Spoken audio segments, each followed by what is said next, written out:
And we're live. Roll up, everybody. Gotta come join. One man went to mow. It is your friendly neighborhood or your man. One man went to mow. Your man, not your boy. You know how we do it. You know when we do it. You know where we do it. So come, gather. Let's do it together. One man went to mow. Your man, not your boy. Have you missed me?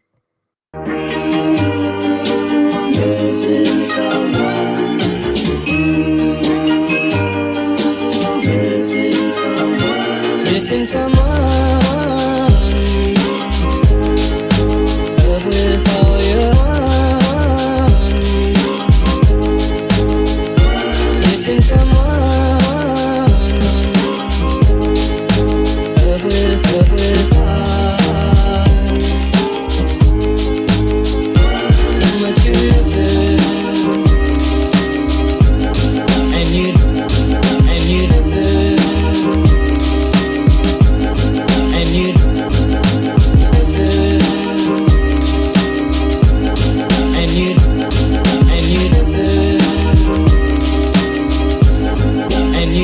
Right from the start,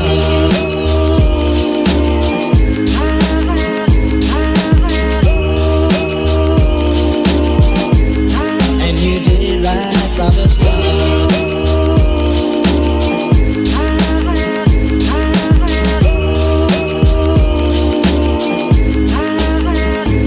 Missing someone is as normal. Missing someone. Missing someone is as normal. Missing someone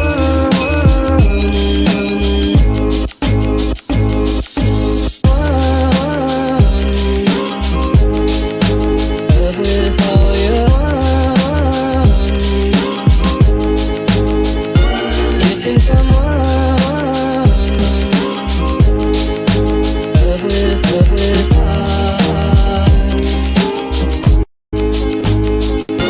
Missing someone,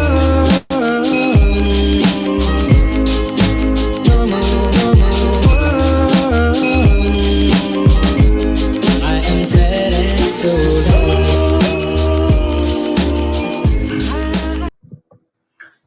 Gather, come join. One man went to mow. Matters are rising, matters Nigeria related are fast to it and quick to the point this time around because developments are coming thick and fast.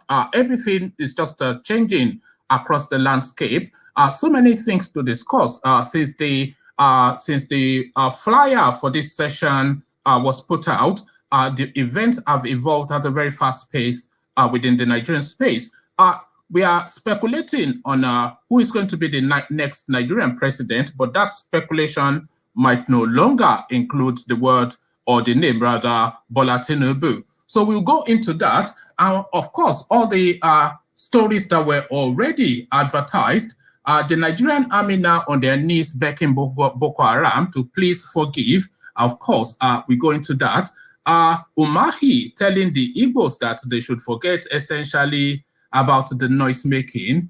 We go into that. So plenty to go through. So let's just get straight into it. Twitter could have caused war in Nigeria. Lai Mohammed continues to hammer Twitter. So we go into that as well. So let's kick MIYETTI, of course, threatening Delta State.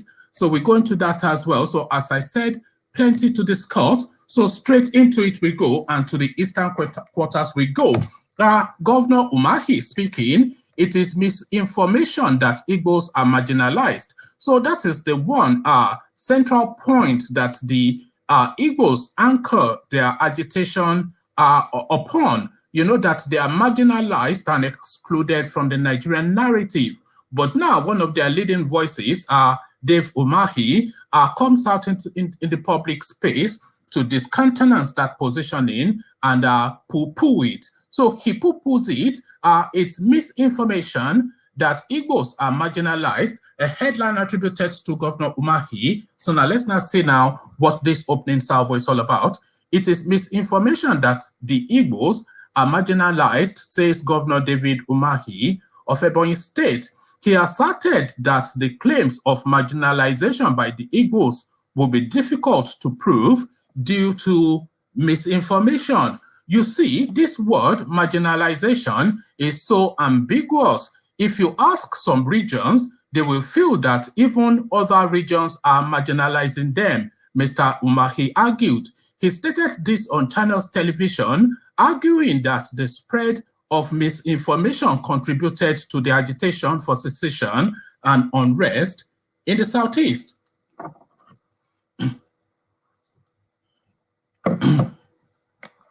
There is a lot of misinformation, and I will give an example. I would like to say this. When we cry as Igbo that we don't have a service chief, it is not true.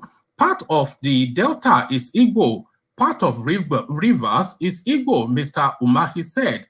We have the chairman of Ohadeze in Igbo coming from Delta State. We have somebody from Delta State who is part of the Joint Chiefs, and people are still saying we are not represented at the Security Council meetings. He maintained that whilst the Igbos might have grievances, they could discuss the issues instead of pushing for secession. We are saying to our youths we want peace. We want to be part of a united Nigeria, explained Mr. Umahi, that whatever their grievance is, we can sit down and discuss it. The Southeast has become a hotbed of violence as the federal government security forces clamp down on separatist groups like IPOB and ESN across the region. The region is also witnessing an orgy of violence in the hands of unknown gunmen, attacking security operatives and destroying the government's facilities, including police station, prisons, and INEC offices. So that's the opening salvo from the eastern quarters, but still within that cusp we stay. As we go to MIYETTI Allah, MIYETTI Allah speaks on threat by Fulani jihadist group to bomb Delta. So this is now open warfare now. It's a war of attrition that is going on within the Nigerian space, just all manners of a chess move being played with a human life and being played in human life. Human lives rather. So MIYETTI Allah speaks on threat by Fulani jihadist group to bomb Delta. So now let's now see now what potency this threat has. The National Secretary of MIYETTI Allah Cattle Breeders Association of Nigeria, Macban, Othman Ngazama, has dissociated the group from threat by a Fulani group to attack different locations in Delta State. He also described the threat by the faceless group as an attempt to dent the image of Fulani headsmen in southern Nigeria. A militant group, Movement for the Emancipation and Defense of Niger Delta MEND, has reacted to the threat, saying it will retaliate by launching 3 rocket launchers and ballistic missiles at any facilities of their choice in the north.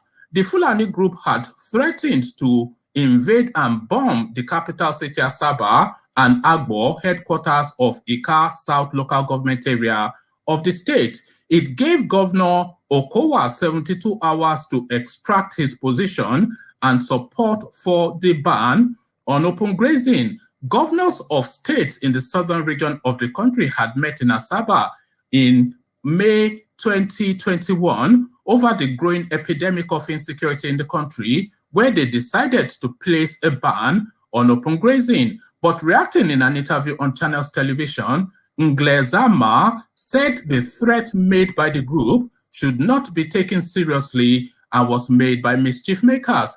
Ngazela maintained that the group that issued such threats is out to tarnish the image of pastoralists and Fulani people. He, however, added that the resolution against open grazing is targeted at Fulanis staying in the southern part of the country. Such statements that come from faceless unknown groups shouldn't be given any serious consideration. I believe this statement must be coming from mischief makers, people who are out to tarnish the image of the Fulanis and pastoralists.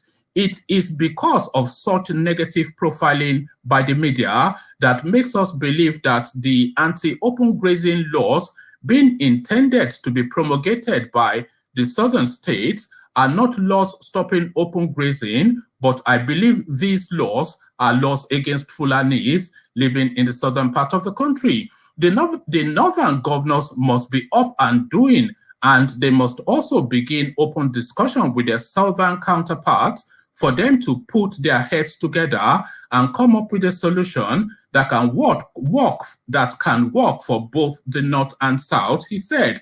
Respecting the fundamental human rights of the pastoralists as citizens, their rights to movement, their rights to pray, their right to trade, and their right to liberty. So a Fulani man speaking to rights is what we're talking about. But what is Fulani Lai Mohammed speaking to? Almost certainly left. Twitter could cause war in Nigeria. Buhari Minister Lai Mohammed. So he feels he has the move on Twitter now and is seeking to press advantage, essentially, is what we're saying. Twitter could cause war in Nigeria. Buhari's Minister Lai Mohammed, the attribution is, Minister of Information and Culture Alhaji Lai Mohammed on Tuesday confirmed that Twitter had formally written to the Nigerian government to seek dialogue to resolve the suspension of the microblogging platform. Mohammed said this during a public nationwide call-in program monitored by News Agency of Nigeria. The minister said the Nigerian government would not allow any platform to destabilize the country with its operations. He reiterated that the suspension of Twitter in Nigeria was a means to curb war as the platform was used by different people to instill war across the country. According to him, the decision was part of the efforts of the Nigerian government to curb people from using social media to promote conflicts in the country. I can confirm that Twitter had written to the federal government that they are ready to talk. As we have always maintained, the door is not locked and we are open-minded, but Twitter must work towards it. The suspension of Twitter is to ensure that no particular platform is used to cause war in Nigeria. Secondly, it is to ensure that whoever is making money in Nigeria must pay taxes. Our appeal to Nigerians is that they should understand where we're coming from, he said. Mohammed further stated that the decision to suspend Twitter by the Nigerian government was neither to deprive the people of the country of their rights nor rip them of their means of livelihood. Singapore, Algeria, Pakistan, Turkey regulates the social media. Australia has done so. Even the European Union, that does not have particular laws on social media, has made recommendations in a white paper. We must not confuse press freedom with irresponsibility. How can you stay in your country and allow your own platform to be used to propagate war in another country? We have no intention to stifle people's freedom or cut off the source of livelihood of anyone. There must be a country devoid of war before we can talk of freedom and a source of livelihood. So that is Lai Mohammed now hammering down his advantage that he sees, of course, over Twitter.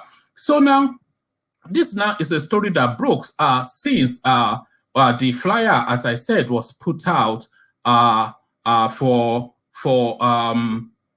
this afternoon session. But before I bring you this story, let me bring you another story that builds up to this one. So let me bring you this one first, because this one builds up to the next story that I'm about to bring you. 2023 presidency zoning can't stop Tinubu, ex-minister. So Tinubu or nobody, essentially is what they're saying. 2023 presidency zoning cannot stop Tinubu, a headline attributed to an ex-minister. So now let's not see now what this part one of a two-part narrative is. Former Minister of Works, Senator Dayo Adeyeye, maintained that Asiwaju Bola Tinubu remains the right man to succeed President Buhari.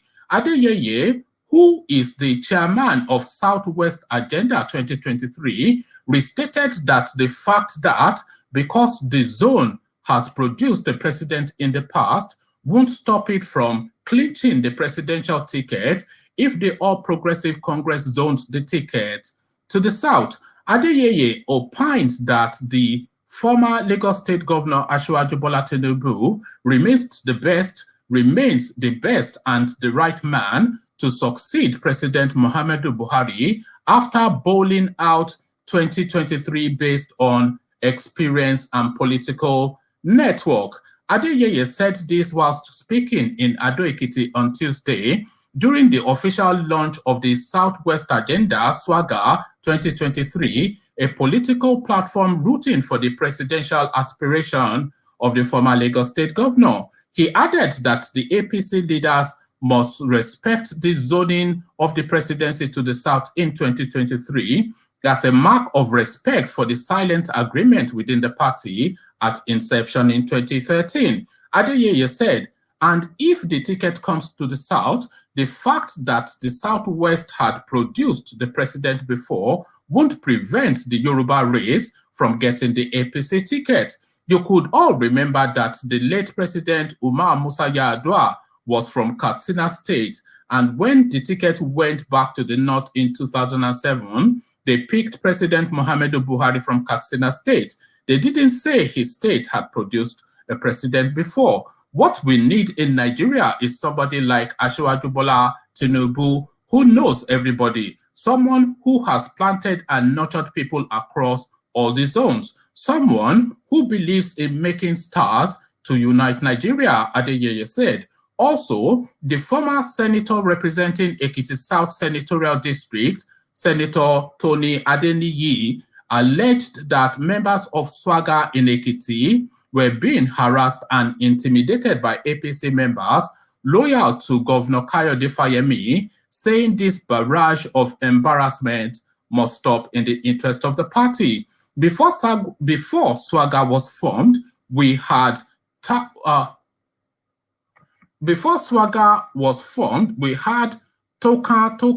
So that Toka is Tokan. So we had Toka and original JKF, which are outfits loyal to Governor Fayemi. It is an offense to associate with one of the is it an offense to associate with one of the foremost Nigerians like Tinubu? We are being treated here in Ekiti like orphans in the Sahara Desert. We are being intimidated and harassed by people who had contributed nothing to APC. Also, in his short lecture at the event, a professor of law at the Faculty of Law, University of Lagos, Professor Yemi Oke, said he came to fraternize with the group as a Yoruba man who believes in the Southwest Agenda for 2023. In his speech entitled Nigeria at a Crossroad, What Option for the Southwest Geopolitical Zone, Professor Oke described Tinubu as the most qualified to lead Nigeria after President Buhari, so that all the fault lines and cleavages, can be amended for national unity. Commending Tinubu for working hard to sustain the country's democracy, the chairman, Inter-Party Advisory Committee in Ekiti, Honorable Ife Ife Inyoniwura, I should say, that is a Yoruba name, Ife Inyoniwura, said Tinubu has become a strong political stakeholder that people respect in the country. So that is the opening part to now what now has subsequently now emerged. So this comes now off the back of what I just read you now. 2023, Tinubu in France for medical checkup is health deteriorating due to old age. So this is something that we have referenced copiously on this channel. So this is something, as I said, that we have referenced before, and it's almost impossible now, the level of debilitation that this guy is going through, for them to hide it from the public. So back and forth to hospitals in Europe is what we're looking at again. Deja vu all over again. Répétez après moi, as they say in France. Repeat after me. It looks as though Buhari Mark II again is what we are going to have in the incarnation that is Bola Tinubu. 2023, Tinubu in France for medical checkup, is health deteriorating due to old age. So now paper age and actual age, but actual age, of course, tells on the body. The national leader of the All Progressive Congress and former Lagos State Governor Bola Tinubu is presently in Paris, the French capital, for a medical checkup as his health is fast deteriorating. Correspondence confirmed that Tinubu is away and there is no timeline for his medical treatment as he is currently reportedly battling old age ailments. Tinubu is in Paris, France for a medical checkup. His health is deteriorating due to old age, a top source told correspondents. Though the former Lagos State governor has not openly declared his intention to run for the president in 2023, it is an open secret that he intends to succeed President Muhammadu Buhari. His posters have already flooded Abuja, and his posters have already flooded Abuja, and so were bags of rice branded as Jagaban rice, which flooded Kano in April. The national leader of the All Progressive Congress celebrated his 69th birthday in Kano State a few months ago. The decision had generated various comments, but Tinubu claimed the move was to prove that Nigeria is one. In December 2020, he met with some scholars who threw their weight behind his 2023 presidential ambition. Tinubu had also been to Kaduna and Katsina states, which are amongst these states with the largest voting population in the country.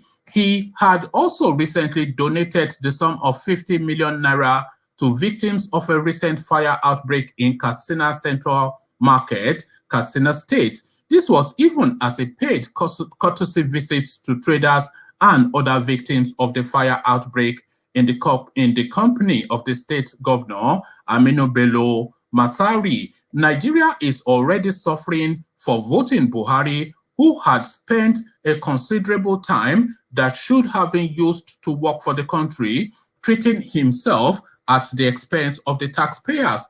Tinubu still wants to be president. Tinubu still wants to be president. This could mean another medical tourism presidency for our country, another source said. In January 2021, Tinubu was reported sick and hospitalized in Paris, France.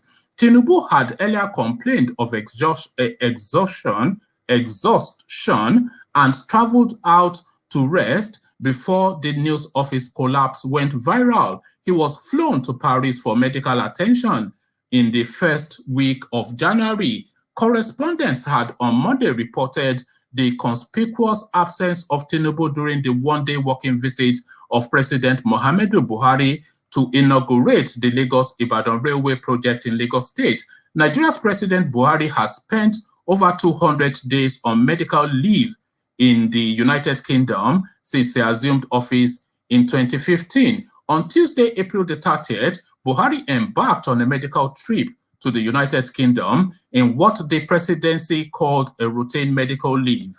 According to a statement by his special advisor on media and publicity, Femi Adesina, the president was expected back in the country in the second week of April 2021. So it goes on to speak to, does it add anything else to the Tinubu narrative? So there's a landing. Okay, so let's go on to this one. So this is a BAT movement breaks silence on Tinubu's sickness. The leader of the Bola Tinubu BAT movement, Otumba Abiodun Ajiboye, had denied rumors flying around that Asiwaju Tinubu is critically sick. According to him, there is no iota of truth in the rumor about the deteriorating health condition of the former Lagos State governor and national leader of the All Progressive Congress APC. He explained that at his age, it is normal for Tinubu to go for regular health checkup and urged all well-meaning Nigerians to disregard reports that the APC leader is critically ill and hospitalized at an undisclosed hospital. Ajiboye, in a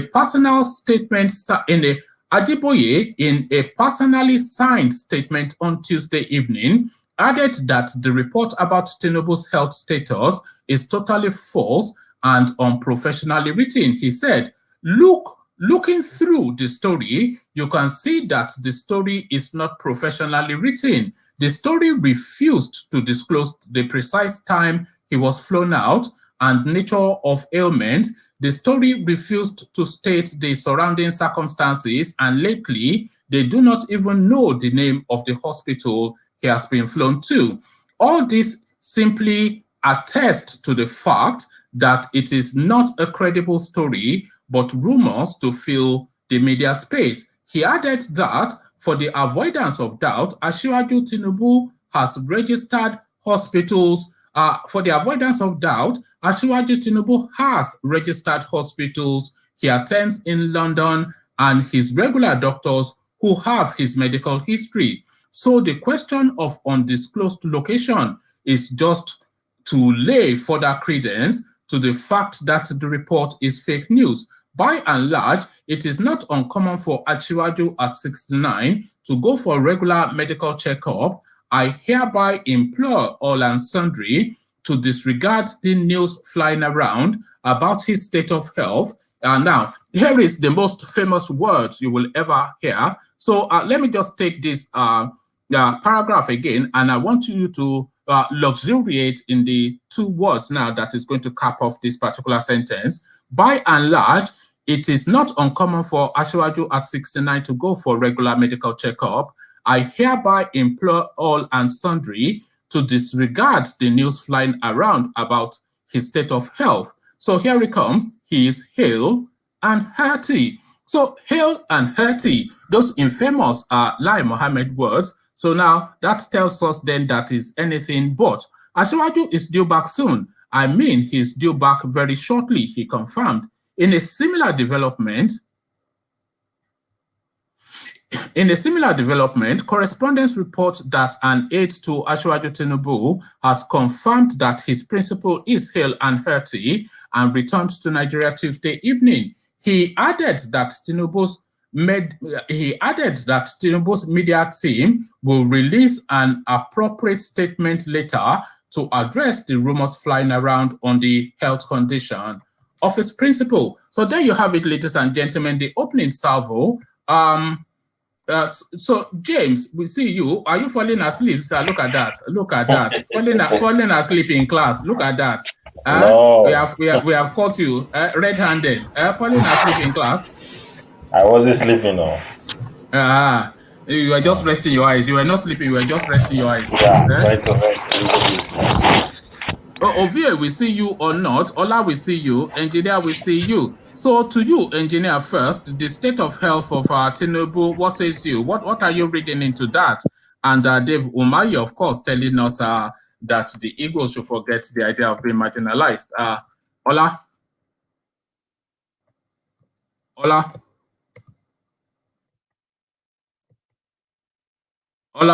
Okay, let's go to. Oh, I thought you said engineer initially. So no. Did I? No, I said you. Okay, so you want me to make comment on Asiwaju? Yeah, well, just really to whichever one you want to comment on first.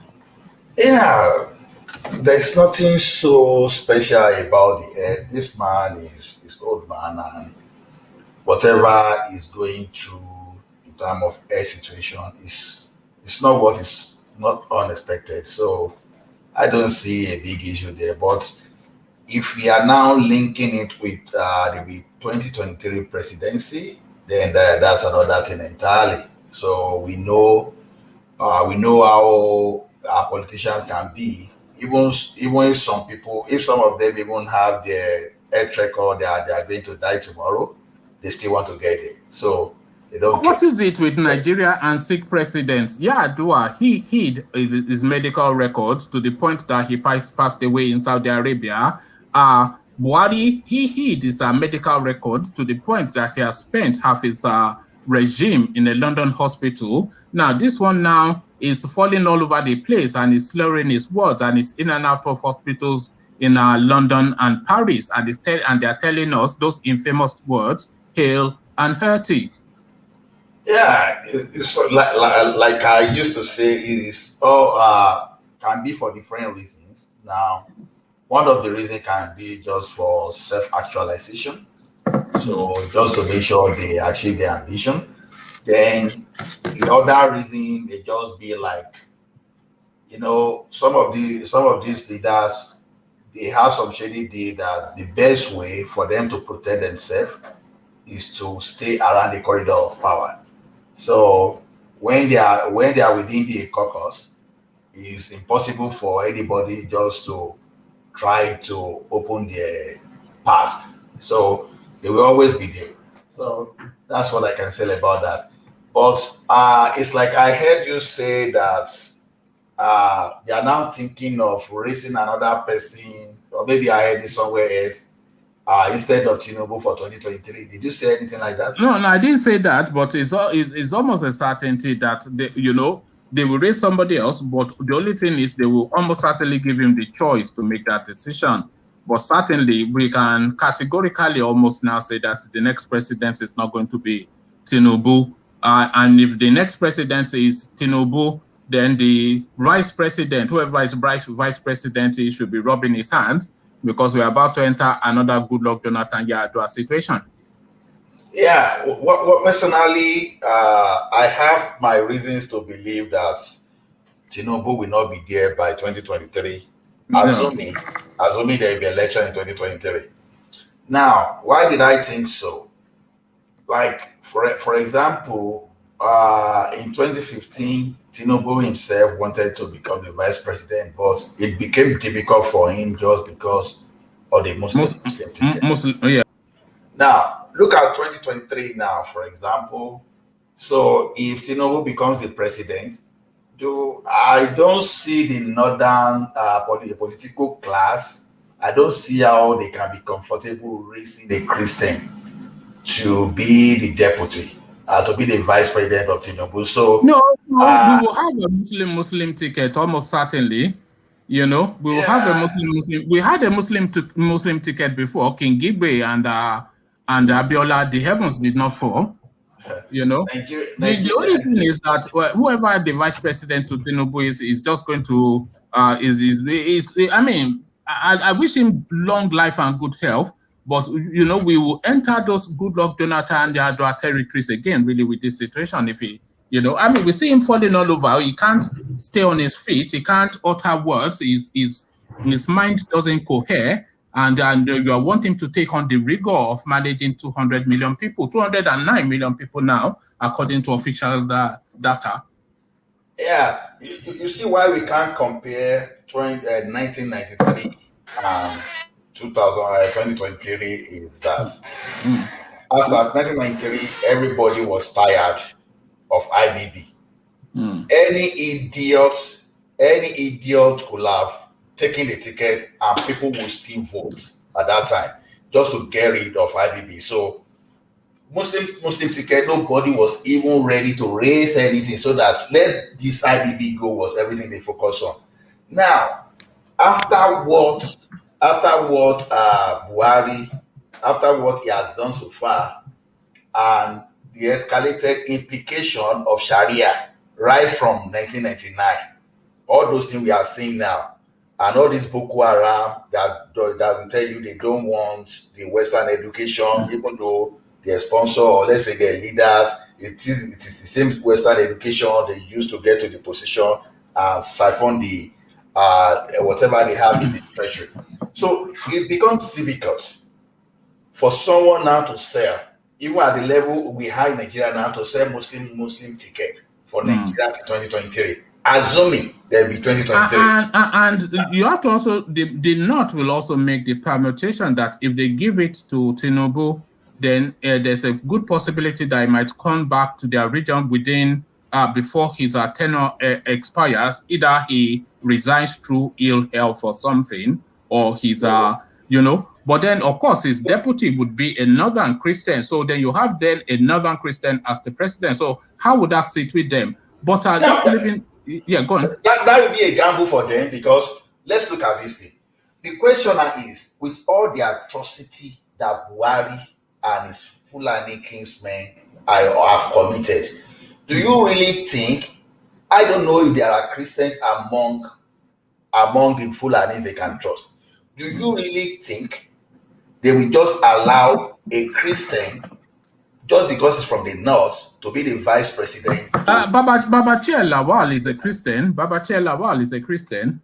Yeah, if Babasha is a Christian, it depends on the type of Christian he is. If he's a real Christian that doesn't share the type of ideology that Buhari is sharing with others. No. Babachir Lawal was his what was he before they sacked him? It was Abakari before they sacked him, or yeah. See, the way I see it now is that when you look at the lineage, for example, we have Usman Danfodio, we have Ahmadu Bello. Then, since that time, like what I've heard in the public space is that Buhari is still the only Fulani man these guys can trust. And the next person they believe, because okay, for example, the Kwankwaso will have been the right candidate, but the fear. Kwankwaso is PDP. Yeah, then it doesn't matter to these northern ones, they can hijack power sometimes too. It doesn't matter, they find their way around it. But just because they could not trust Kwankwaso was the reason everybody now prefer Buhari. Now, who is the person that they may likely trust after Buhari will be El-Rufai. That's why people keep looking at Fayemi, that just because Fayemi wants to become the president in 2023, and people believe that it's very close to Buhari. Now, it's not out of place for someone now to start speculating Fayemi and an El-Rufai ticket. No, we speculated that on this platform before. I'm not sure how long you have been following. Exactly. So that's one of the stronger permutations in APC. El-Rufai lead Fayemi vice, or Fayemi vice El-Rufai Fayemi lead or El-Rufai. So yeah, that's a strong ticket. That's one of the emerging tickets in APC. And if Tinubu has to now step aside for health reasons, then that ticket becomes even stronger. But I want to take you to the other story. But before I do that, let me acknowledge Alexander's super chat. So Alexander's super chat, one man, I appreciate you, Aburo, up school. So you might be puzzled by that up school. Alexander and I went to probably almost certainly the best school that Nigeria has to offer, Maryland Comprehensive Maryland, Lagos. So up school, uplanders, as we say. So thank you, Alexander, for that. Uplanders. So on to the eastern quarters now. I see we have an Igwe in the house by the name of engineer, dressed like an Igbo man. So we'll come and discuss that in a minute. But first, we discuss Governor Umahi, who is saying it is a misinformation that Igbos are marginalized.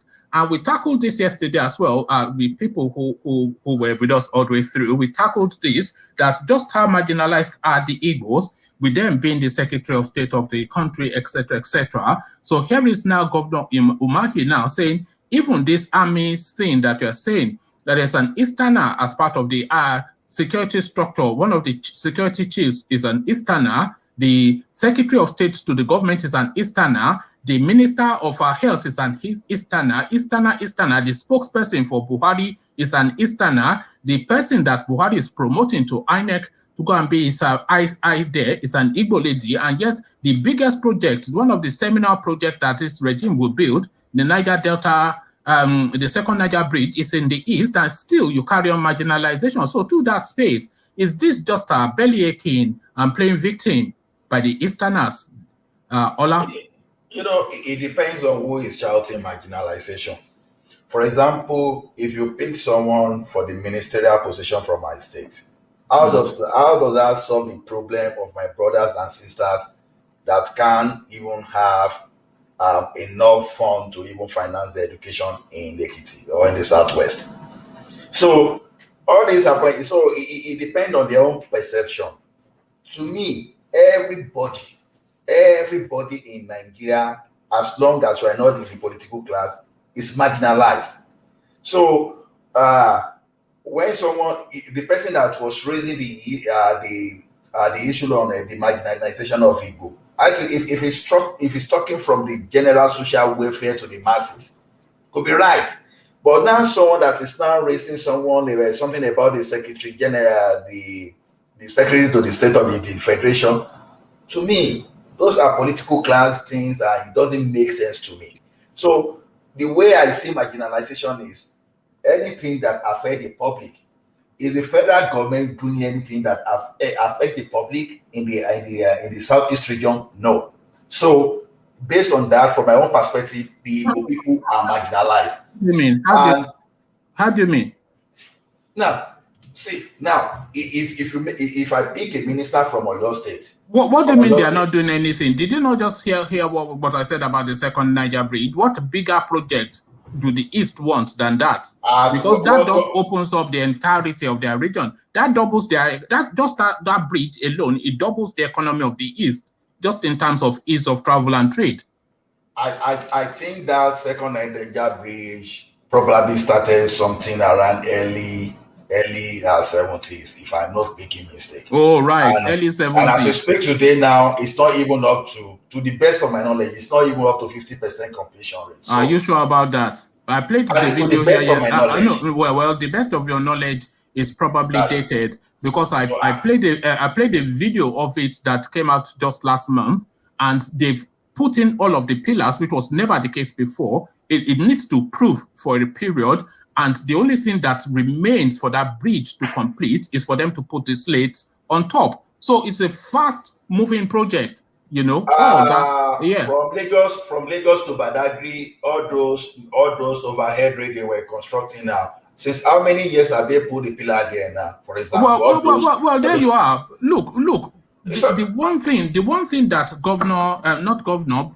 former governor Fashola, because Fashola is leading that project, the one thing that is pushing the most is that the media it takes the media there almost on a daily basis. In fact, carry on. Let's go to another story. I'll see if I can bring something up on that, because I will not have anybody diminish that, because they are doing a lot with that bridge, which the media is documenting the progress. Even the Igbos are recording the progress. So, but to the Twitter wars, this guy looking to hammer down, I noticed you two, you started calling Lai Mohammed liar.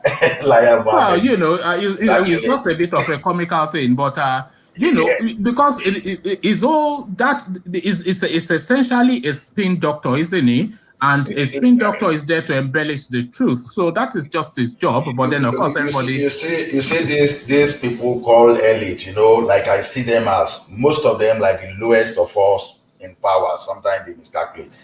I was reading something about Abata government today. How government encourages people to participate in whatever initiatives.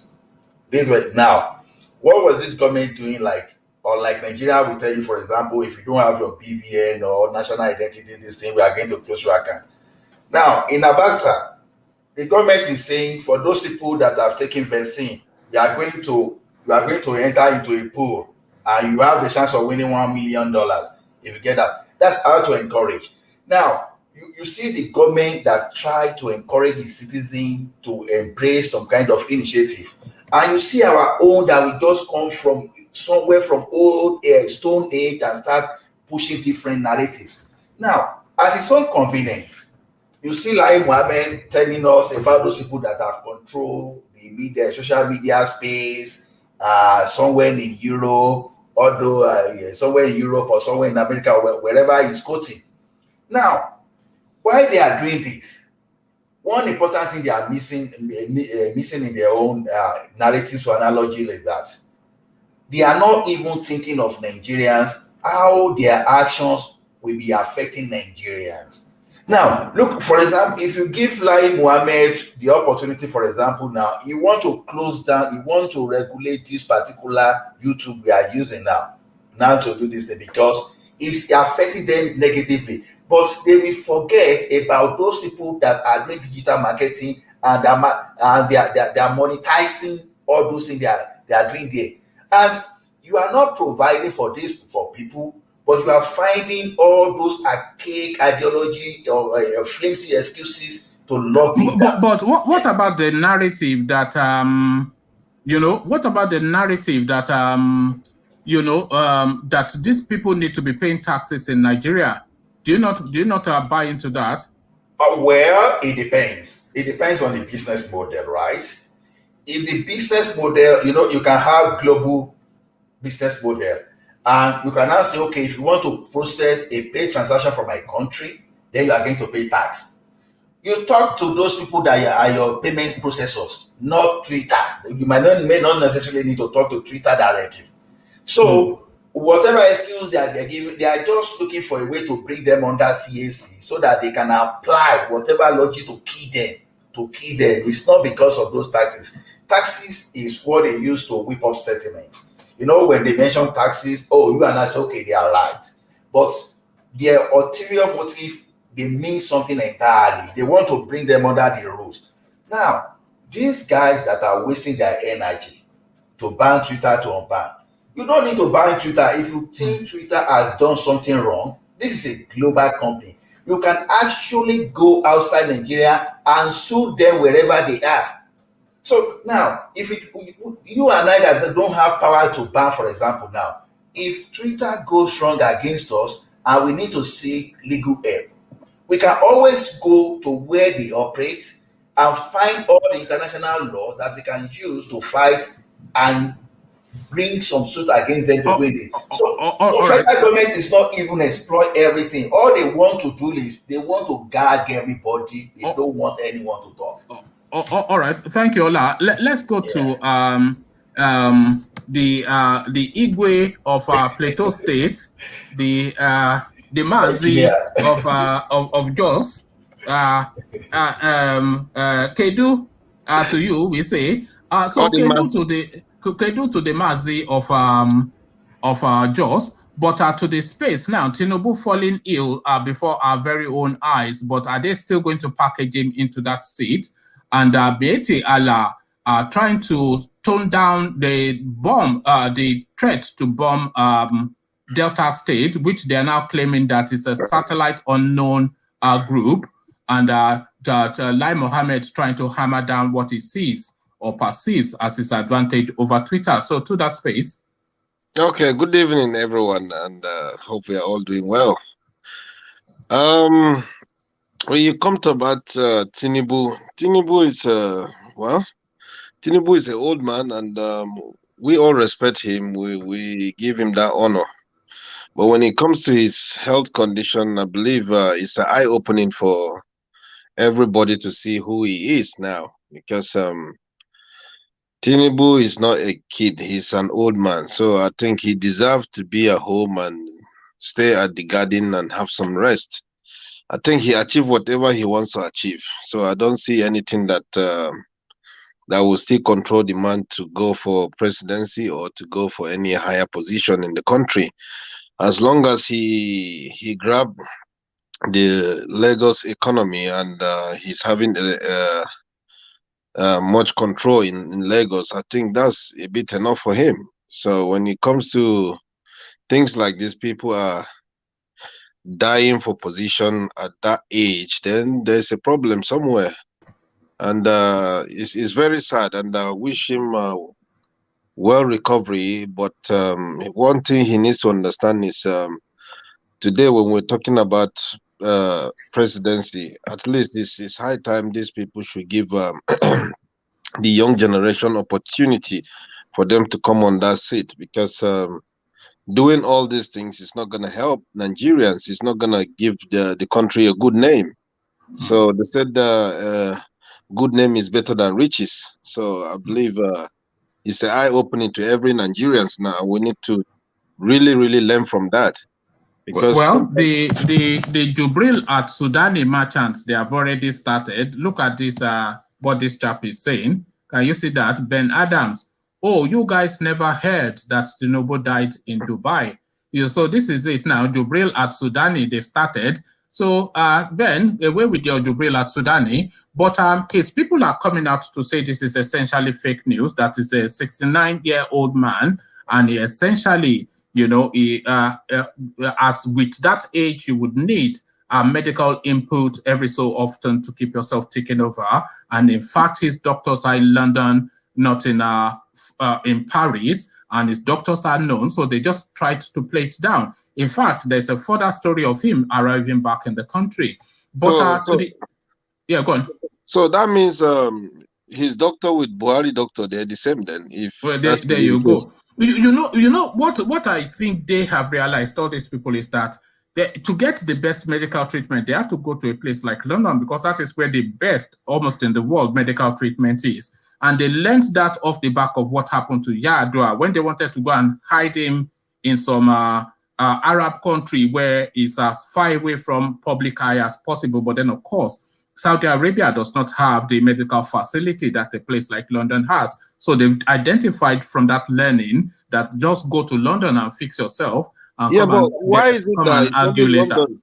Why is it that it's only London that take care of all these African leaders? There's Because something. London has, which other country has the medical facilities that London has? There's something fishy going on. It's just they're siphoning the country money and pretend in the name of medical record, medical checkup. No. They can do that anyway without the pretense. But Dave Umahi, he is saying that the Igbos are not marginalized, and if we look, dispassionately at that space, there are a lot of people that can claim marginalization more than the Igbos within the Nigerian space, especially under this Buhari regime, because he is pointing out that a service chief from Delta State is one of the chief service chiefs in Nigeria, and Delta State is under the Biafran cusp, according to their land grabbing mandate. And of course, we have what's the name? The foreign minister. He's an Igbo man. And we've already discussed the second Niger bridge. So what more? Are they wanting Buhari to take an Igbo wife? Is this what they are looking for? Maybe if you go and marry Ngozi, they want him to go and marry Ngozi or something. Nobody is arguing that, and it's just some group of people that will come out and say things like that. According to brother Ola, he said everybody is marginalized in Nigeria, which is true, because the day we're born, and that's the very day we're into that system, a system that there is no light, there's no medical facilities, there's nothing, and when you come to education, zero. When you come to be honest, if you look at government, I'm not too sure, because I don't see Nigeria having government school that can beat private schools.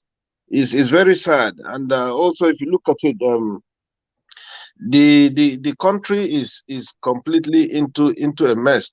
Why I say so? Because right from the president Buhari, when he came in, we believe, people believe that he's gonna do well, he will do well, but at the end of the day, half of his tenure is in the UK hospital, which is a bit very sad.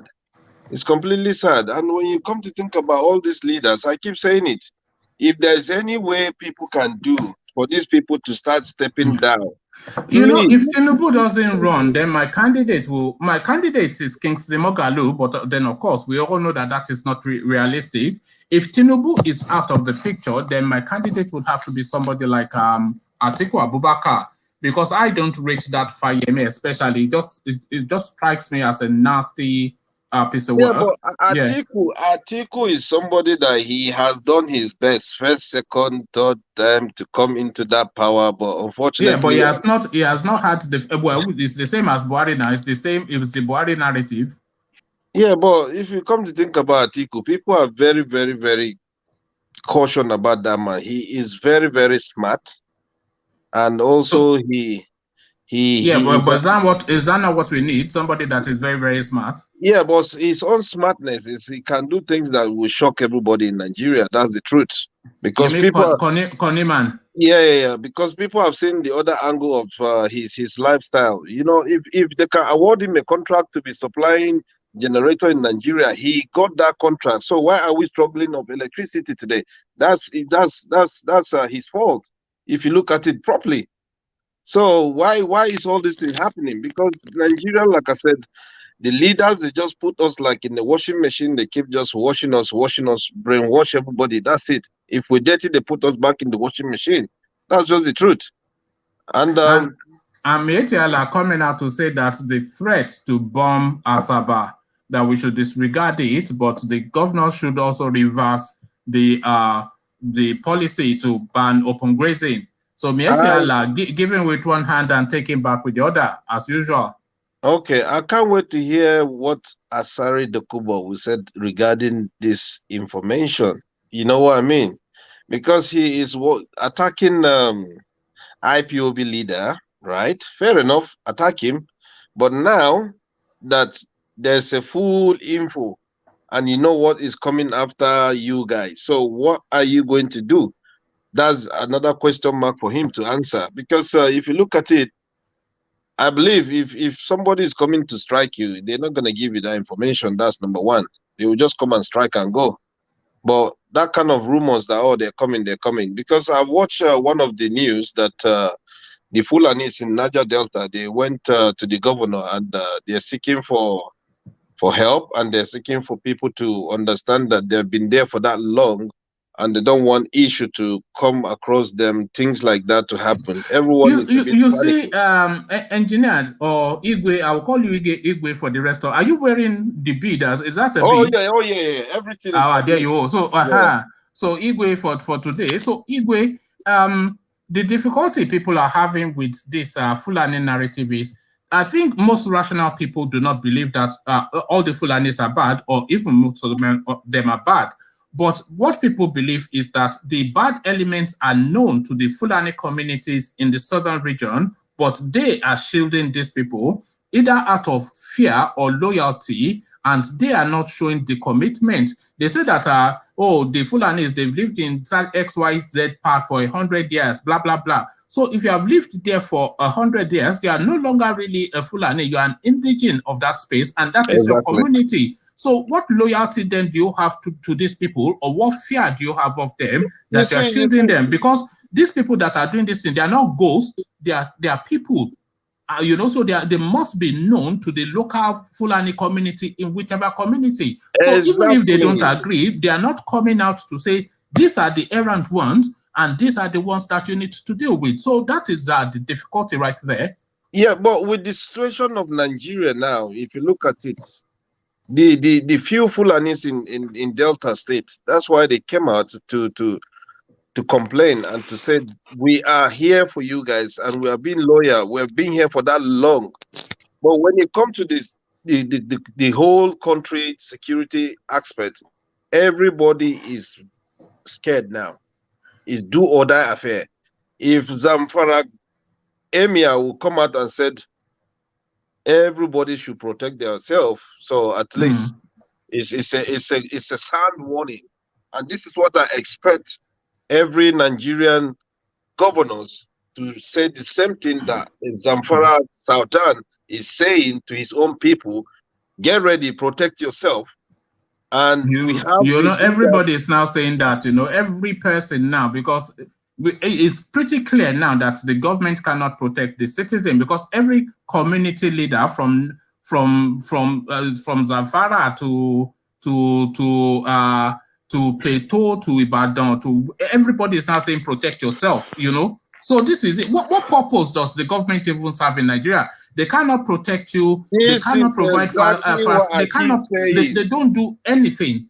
But I keep saying, what purpose do they serve? If these people, they are not there to do nothing, let everybody go and meet them for them to resign. Everybody in Nigeria is a government unto himself. You provide your own electricity, you provide your own water, you provide your own security for your house, you provide your own job, because everybody is essentially self-employed. So apart from the roads that you drive on, which the policeman will make you pay tax from every street to the other, there's nothing that is provided for by the government. You are effectively your own local authority and your own government yourself. I think go on.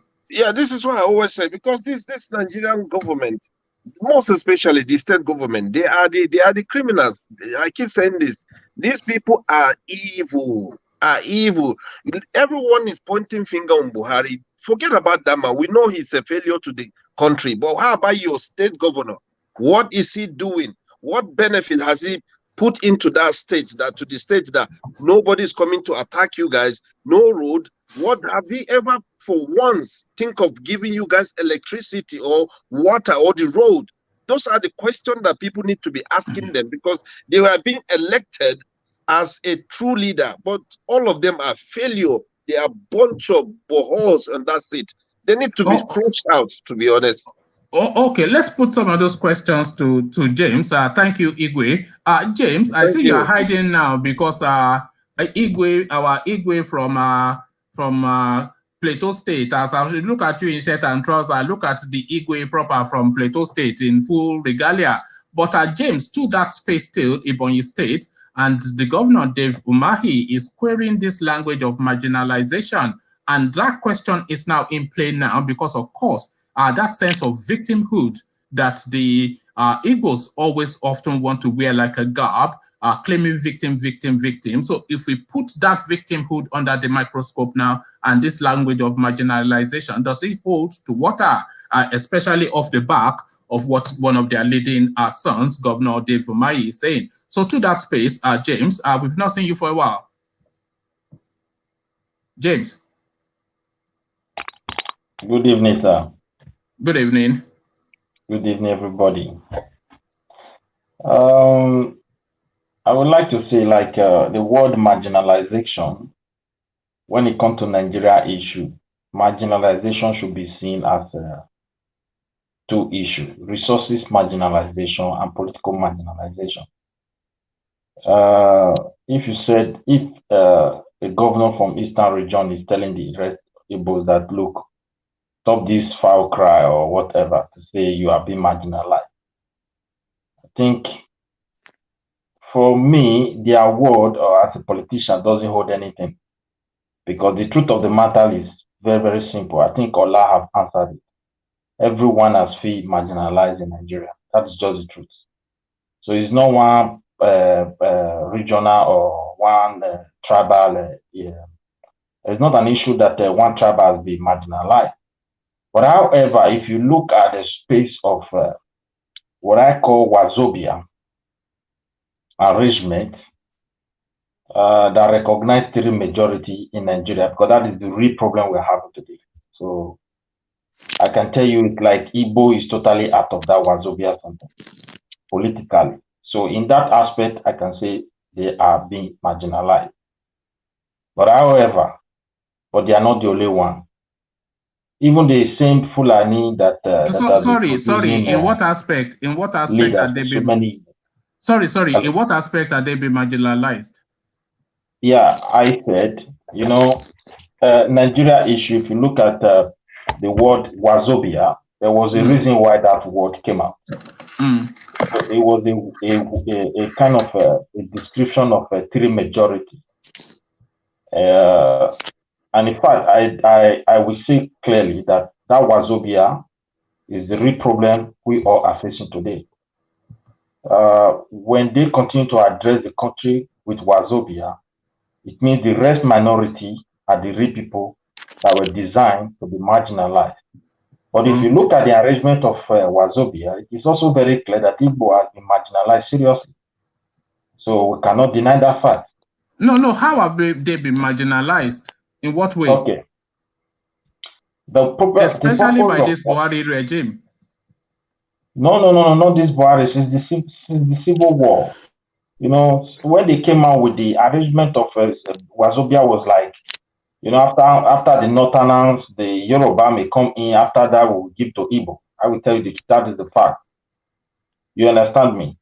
But they have never created an atmosphere where Igbo man should have chance to be the president of the country. And they don't want it.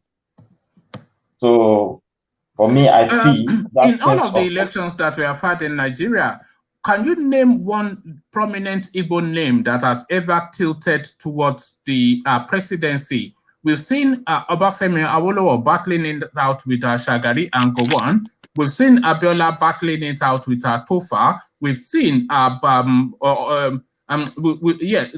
seen Abiola battling it out with Tofa. We've seen Obasanjo battling it out with whoever, who I think that was Falaye then. But what in all of these elections, the small elections when have we ever heard the Igbos put their hands up and say, I want to be part of it too? When have we ever heard that?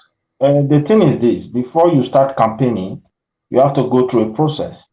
Right. Now, the party will decide, and in the process of deciding, because in fact we don't even have election, we have selection. Let me just put it like that. People go to somewhere to select. So in the process of selection, they always throw Igbo away. They knew it very well. You understand me? Nobody want to select them. So don't if you want to describe it as an election, it's a different thing. We just want to be biased. No one is coming here to elect anybody. As we are talking now, there are series of organization, series of meetings, series of joint evening conferences to select who will be the next president. I'm just telling you. So in that process, any Igbo man that is present there, perhaps they will tell you, okay, you cannot go, but we can put you for social position. Just help us. So that is the real fact why people are not going there. No, that is the speculation. We don't know that. If you are saying these are shadowy Who meetings, then you were not there, and neither was I. Okay, let us say it is a speculation. Let us put it that way. But everyone knew very well that the playing ground is not level for an Igbo man to really come out and say, I want to be the president of the country. So that one is very clear. And two, the area that really weakened the Igbos, I want to tell you, the South created out of somehow carved out of both East and having former bended to it is another angle, because they knew very well splitting that area into pieces, there is no way the people can come together again to have one voice. As far as they don't have one voice, there is no way the strength of Igbo will be able to come out to gather that strength and momentum to tell the rest of Nigeria, I want to rule this country, because hardly they don't even get the support of those people. We need to be sincere. So that is another factor. And that is the advantage that these Fulanis are doing. So for me, I see Igbo have been marginalized politically based on Wazobia. But I don't buy into that narrative fully. You know why I don't buy into that narrative fully? If you heard the thing that I just read out now, Tinubu has started his own moves for what, about 24 months now. He's been to Katsina to give them money. He's been to Kano to give them money. He's in Kaduna to give them money. He's doing say Jagaba, and he's putting his posters all over the place. So now he is making move to make that association with his name and that presidency. So that is politicking, but and that space is open, by the way, for anybody and everybody. There is nothing that stops an Igbo person that he feels is of sufficient weight to make those moves as well. There's nothing to stop the Igbo person to go to Kaduna State and have a big do and give out rights and to go and give money here and there and form associations. But we're not hearing that. What we're hearing is a sense of entitlement. But let's stay with that. Let me also tell you one thing clearly. Currently, there is a very big problem in the Eastern region. Right. So every Igbo man as a leader today is so worried with the reality of ground. They can no longer hold the youth properly. They can no longer advise their youth. So their hands are tied. They are being challenged. Their people are being killed. So we need to be sincere. And there is no way in that situation you just expect somebody to start printing posters. What they are trying, their hands are tied with those crises.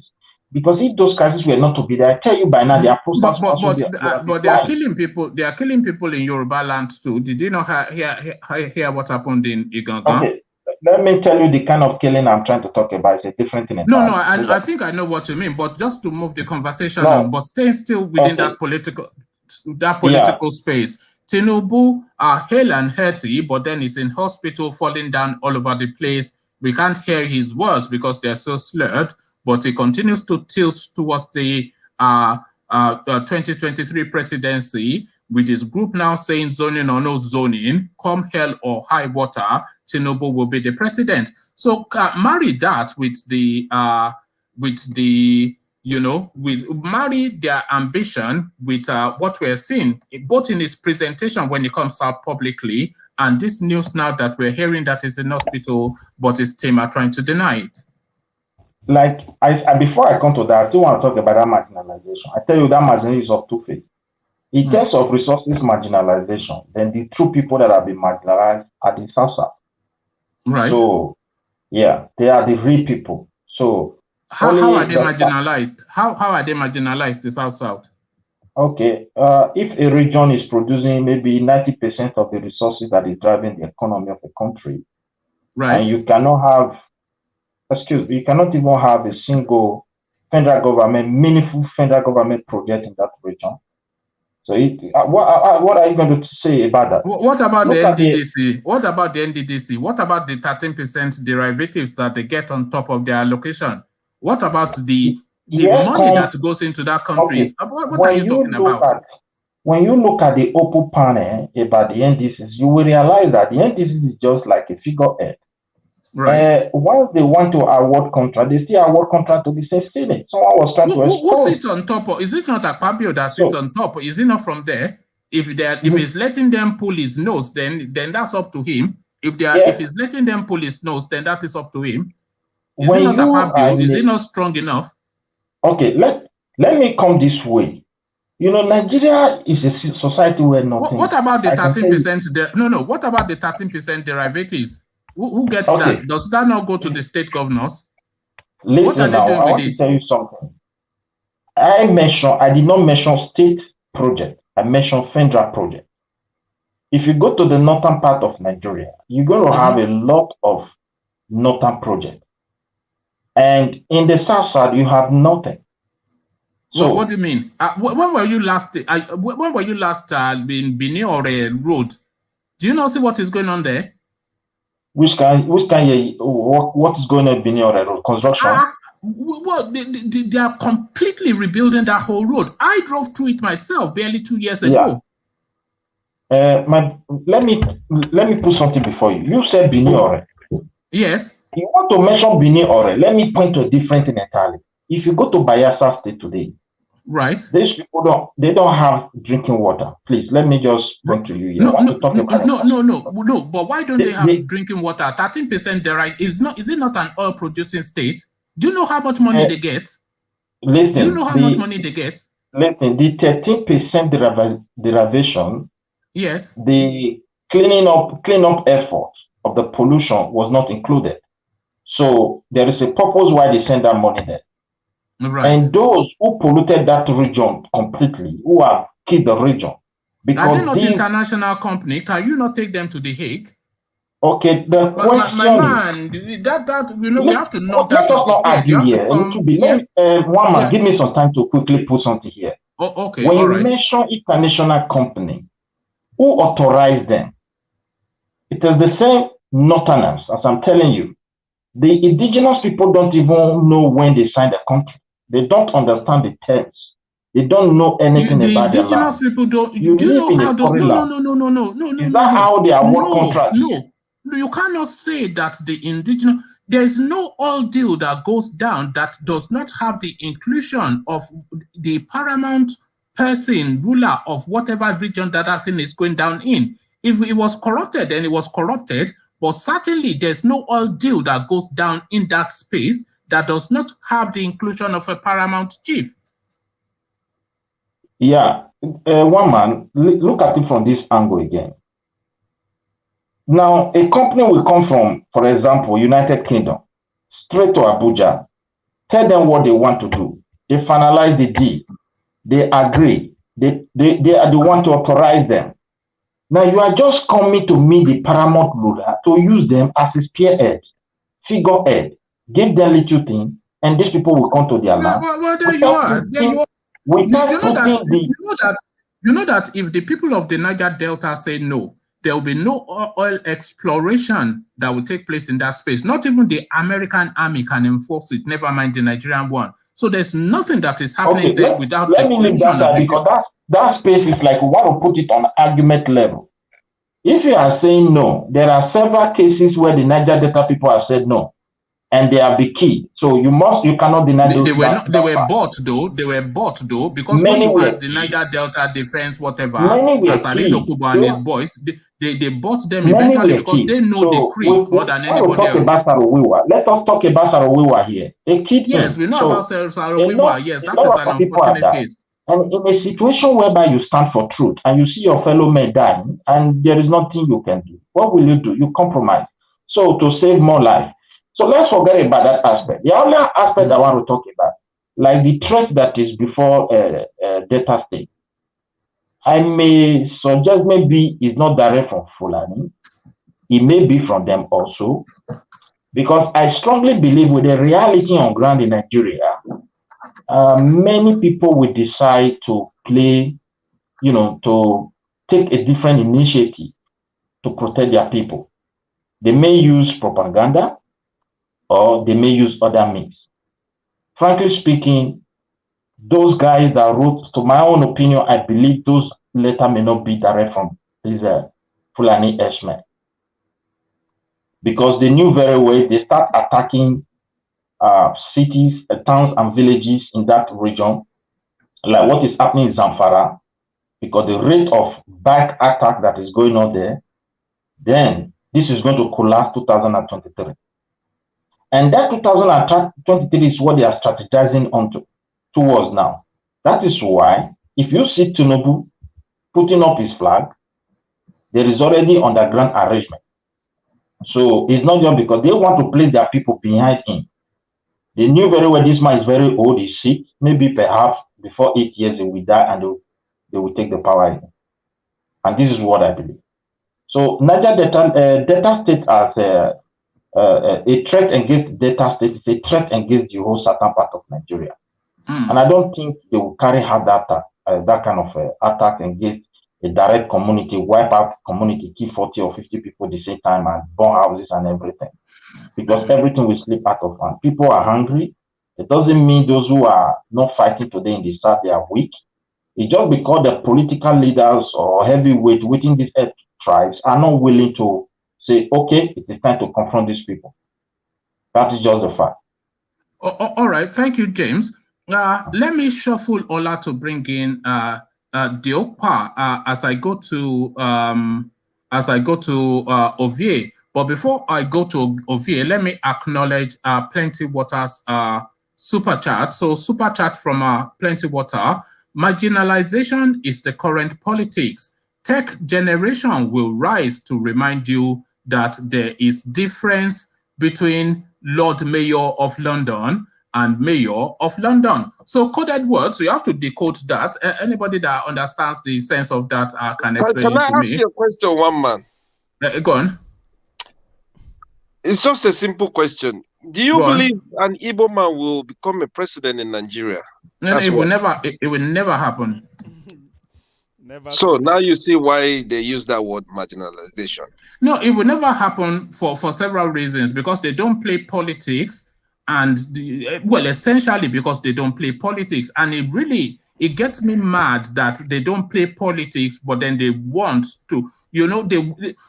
Okay, just look at the example that I've given now. We have seen Abubakar Atiku. He's already doing his posters all over the country and shaking hands and glad-handing and forming alliances. We have seen Tinubu making those moves. We have been hearing murmuring from El Rufai. We've been hearing from Fayemi. But where is the Igbo voice? They're saying it is their turn, but where is that person? They don't play politics, so how can they become I don't get it, but I'm sure. They just need to have a little bit time and they will come out. Honestly, if you give them when will chance, it take? We're 70 years into this experiment. When will it take? I don't get it. You don't play politics and you say you want to be president. On which planet does that? Even when you're playing politics, it is still a struggle. Never mind, you don't play politics and you want to be president. On which planet? Yes, so anybody that understands what Plenty of Water is saying, marginalization is the current politics. Tech generation will rise to remind you that there is a difference between Lord Mayor of London and Mayor of London. Ovie, I saw you smiling, so you clearly understand that. So, Ovie, good to see you. First of all, how can you say the Igbos are not playing politics? All right, which politics are they playing? Just because the likes of Tinubu and the rest have started running around doesn't mean every other person should jump on the bandwagon and start running. Okay, so they are not in this space. Well, in an election that is going to take place in 2023, they are not in this space, but they want to be president. Hey, everybody. What is the? It's still 2 years. In politics, 1 week is a lot. Oh, right. They are waiting to 2 weeks before, Abi. What are you? Come on now. You know how things work. What are the chances? Those who are running around now, what are their chances? Zero. Well, their chances are a lot better than somebody that is not running around. No, No, you can't say they are not. There's not time here. It's not even allowed to even campaign. But INEC has signaled it. People are moving. INEC has released the timetable, which officially launches the election. So this is campaign season now. People are putting posters out. People are doing bags of rice and ashwebi. And then some people are saying it is our turn and they are just sitting down. What are you talking about? Those ways are big power. Know how to go around about it. Okay now. You are worried. You are just worried about the unnecessary. That's above our pay grade at this point. Yeah, no, but my own understanding, and I take that back when I said never, engineer, because you never say never, but I can't see it as there's no realistic prospect of it happening, given the way the landscape is and given their non-participation. So highly unlikely. Yeah, highly unlikely rather than never. Just because you are not playing your kind of politics today doesn't mean they are not going to do it tomorrow. So you can't say never say never. All right. So, okay. I mean, it's power. You never can tell. I mean, it's all right. Give and take. All right. So it'll be a first in the world then that somebody that doesn't politic becomes a president. So, but then of course Nigeria is different forms and shape and dimension. All right. The way they shout and they win. All right. How long were you hearing? How long you know that you know that Trump had been chasing that presidency since the second term of Obama? That's been going around all over the place talking. Do you know how many prime ministers Boris Johnson went through? He has been chasing that prime ministership since the time of David Cameron, making noise and causing havoc. Do you know how long it took Buhari himself to get into the presidency? And some people are sitting back saying that they are not going to play politics and it is forget it, man. Wait, what do you think that even all this killing that is happening every within the corridors of the South Side is not part of the whole politicking? Sorry, why do I think what? That the whole killing and kidnapping and whatever that is going on within the corridors of the South Side that is not part of the politicking. How is that part of the politicking? That's why I say some things are just above our pay grade. No. I mean, we all know how things work broadly. For your house. They don't need to come knock for your house because if you matter, they don't reach out to you. But because they will. All right. So they are playing their own politics in the shadow, Abby. Time. That's how it is. All right. Yeah, now time. I believe. All right. 2023, I can't get it. I still believe the FEC pull it off in 2023. There's still chance if they really want it. If they really want it, this 2023 it's gone beyond coming out and say. But I think there's still a chance with some. They have some weak links among the Igbos. They are not even giving us names to speculate with, to conjure with. We don't have Igbo names to conjure with. Dr. Ogbonanya, the Minister of Science and Technologies. Dr. who? Ogbohu? Are you joking? Who is he? Exactly, that's the point. So now this is where the forget it, man. From. No, the guy. See, if you look at the guy has he's a very. Do they even know him in his local government? Who knows him? Why did they talk like this? This is the minister we are talking about here. This minister of what? Who step aside for Una to emerge in 1999? Among the elite, they know him, they respect him well. All right. And they know the most important thing here, he no get the bar to run down ambition. So men, for the other side of the aisle, we're ready to put their bar for ground to make an emerge. And you know how all right. So all right. I follow the news all the time, and I've not heard this guy's name mentioned once. But let's not hold on to that space. Let's go to a space that we're familiar with, which is Tinubu's tilt towards the presidency, but then, of course, another sick note, So do we want another sick note in Aso Rock? And really, this now ailment, whether it's true or false, is this now the final nail in the coffin of Tinubu 2023, Ovie? No, I mean, regardless of Tinubu, whoever is going to come is going to be worse than Buhari. Anyway, that's it's obvious already. So, all right. Back that up. Eh? Back what you just said up. I should back that up because again, the word they will be preaching at now is oneness, peace. That's how they will bring somebody that will just come and deceive us with BB grammar or with some heavy credentials. That's it. We all fall into that trap. why they push into our face every day? That guy they come. Shey una one president wey sabi talk, wey sabi be international people, are be good. They will give una that kind of president. Why the damage is being done underground? Another one now go pay us back. I think say Buhari has exposed a lot how things dey. The next one will be more. And so with that, if I might quote part of the text you put on screen about the tech next generation, is a fact that this democracy we are seeing today is going to turn to technocracy. But why you think say Buhari then they go against Twitter? Those men they see ahead. They know what is coming. No, what do you mean? We Come on now. Huh? Listen, there's a probability we might run that election under darkness. When I mean darkness, without social media, there's a probability they go lock all the social media. We go do election. Hey, well, that's almost an impossibility. Yes. That is so almost an impossibility. What technology would they use to shut it down? You say it's an impossibility. What do you want to do? Okay, all right, Ovie, I hear you. What are you going to do? You don't go fit do anything after election. Okay. Hold on. Let's bring in Diokwa, because I'm not sure. Okay, Diokwa, you come in. I'm not sure if he wants to agree with you or if he's irritated by what you're saying. Diokwa, unmute yourself. Social media did in America. You just say the Fulani people they no get sense. All right. One man, don't forget we're on a queue. You need to no. Diokwa was quite keen to come in. He said he wanted to add a word or two. So Diokwa, just unmute yourself and we don't even have him. Yeah. So Ovie, hello, one man. Can you hear me? No, I can now. Yes, you said you wanted to add a thing or two.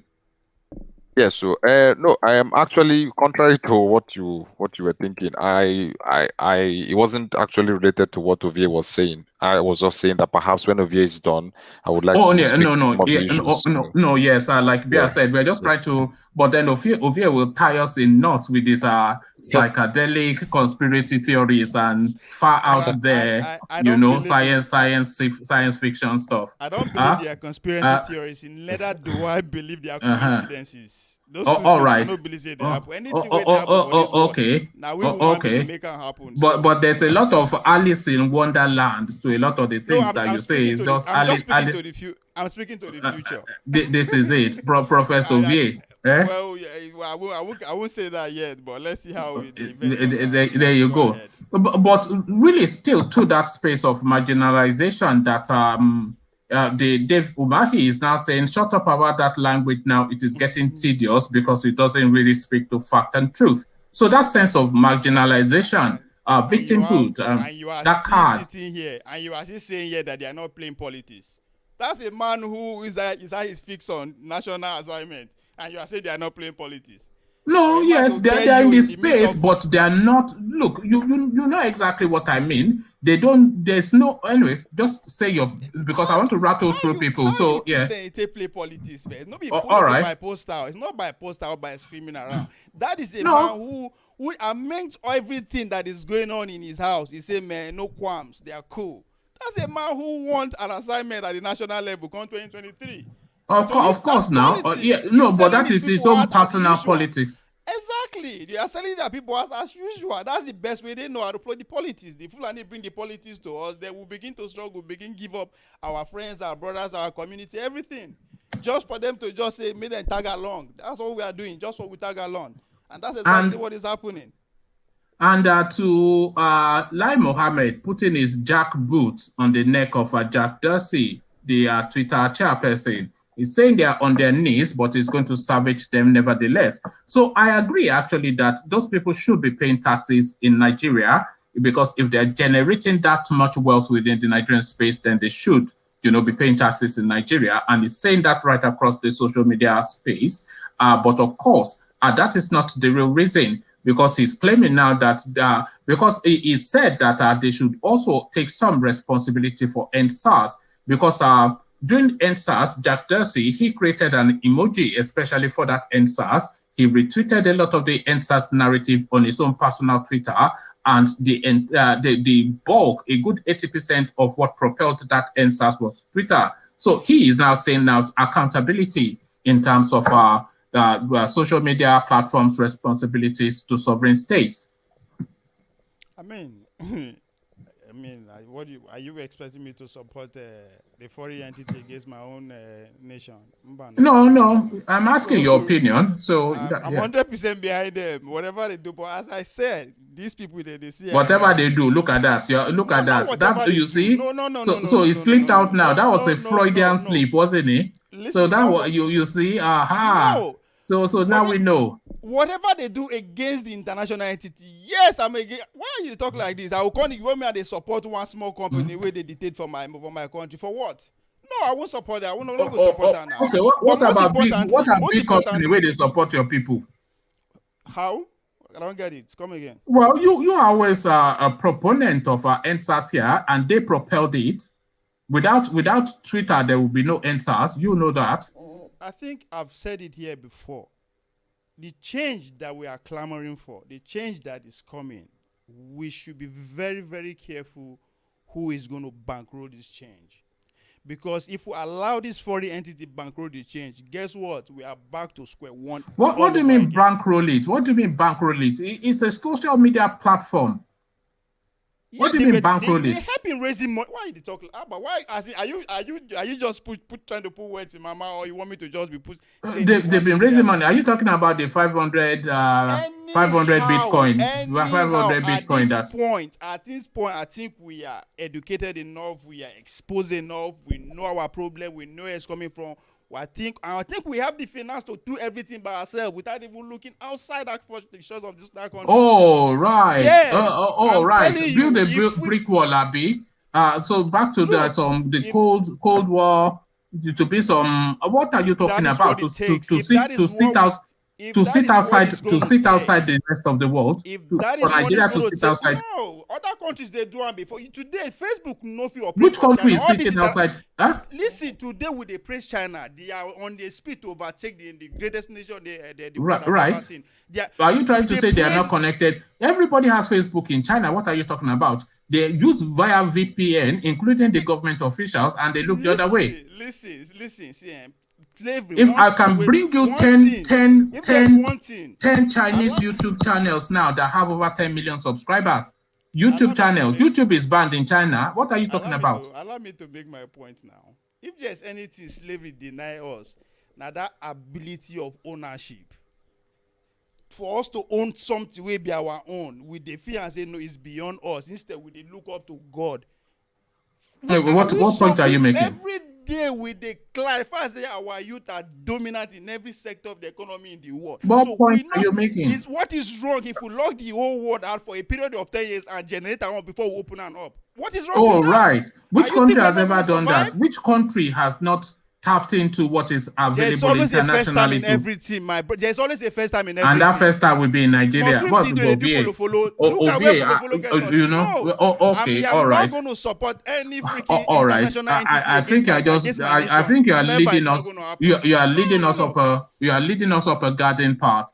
But I'll thank you, I am not you are expecting me to give my country up cheaply. No, I'm expecting you to give. I'm expecting you to give a balanced opinion. But no. I'm expecting you. Hold on a bit. We must gain our freedom because we are still not free. We are still tenant and slave in our own land. If we must actually gain freedom one day, we have to ready to make the sacrifice. Which is what? To isolate ourselves from the rest of the world and do what? That is what it's going to take for us to gain our freedom and do what? And do what? What will propel that growth? What will propel the growth if we isolate ourselves? Anyway, listen. You see, if the you and the Idodoa people don't believe in whatever they themselves, that's fine. But allow us, the rest of Nigeria, we can determine without the rest of the world, we can survive. You can survive. You can survive. How is that going to be? Without the Oduduwa people as well. Hold on, engineer.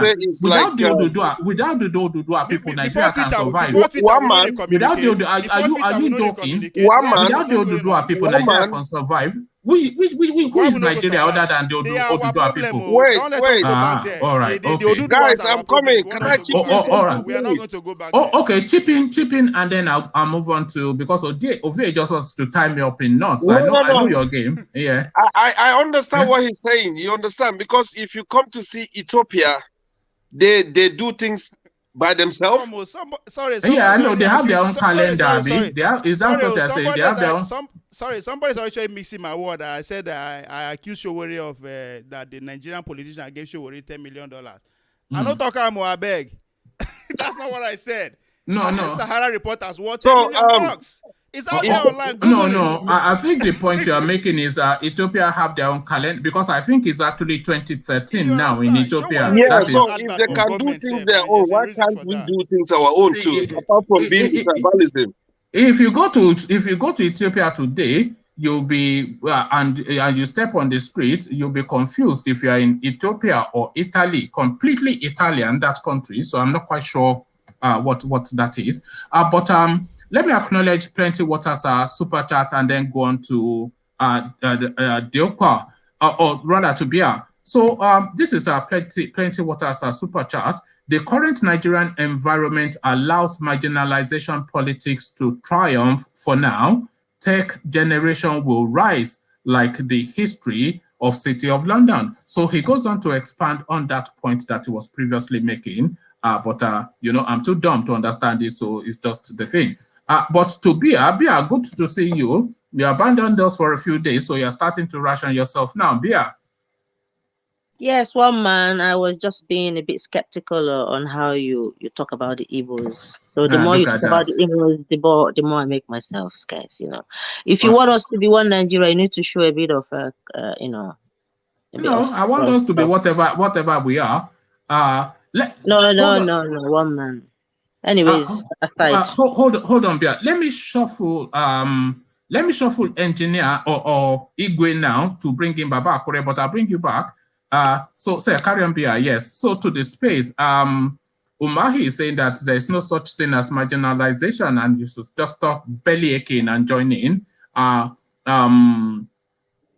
Tinubu's health deteriorating at a rapid rate, but they're telling us it's hale and hearty. And of course, the Fulani saying they sent bomb threats to Delta, and then they're saying yes, no, but maybe. So the usual muddied waters. That is the Nigerian space. Bia. Well, I will start with the marginalization issue. I believe that all Nigerians are marginalized, but the marginalization will depend on an individual experiences and definitions. Like, as a Nigerian, I can speak of my marginalization, which will be definitely different from your own marginalization. Basically, even our backgrounds differ. So our marginalizations will definitely speak to our areas regarding issues with politics. I can turn around and say to you, if you tell me you're marginalized, I can say to you you're not marginalized. But in actual sense, it is only you that can tell if you're marginalized or not. So if you tell me you're marginalized, I would like to know, and I will take your word for it. Yeah. So marginalization impacts everyone in Nigeria negatively, and the political, we have different types of marginalizations. Say we have like a person like Umahi speaking that Igbos are not marginalized. What you have to see in its his representation, does he speak for every Igbo person around Igbo land? Obviously, well, it speaks to facts. He doesn't speak to facts, my dear. He speaks for himself. He is speaking as a politician. You have to differentiate the difference between a political voice and the voice of a commoner crying on the street that doesn't even have a voice. And someone like me, could be speaking for them. You need to give audience to such voices, and don't always take what the politicians say to you, my dear. Okay. So marginalization relates to concepts of inclusion and exclusions, and Igbos have been excluded in many aspects of areas in Nigeria, and those experiences of social it can be social, economical, political injustice, lack of equal opportunities at all stages, you know, labeling. So, 1 such minute, as let me no, finish. no, Then no. But I'm you making know, my I'm case. very particular I'm making about my case so I facts. don't Yeah. forget what I need to say. Yep. Okay. The lack of equal opportunities at all stages because of lack of trust based on the war. Since the war, Igbos they continue to be marginalized. And that marginalization gap is widening so much. And that is why you're hearing, you know, when people feel so marginalized, they can say, okay, we'll bear it, because people will think if we do this now, they miscalculate or misunderstand our moves because we are Igbos. And then when we get in power, they tend to begin to think for us. People think for the Igbos. You are one of them. Let me finish, please. And then we have this social You see, you exclusion. accuse me. I use. But Yeah, anyway. because you said, I listened to you say Igbos can never ever be president. How dare No, you no, say no, that? no, no. I Take withdrew that that. back. But no, no, no. I Take it did. back, one No, man. no, no. You I don't have. know. You No, don't already. No. know. Hold on, Please. Abia. Hold on, Bia. Now I've These are already things you taken say that that back, sometimes and it then no, rumbles my no. belly. No, I've already taken that back, but then I replaced it with highly unlikely because, of course, you never say You never, can't but it's even say highly highly not. You unlikely. can't say that Well, because you don't know. if they don't politic, then the chances are that much more You reduced. don't know. Before the war, some people were there in politics, and then people Before in the that. war, look at that. Yeah, wait, whatever you say, Okay. everyone is speaking for themselves. One thing about some people they are so selfish that they are so blinded that they refuse to see the pain of another, and they want to speak for the person in pain. I am speaking as an Igbo person. You cannot know Igbo more than me. Have you ever been to Igbo before, Igbo land? Have you? Have Well, you taken time to well, visit no, these people I've not to had look cause around? to. I've not You had should. cause to. No, Uma, you are because not qualified to talk one about the man. Igbos from now Huh? One on. man, you got no right, man, to speak about Igbos. I am an Igbo, and if you No. haven't, wait. If Have you you been to haven't the been, north? Have you been to the north, Bia? I've been to Kaduna once, yes. And Look if I at have the that. chance, Look at yeah, that. if I Look have it, at I that. can't speak for them. I've never spoken for to the houses. I've only spoken about the killer headsmen. And you've heard me say many times, I don't hate Fulanis, but I hate the ones that kill. Me, I try to be fair. I try to put myself in people's shoes before, I say I don't like to judge people. So you can never ever say Igbo. It's Okay. highly unlikely. Let me finish my case now. Social exclusions like economic, political exclusions, lack of Economic effective. exclusion for the Igbo man. Are you joking? Yes, I'm not. 1 minute. Let Who me finish. controls the economy Let more me than the Igbo finish. person? Let me Abba, finish. Bia, The, Abba. who? The political people control it. People like Umahi. And I can tell you there are some children as of 40% of wait, Lagos State is owned by please Igbo. don't 45% of Abuja is owned by Igbo. please let me tell you. All of the Let me pharmacists and tell all you of the something. lawyers in One man, Kaduna State are you're Igbos. speaking I for mean, the come rich. on. You're speaking for the rich and the political. You need to come Okay. to the level of the poor. That is why I said to you, take your time to make statistical researches within these No, but you are denominations and speaking in areas. but you are speaking in broad strokes, not to fact. You are I'm speaking to. you I are am not a the one. fact. You are the one not speaking to Are you statistics. calling me a shambo? I'm a fact. I'm an Igbo and I've been marginalized. I speak as an Igbo and I have that right. Don't Yeah, take it from me. just for reasons of time. Let's move on from I've that not space finished. to No, the 1 minute. I'm rounding up now. because there are so So many people. Yeah. yeah, Go 1 on. minute. It's because you keep on interfering. You call it interjection, but it is interfering. Let me finish, please. So we have these social exclusions of the Igbos, both economical, political exclusions that lack of effective warrants lack of effective participations within the Nigerian space. Even the equipments like the bridge they've been building before I was born, subtle marginalization, certain people not allowed to participate, like I've said, or rewards because of the suspected behaviors of accused of the Igbos. Lives become impoverished economically, materially, basic rights, negative impacts of relationships, living unsafe or lack of trust within the state. Sense of belonging is paramount and relative to psychological behaviors of people, whether you believe it or not, both social and political outcomes. Poor sense of belonging creates negative relationships as part of their community within Nigeria, and it is affecting the Igbos immensely. You know, like you said, Igbos can never become president. I know you've changed it, but all these things, ineffective patterns of thinkings, feelings, and behaviors, such as yours. Is this how best to motivate an Igbo tribe that you have never visited, you don't even know anything about? Value the Igbos. Try and understand the Igbos. Nigeria, you know, as a political space, their structure is even not right from day one. So I'm saying we need the right to referendum. I don't support any 2023 election. That's me. Thank you. You don't support what? The 2023 election. I prefer the right to referendum because we have been so marginalized. So I don't feel like a Nigerian anymore. I don't feel like it's my basic rights. No, but you say you don't feel, but you essentially are. That's the passport that you carry. That's the geographical. It's the passport I carry now, but hold on. In essence, that is the geographical space that your ancestry comes from. So it's not pick and mix. It's not don't tell me that. I can choose. I have the right to choose. You can choose. I can decide to tear it to pieces and say I'm never coming back to Nigeria. So you can say that, but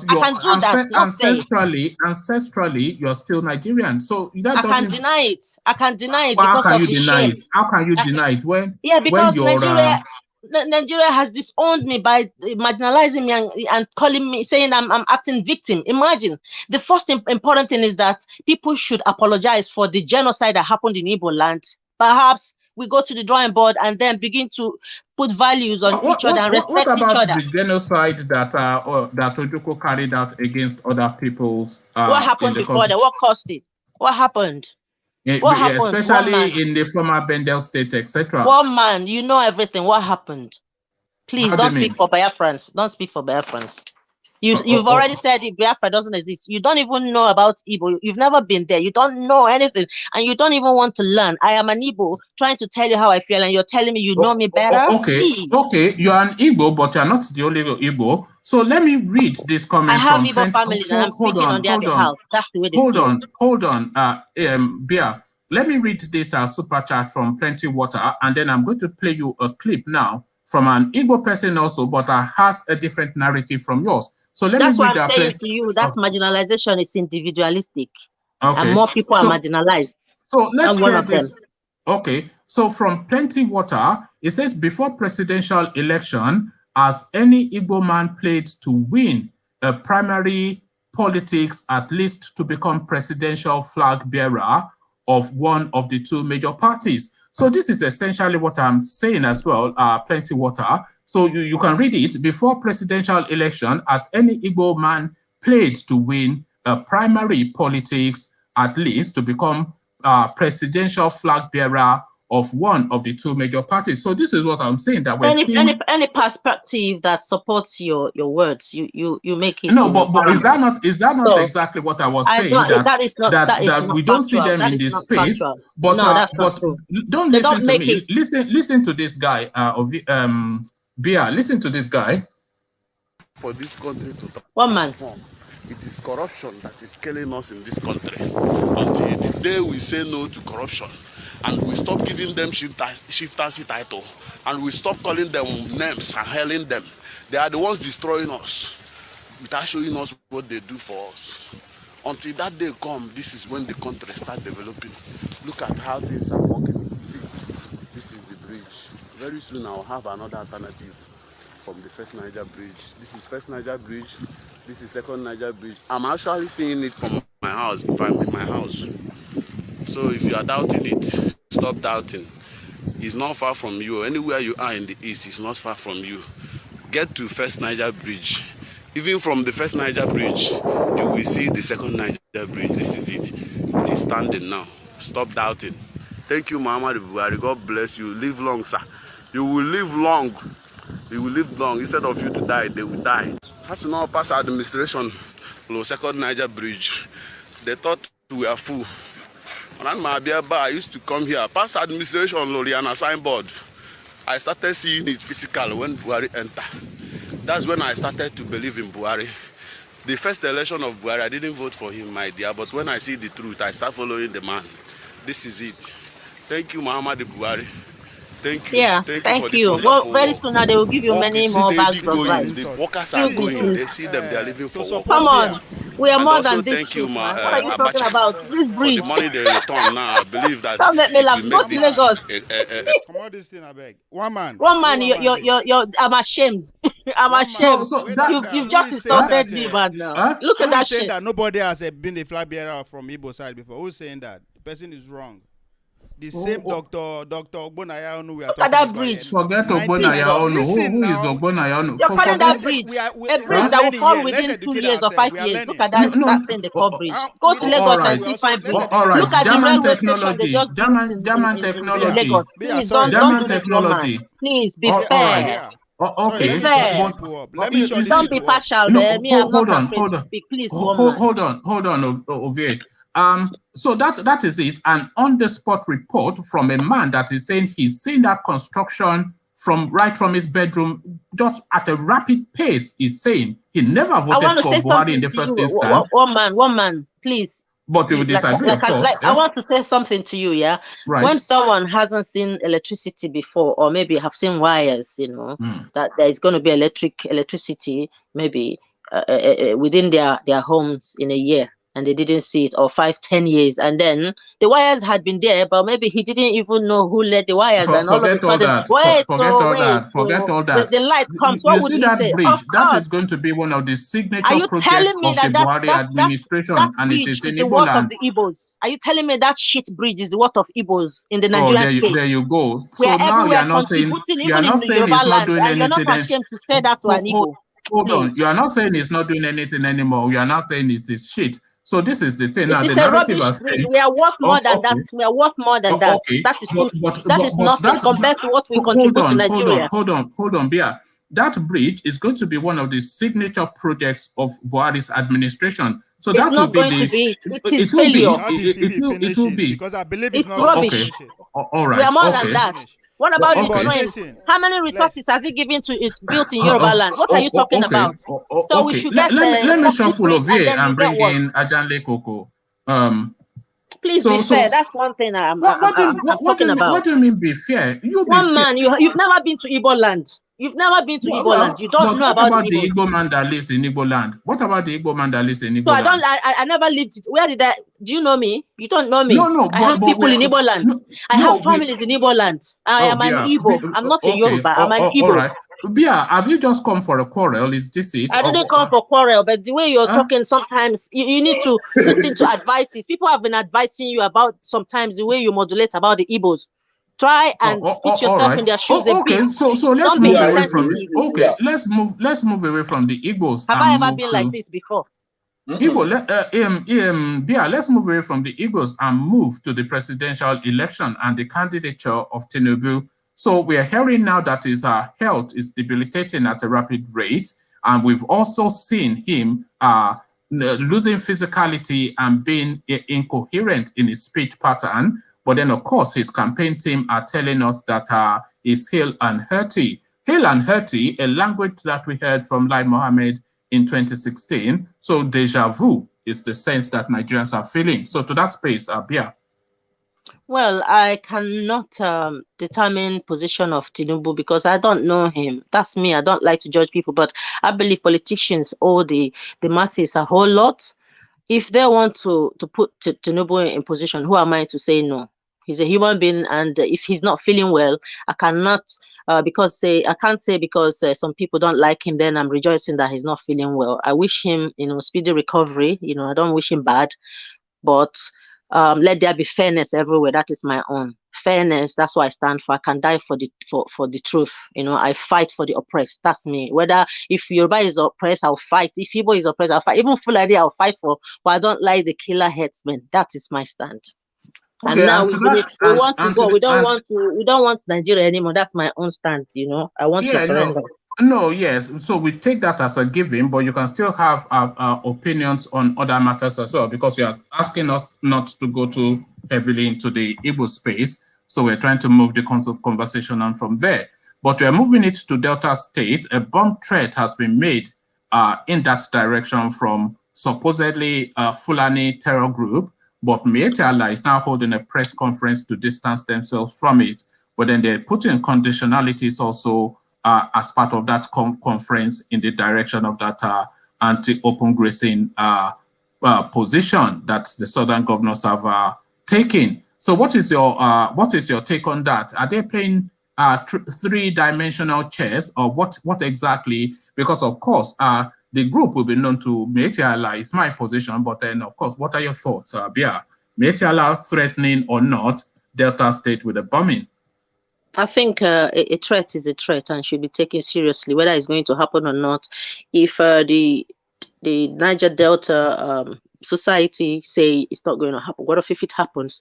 So there's nothing like regret. It's better to take precautions and be at alert, whether it's going to happen or not. It's easy to say words, but the action speaks better than words. That's my belief. Yeah. Oh, all right. Thank you, Bia. Let's go to Diopa, who we heard from yesterday and we rather enjoyed. So let's hear some more from you, Diopa. It does get a bit, because of course, passions always show fairly quickly in here because we discuss important matters. But what is your considered opinion? Because you have a steady way of putting things. So put it in perspective for us, Diopa. Good to see you again. Thank you very much, One Man. Can you hear me? Well, perfectly, yes. Carry on. Yes.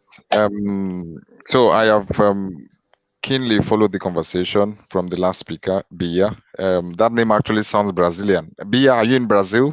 I guess perhaps you can put it in the chat. I am more for Igbo, but I lived in Yoruba land, so that is Biafran Odudua. Yeah. Oh, interesting. Because I have a friend here, and her name is Bia. She's Brazilian, from Goiás actually. So that's why I was just curious. Oh yeah, no toasting. You've not even if you see how pretty she is, you'll probably fall out of your seat. Because the first time we saw her, we all fell out of our seat. I'm just so normal. no toasting to the politics. Interesting. So One Man. I think I will start from the last point where Bia stopped. In my opinion, I haven't followed this conversation, especially about the power tussle in Nigeria amongst the different so-called majority tribes. I call it so-called because, of course, there are many other tribes that are subsumed in the three major tribes, which is Igbo, Hausa, and Yoruba. First of all, this is a statement of fact that even if the Northerners, the Fulani clan specifically, have been in power for many years. From what I know, because my sister, my elder brother, they all studied in the North, it's an irony that you still have the highest rate of poverty in that region, and this is something that, for me, I find it really disturbing and strange. Of course, that is not to say that it's a justification, for example, to say, well, okay, since the BC poverty day and they are still the ones in power, okay, I mean, provided that there is no economic impact that is coming from them being in power, then we can just fold our hands and sit down. It's also a statement of fact, One Man, that the Igbos have been marginalized for a very, very long time.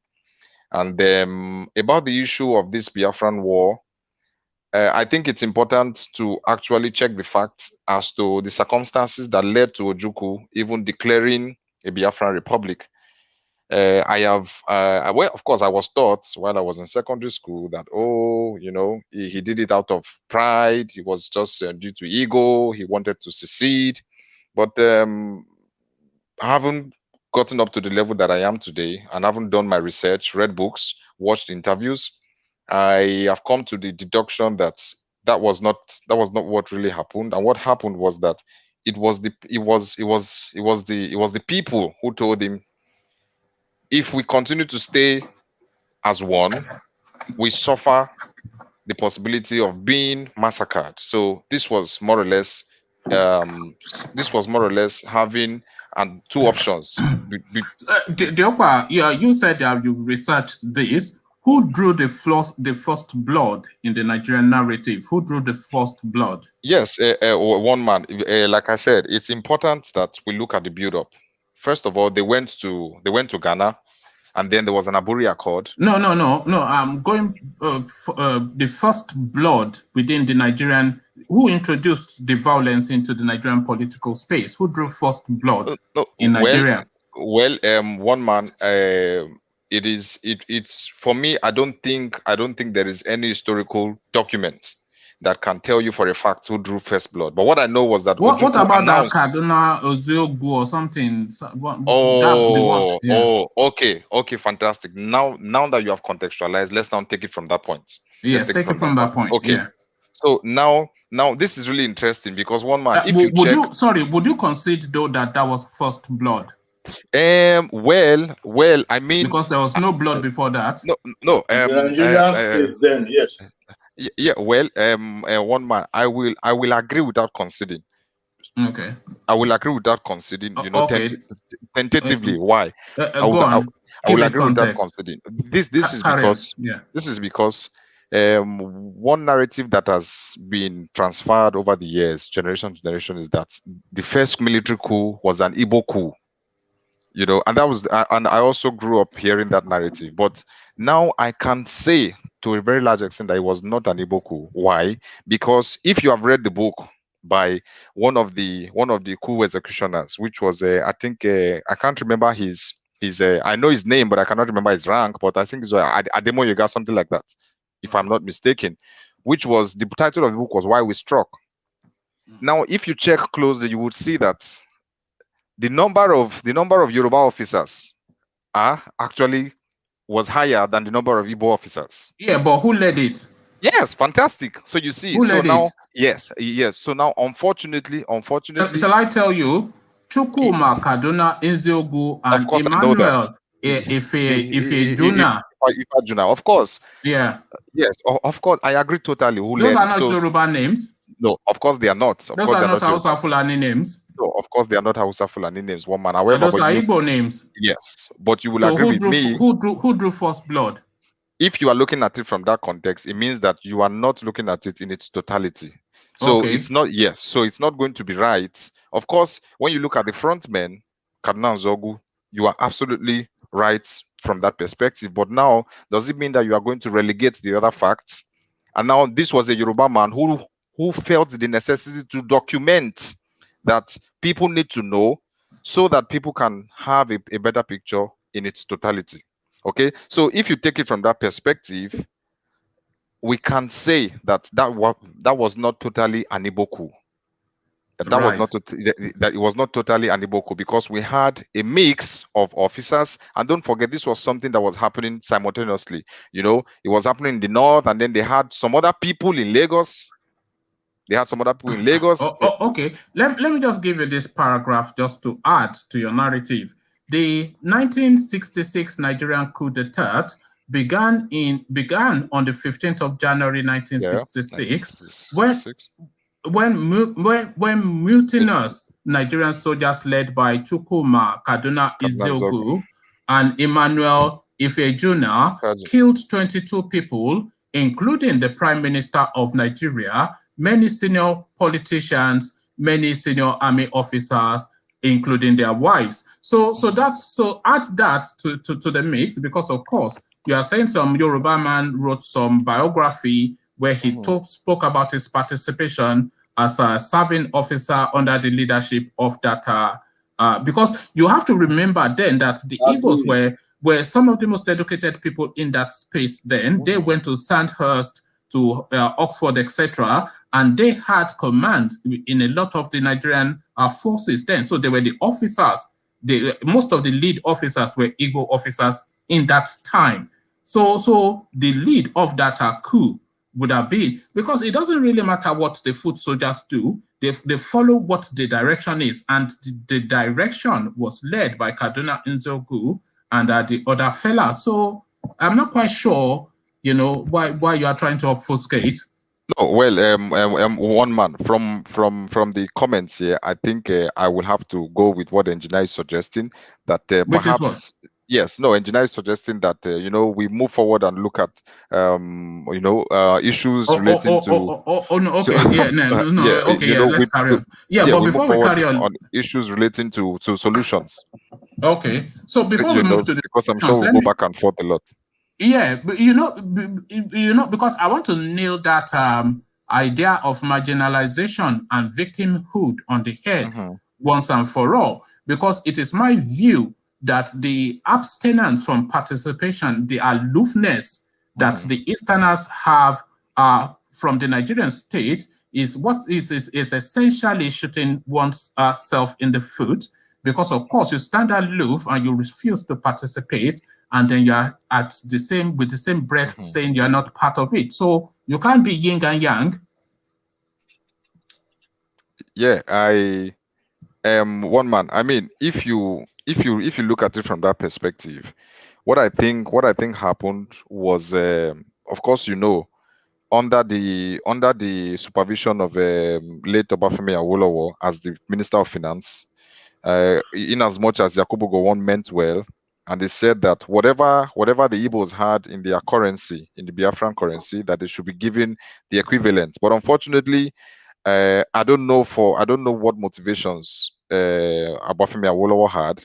Obafemi Awolowo gave the Igbos, regardless of how much they had, he gave everybody 20 pounds. So that was. Would you think that has something to do with the economics of the time, having gone through some brutal years of fighting? Yes. So of course. That would explain that. Would it? Yes. Yeah. No. It is a build up, one man, because if you study carefully, the so-called millionaires and billionaires of Nigeria, these are people who inherited wealth. If you study carefully from the Dangotes, if you study carefully from the what is the name of this man, Otedola, if you check carefully, and then of course you see some very, very big names. If you go towards Lagos Island, you see them. These are the people who have names of streets. You see the likes of the Rewanes, and these other people. These are people who at some point in time, due to the turn of events, these guys were able to rack up some wicked money, of course, through very, very, crazy, corrupt means. And however, the Igbos, due to that financial deficit, you can imagine somebody who had about, let's say, 1 million naira, and he was given 20 pounds. So what it means was that you cannot tell me that for somebody who is looking for what to eat, then his first priority would be going into politics. Did you know that a lot, if not all of their assets were held in situation and returned, both individually, like your neighbor looking after you until you come back, and also at the governmental level? So you are saying that they gave them XYZ. That was the economic. The economic collapsed under the weight of that war. So I mean, I don't know. But let's leave that space, as you said, because we could have a whole session about that. But it's just this sense of marginalization that I want us to put in context. And Dave Umahi is leading from the front in contextualizing that. But so maybe you want to speak to that space, what Dave Umahi said as part of your commentary on the talking points. Yeah, I actually jotted some points here. I mean, anybody who is not even so educated can see through what David Umahi is trying to do. You don't necessarily have to read so much books to understand that this is the nature of the Nigerian elites. Because borrowing from what Bia has explained, we should understand that at any point in time, the elites are more united than the common men. The elites are more united than the common men. So I do not see David Umahi as somebody who actually has the same kind of worries or the same kind of difficulties that I have. I'm an Igbo man. David Umahi is an Igbo man, but David Umahi is part of the elite. And of course, you should understand that. Come now. Don't be coy. We know you are an elite too. No, you're from royalty. You're from royalty. You're not. We know you're an elite. No. You cannot impose that on me. Look at that. You that we when we saw you yesterday, we all concluded that you are an Ajebota. Now you want to come and be one of the people. No. Well, one man. In order to now demystify, I think I will stop using English. Make I can't talk and for pidgin. Now You for see, Sule and they bomb me. look at that. Look at that. He wants to be one of the. You are Niger now, No, but carry on. no, one man. So I will speak pidgin a little bit. I was born in Sule, Lawansi. Me, I be hood boy. On my borole me. Yeah, look at that. But sorry, I was only pulling your legs. Carry on. Yeah. So one man. Basically, what I'm saying is very, very simple. David Umahi is part of the elites, and the elites will do anything in order to make sure that their interests comes first. So we should understand that whatever fight we are fighting, we should understand that the common man's aspiration, the common man's problem is different from that of the elites. So at the table where the money is being shared, there is nothing like tribe. The Hausa man will be there, the Igbo man will be there, the Yoruba man will be there. So these elites are people who have a common interest, and that is the reason why when I begin to see things like when Buhari begins to say that go and talk to your governors, that doesn't make so much sense, because what we have in Nigeria is not a true democracy. Power is so much vested in the center, so we cannot overlook that fact. So do not refer me to my governors if I know that my governors have to wait for allocation. If you want me to hold my governors responsible, then in that case, let us practice true federalism first, where there is devolution of powers. Then I can know that, okay, governor, you do not need to wait for the go-ahead or the permission of the president to do some things. Then I have to hold you accountable. But in this case, of course, we know that it's no longer news, that what we have today is not a democratic constitution. That was a decree that was just more or less decorated, and then of course introduced as a democratic constitution. So what we have basically is a military constitution disguising as a democratic constitution. So power is vested in the center, and of course we already know that this was something that was orchestrated by the government of what's his name, Abdusalam Abubakar. Unfortunately, Obasanjo, who is a Yoruba man, was actually privy to this particular fraud that is being imposed on us as a constitution today. And this is actually, if we look at it, this is actually, I think, the source of most of the problems that we are having. So now, basically, our governors are technically beggars, because they have to sit down and wait. Even states that cannot even sustain themselves, they have to sit down and wait and just, extend their hands and then get the crumbs that come from the center. So if Buhari is saying, oh, let them talk to their governments, let them talk to their local governments is actually practically non-existent. So until we begin to practice true federalism, Buhari should not tell any Nigerian that, oh, go and hold your governor responsible, because the governor, frankly speaking, is as helpless as the common man. The only difference is just that the governor, of course, has access, to funds. Immediately it is disbursed from the center. And then unfortunately the governor takes his chunk of the money and then sends it down. By the time it gets to local government, nothing remains to execute any project.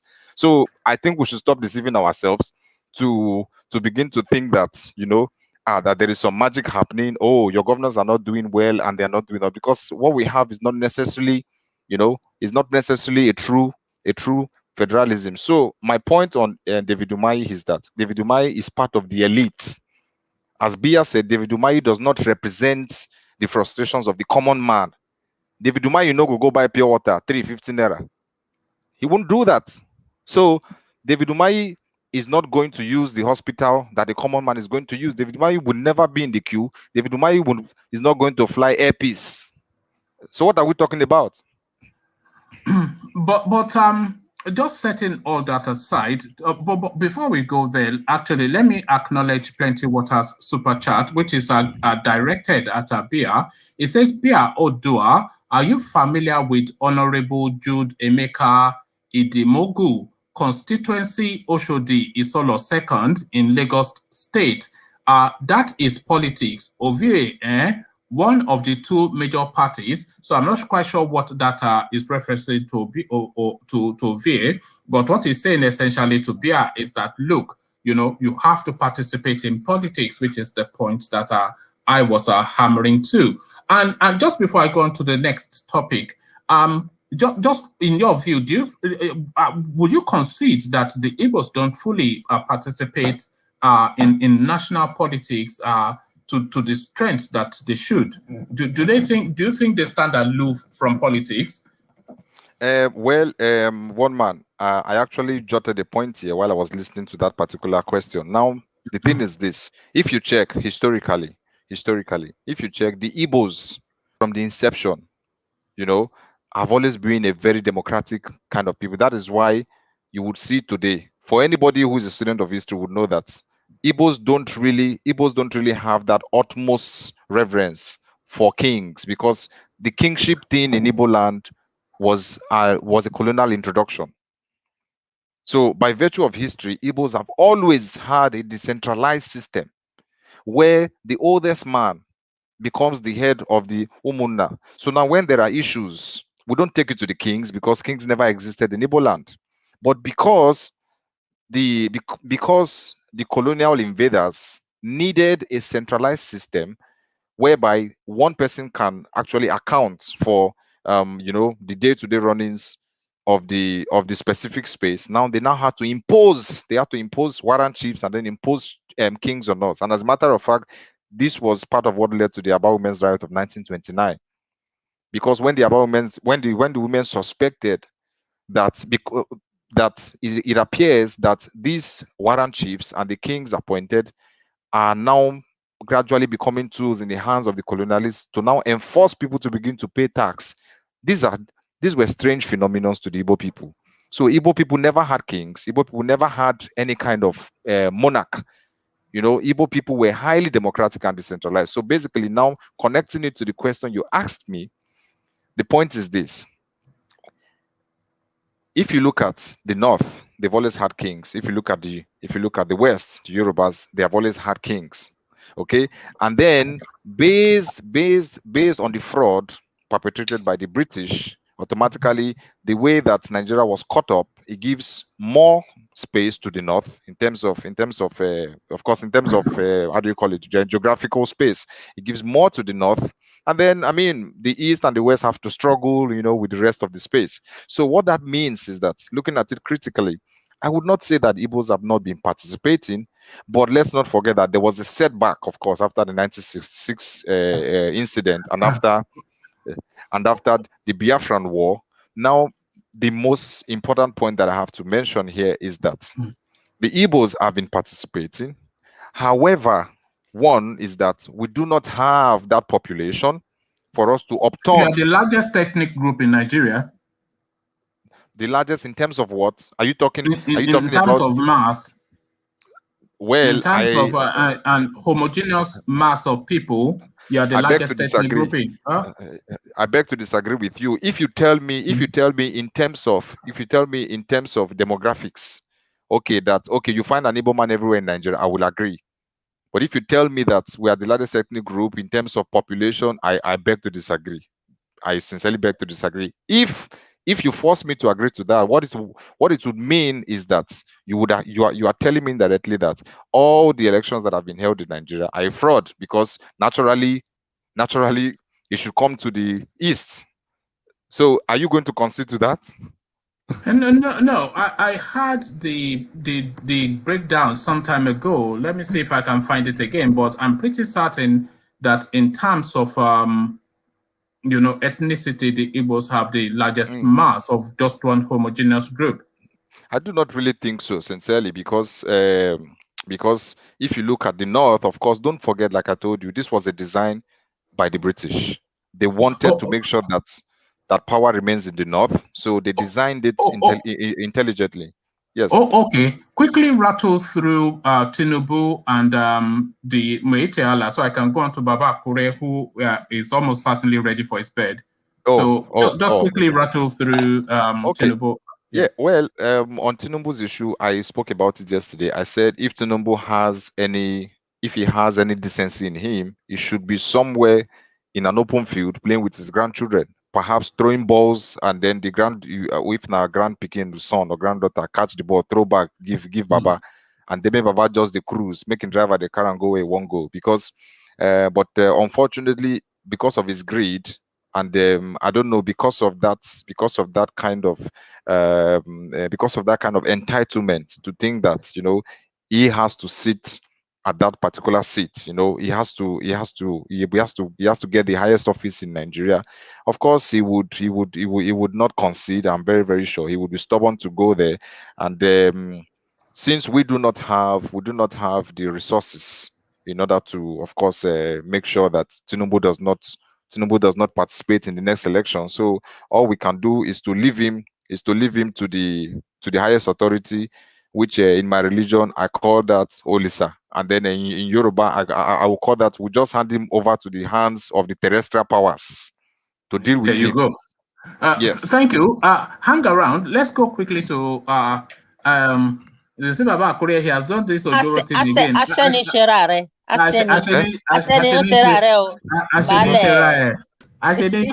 Oh, all right. Oh yeah, decode that one for Bia as we come into I the know the narrative. meaning. If you are doing and it don't show Sherare no Nibai. And look at that. And you say you want to leave Nigeria. How can you leave Nigeria? Impossible. I clap for him. I mean, I clap for her. Impossible. Can you still leave Nigeria now after saying that? It's impossible now. Of course. Ashede Shere, we see you. Well, I'm here. What I want? Yes. So to the narrative, Tinubu in and out of hospital and falling down all the time, but insisting he wants to be president. Umahi is saying that there's really no marginalization, which I think we have already labeled that quite a bit. And of course, now the threats of the Fulanis towards the Delta state. So take your pick. Anyway, you have to give it to me one after the other. Oh, okay. I'm going to start with Tinubu. Okay. Well, it is very sad anyway that Nigeria find itself in this barbaric situation, and with all these stupid and scant leaders. What I'm going to what's the name of this the speaker that Diopa. Okay, like Diopa said, we are going to hand over all of them to Chopano. It seems we hand them over to God. We hand them to Chopano, Yemoja Ogun. You see, it is Nigeria. I see Nigeria is number one country that I see in this world that somebody want to at the age of on the sick bed. I mean, let's just say Africa generally. Then Nigeria is one of the country in Africa that you see somebody on the sick bed and is still fighting for position. Even when they get to that place, if they have what we call this if they paralyze, they still want to continue in that position because of greediness. Like Tinubu, he can go ahead, but I know for sure that he's not going to be the president of Nigeria. You can quote my word. You can write today's date down, and I'm going to follow my Professor Wole Soyinka that if Donald Trump become US president, he's going to cut his green card. Like me, if Tinubu become president of Nigeria, I'm not going to cut my green passport anyway, but don't cut anything else, because I don't know where you are going. Don't cut anything. I'm not going to cut it, but like Pastor Adefara, is it Pastor Adefara's son or Adefara's son? What's the name of that pastor that said Plan B?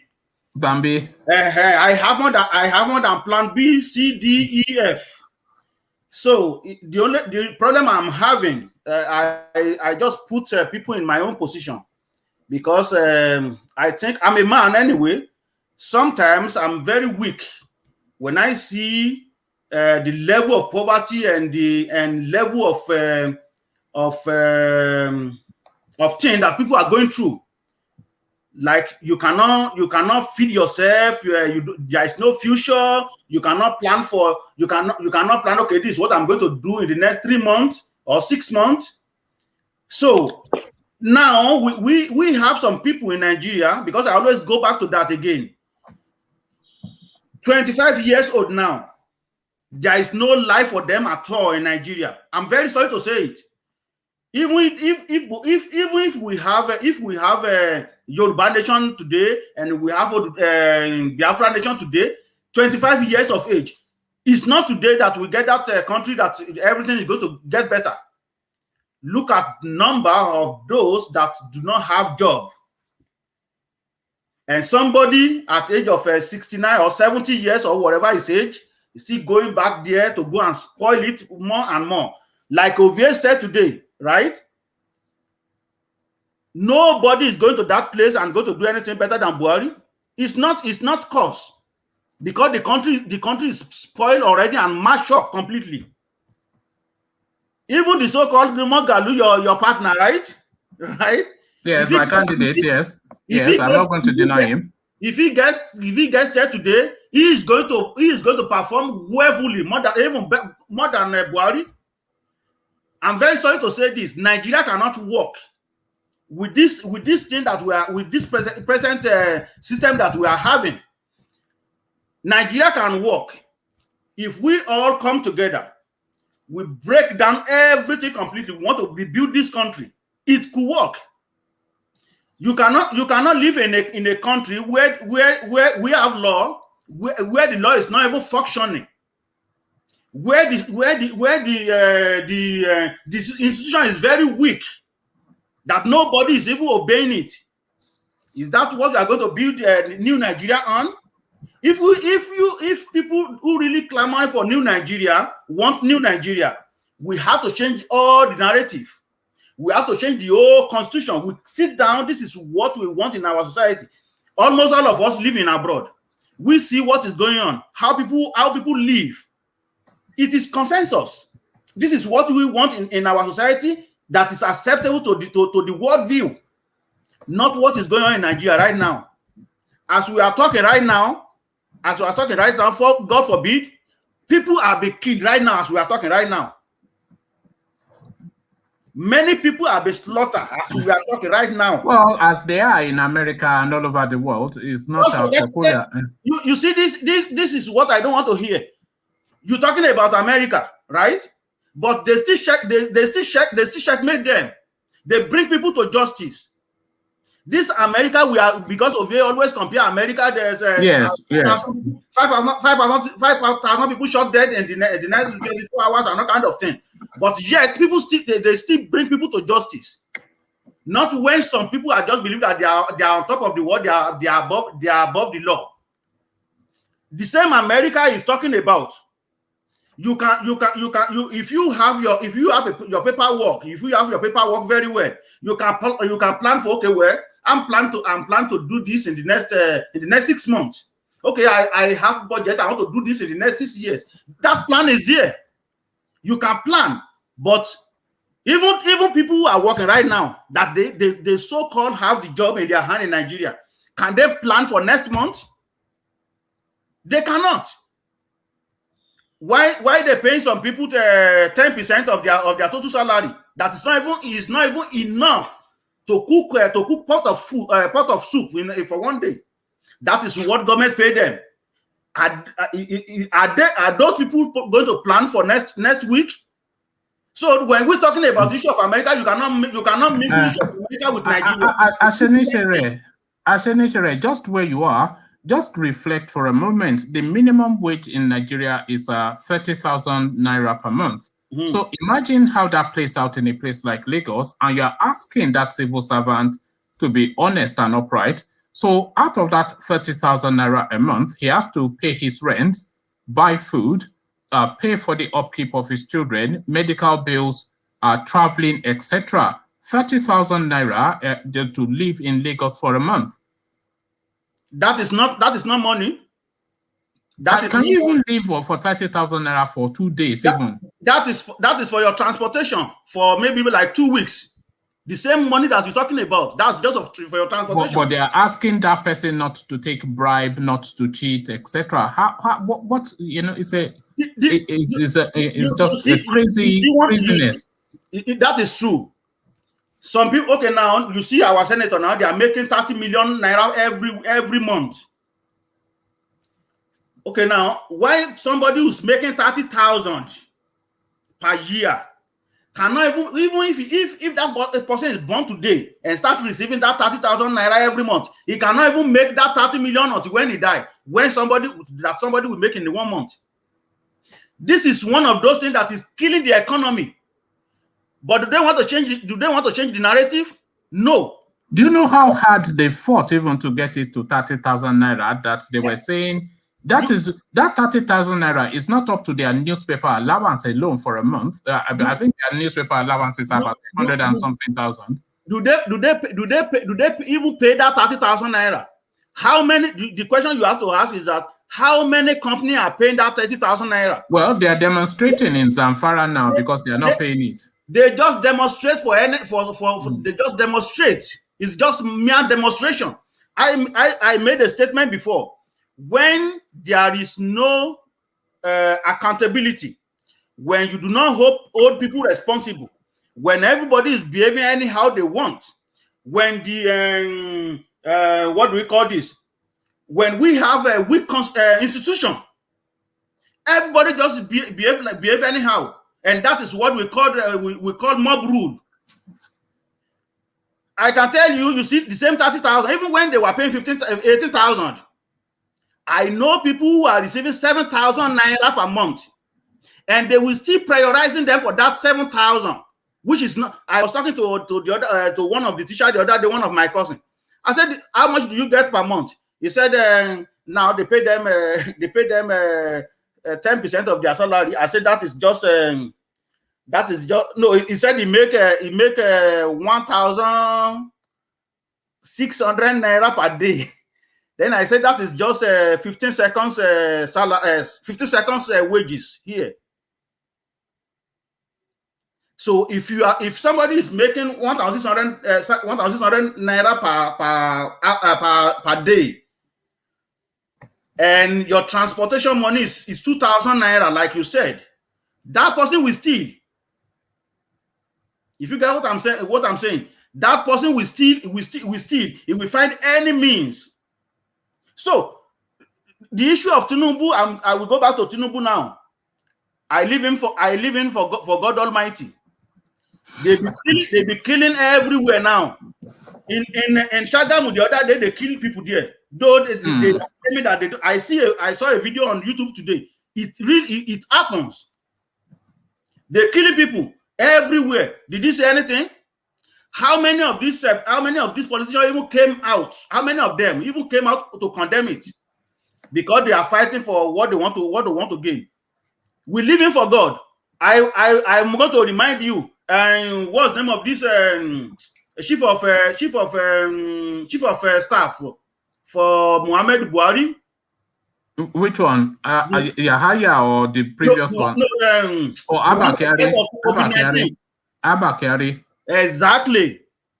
This time of last year, Abba Kyari, or whatever he called himself, in the grave, he will believe that he will be in life today. And these are the people. This is one of those people that match up to Nigeria up to today. Look at what's the name of this man in Ogun State. The way our politicians are behaved, that is why we are so angry. We don't want anybody to die. We want everybody to live long. But look at this man, this man from one of these senators from Ogun State. Oh boy, I wish I could remember. Ajimobi. No. Well, Ajimobi is one of those constituted authority. He believes he will never. If you tell him that he's going to die, he will never believe that. Look at Kashamu in Ogun State. Yeah. When he had his mother burial, it was bundle naira was spending. He didn't even spend it like just raw bundle. like 100,000 in one bay. We see all that on video. What happened to him? Now it's not even 6 months after that he died. We are not happy that they died, but at the same time we are so happy too, because they are just too wicked. Okay, so speaking to wickedness, wicked or not, Dave Umahi is now saying that this language of marginalization that the Igbos always throw at the political space, that it is belly aching and it's not vested in fact and truth. Speak to that. He is crazy. I can tell you, he is crazy. He blind. He could not see. Is he where they are anyway. I think you know this politician, right? So know this politician, right? What I will say is that that is not what he means. He want to say that Igbo has been marginalized even from right from onset. What Ovie is saying is that he's speaking to the politics of 2023 and is trying to position himself for there's no doubt about that. He is so stupid for saying that. But if he really mean that, I don't think he really mean that. He is talking with two mouths like Lai Mohammed. Right away from Tafawa Balewa. If we check history very well, we see that Igbo has been even from then marginalized. There is no doubt about that. Based on remember when was it Tafawa Balewa or Ahmed Bello that said they will never give an Igbo person a job, that even if they don't have it locally, they will go and look for Ahmed Bello, the Saudana of Kaduna or whatever, I don't know, wherever he came from. So you can imagine that year. It's not 20 years, it's not 30 years, it's not 40 years. And you think that is still the politics of today? That is still going on up to now. You did mention that Igbo did throw themselves in the politics arena. I'm very sorry to say this. I am still saying this, and I will continue saying it. Nigeria has hatred for Igbo. They will not vote for them. I'm telling you, I'm still saying it. Because the mentality of people is that they are going to break up Nigeria. Is that Nigeria not breaking up right now? Is it not breaking up right now? Because those who are clamoring for one Nigeria, because of that is why they don't want to vote for Igbo, because they believe in their mentality that Igbo, when they get there, they are going to break up Nigeria. Is Nigeria not never disintegrated right now? Nigeria is gone already. It is just one undertaker to finish the job. Baba, whatever you call me. No, I did not read out this story, but I'll read you the headline and just ask for your comments just off the back of the headline. It was one of the stories I was intending to read. Nigerian Army seeks Boko Haram, a swap terrorist reconciliation. So reconciliation now is the language that the Nigerian state is speaking to that space, begging the terrorists now that please forgive us. Well, that is what we have when we do not have military, and when corruption rip the whole country from top to the bottom. That is why they can be negotiating and they can be begging terrorists. But they can go to the east and devote their time in the east and killing people there. Right? No, you know, that is what I thought as well, that they wanted the numbers back so that they can throw it at the east. So they are telling them to slow down so that they can take their troops out of the north and throw it at the east. Yeah. You know the reason why they are doing this? The reason why they are doing this is that they know that if they concentrate on that, Igbo will break away. Nigeria, Yoruba is still joking. Yoruba is still sleeping. I'm a Yoruba man. We cannot measure stand to stand with Igbo. There is no doubt about that. In what terms? In what context? In this issue of agitation, in this issue of breaking up, we are just coming up. That is why they did not send the military to Southwest. In the statement Buhari made, He said he is going to give those people the lesson they will never forget. Why he did not mention Southwest? Because he knew that these people are still they are just making joke. That is why he channeled all his energy to this, rather than fighting Boko Haram. Because he knew that if he did not do that, before you know what's happening, the whole thing gone. So that is why he's doing all that. So they can continue begging. It is not new, and they will continue begging. Oh yes. What is that term now that is coming into the space? Unity beggar. This is now something, the new lexicon now, the new that is right. People are unity beggar. You see this issue of Tinubu that you brought up tonight. I was talking to one guy. I was talking to one guy today. He said to me, "Well, they want everything to. They were expecting some result on June 12th that something supposed to have been changed overnight." I said it doesn't work like that. It takes some time for things to change. Hear what the guy said. The guy said, bros, Tinubu is going to, Tinubu will do better in 2000. Do you think this story now, fake news or not, but do you think this is now the final nail in the coffin of any Tinubu sort of presidential ambition? Because fake news or not, people are already of that thought that is not well physically. So if we are now hearing that he's in hospital and his health is deteriorating, whether it is fake news or not, do you think now that, because after the weight that we have carried of Buhari constantly being in hospital, I don't think we have the stomach anymore for another sick note in Aso Rock. So do you think this is the end, essentially, of his presidential push?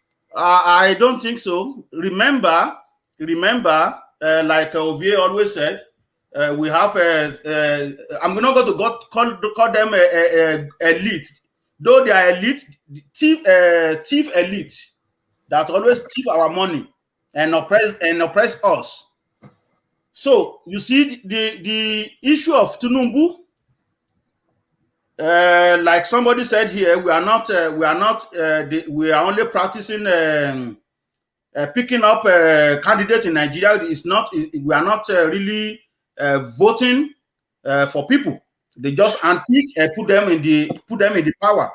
So if that continues, there is no. You will see that Tinubu can become president of Nigeria, but it won't be the president of Nigeria if Mr. Farah is still alive, because we will pray. I'm a Yoruba man. He is a Yoruba man, but he's not going to do better. He's going to do worse. I'm very sorry. You see the Magalu, whoever want to become president of Nigeria, I don't trust anybody. With the stage I'm here right now, not even 35 years. Youth can still rule. Youth. Let youth do it. Let somebody do it. I don't trust anybody. Even 25 years old in Nigeria, I don't trust any of them.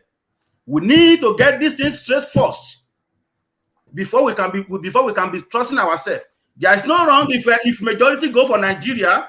Let us break everything down. Let's have good constitution. Let's have good institution that will hold people accountable. When you do something wrong in society, then they punish you. They put you in jail. The jail you suffer for you have the consequence for that. There is no action without consequence. Everybody will just behaving anyhow. That is what we are seeing in the country right now.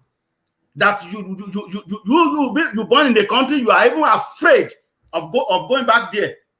What kind of life is that? All right.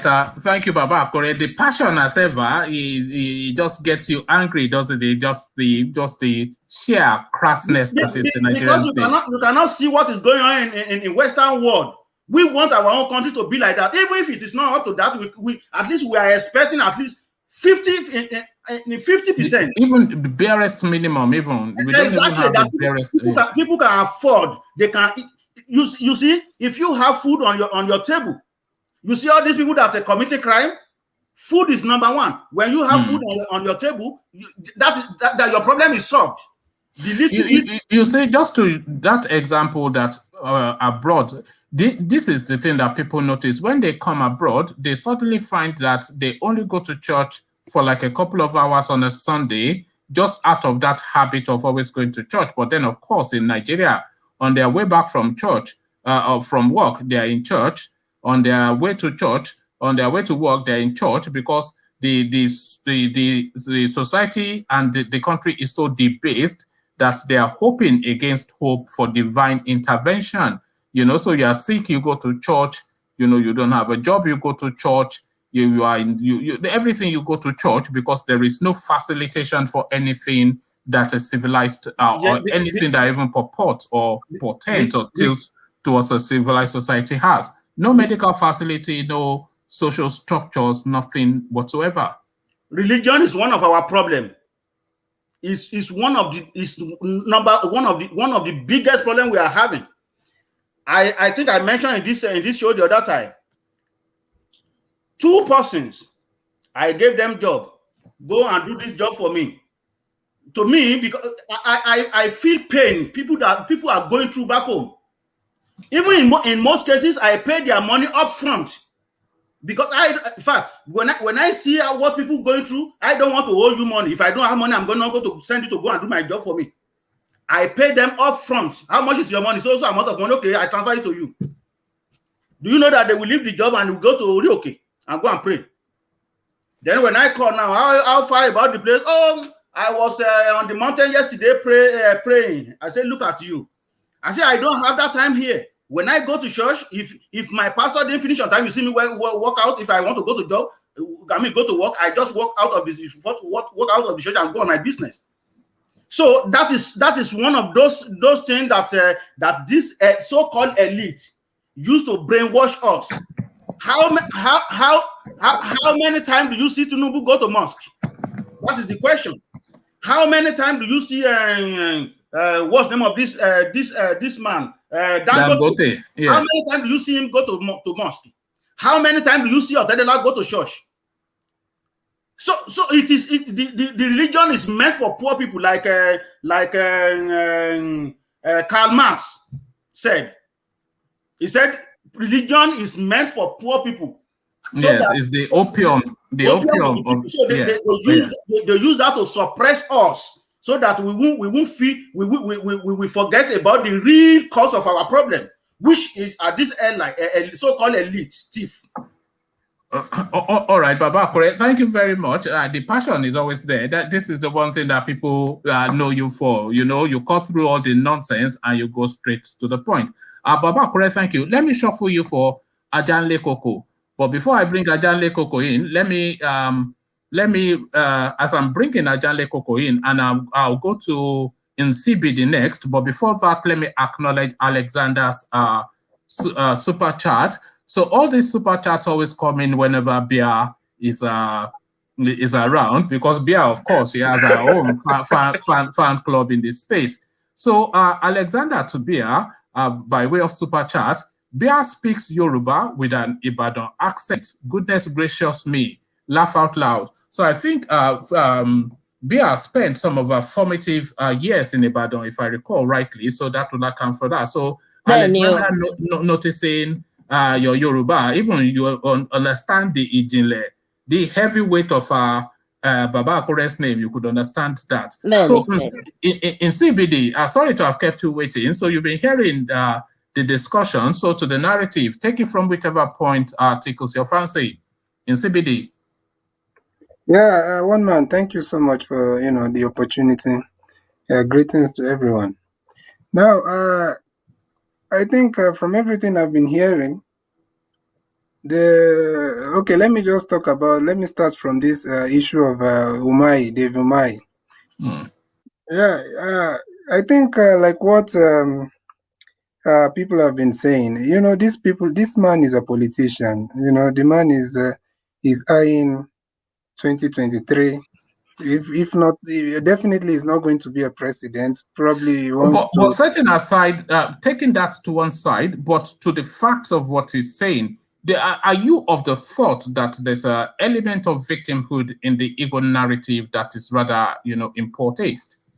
Yeah. Let me just give you a little bit of a breakdown, if you will let me, just for a few minutes. No, Now, carry on, yeah. Yeah. Now, if you look at the Igbos, the only reason why we are even debating if they are really marginalized or not is because of their own how do I call it, their own effort, or should I say the strength of that tribe. I'm not trying to be tribalistic or trying to make Igbo bigger than everybody. I'm just trying to be factual. If some other tribes, if they are left with just 20 pounds after a war, by now they will be they should be one of the poorest tribes in Africa, not just in Nigeria. They should be one. But now if you look at the statistics, But you guys keep saying that 20 pounds, as though we're talking about in today's notes. It was a significant amount of money then to an economy that was coming out of how many years of a civil war? Was it three years of civil war? A third world country as well. So, I mean, what was the expectation? Millions to everybody? Yeah, okay, no, not exactly. But my point is, definitely, you can't compare someone that had millions in his account and now giving that person 20 pounds. That's just my point. I'm not saying 20 pounds did not help them. Obviously, 20 pounds also, even if it's just to feed for a few weeks or months. You'll be surprised how much. I'll have to go and do the check-ins to see what the equivalent is for 20 pounds then and money now. But you say it'll be a significant amount of money. It's not going to feed for 1 month. Yeah. Yeah. Okay, I'm sure you get my point. But now what I'm trying to say is that let me just use a little bit of the example of the Jews. I'm not trying to say Igbo. I know that's another topic, topic. We've been through there before. No, I'm not trying to bring. I'm not trying to bring that into the conversation at all. I'm just trying to use some example. You Igbo people, we are a very peculiar lot. You want to be Jews, and then you want to be okay. Carry on. Yeah. So what I'm trying to say is to be everything. Yeah. No, just calm down. You people should calm down. I'm okay, telling carry on. Yeah, I'm not trying to say that that's another topic. Some Igbo people don't believe that narrative. It's not something that everyone in Igbo land believes. But what I'm trying to say is this: if you're talking about like marginalization, myself, I don't believe that. Yeah, that's what I'm saying. Like, if you're talking about this marginalization, somebody nearly fought me here over that. That I say it's the most ludicrous thing, and the person was so raged. No, I'm only using that example. Carry on. Sorry, in CBD. Yeah, I'm only using that example because that's the closest example that came to my mind. Now, if you look at the Jews, it's just after the Holocaust of I think 1933 to 1945, what they concentrated on doing for themselves is building themselves economically. They did. They now you can look at the Jews and you can call them, if not the richest group of people in the world, one of the richest group of people in the world. So it's just recently that they started going into politics, even in the US, and they've dominated the business and they've dominated so many economic space in the US and in every other place they find themselves. But it's just recently they started doing politics. They started going into, you're talking of Bernie Sanders. I don't know if it's Bernie Sanders or Ben Sanders, but Sanders and all that. There's this other guy, can't remember his name. So that's to show you that it's not like they didn't want to go into politics. Just like Diokpa had mentioned, these people, they are coming out from a war that affected them more, even if it's affected the whole country. But there's no doubt that it affected them. It's really to that marginalization space that I was wanting you to speak to. Are they as marginalized? Are they as marginalized as they would like us to believe? Because the governor from their own state is telling us examples of inclusion within the Nigerian state. Yes. Now, I can tell you for a fact, definitely when it comes to politics, they're definitely marginalized. Like someone mentioned, it's not just about coming out and putting your posters everywhere. There's this selection process right from the grassroots, right from the the party recognition, the party election, and everything. That is where the main marginalization starts from in the political angle. So you won't even see them is when someone has been approved from the grassroots or from the party, from the political parties. That's when we can now see them in the national stage. So politically, I can tell you for a fact that they are marginalized, and there's nobody can doubt, nobody can can deny that fact. And now when you look at also another peculiar thing that is that is happening to them is there's a disconnect between the people. There's a very clear disconnect between the Igbo people, the Igbo masses, the Igbo youths, and their political. I won't even call them leaders. Let me just say the politicians among them.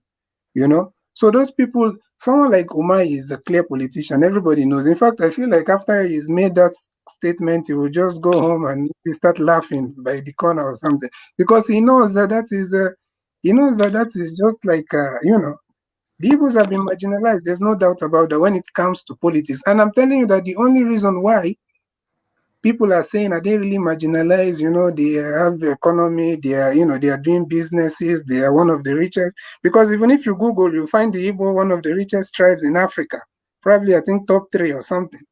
So what I'm trying to say is that the only reason why we are having that debate is because of their own hardworking spirit and intelligence that they've been able to convey. Because left for Nigeria, what Nigeria actually wished for the Igbos, or should I say the northern elites, what they actually wish for the Igbos, by now Igbos should be one of the poorest people in the world. They should be crawling, that's what they expected. Is that not that to be happening victimhood to the again? Igbos right now. All right. Before I move you on to the... Yeah, go on. Hello? Yeah, hello, I can hear you. Yeah, no, before I move you on to the Tinubu narrative, let me just correct myself on something that I was debating with Diokpa, saying that the Igbos were the largest ethnic group in Nigeria. They actually are not. So this is the percentages: Hausa 25.1%, Yoruba 21%, Igbo 18%, and Ijaw 10%. So actually, rather than being the largest, as I said, they're the third largest. So to go on to that Tinubu narrative, Tinubu, health deteriorating, we see him falling down all of the time, and he's still insisting he wants to be president. So Buhari Mark II, essentially, 2023 in CBD. Yes, thank you. You're talking about Tinubu, right? Tinubu, yes.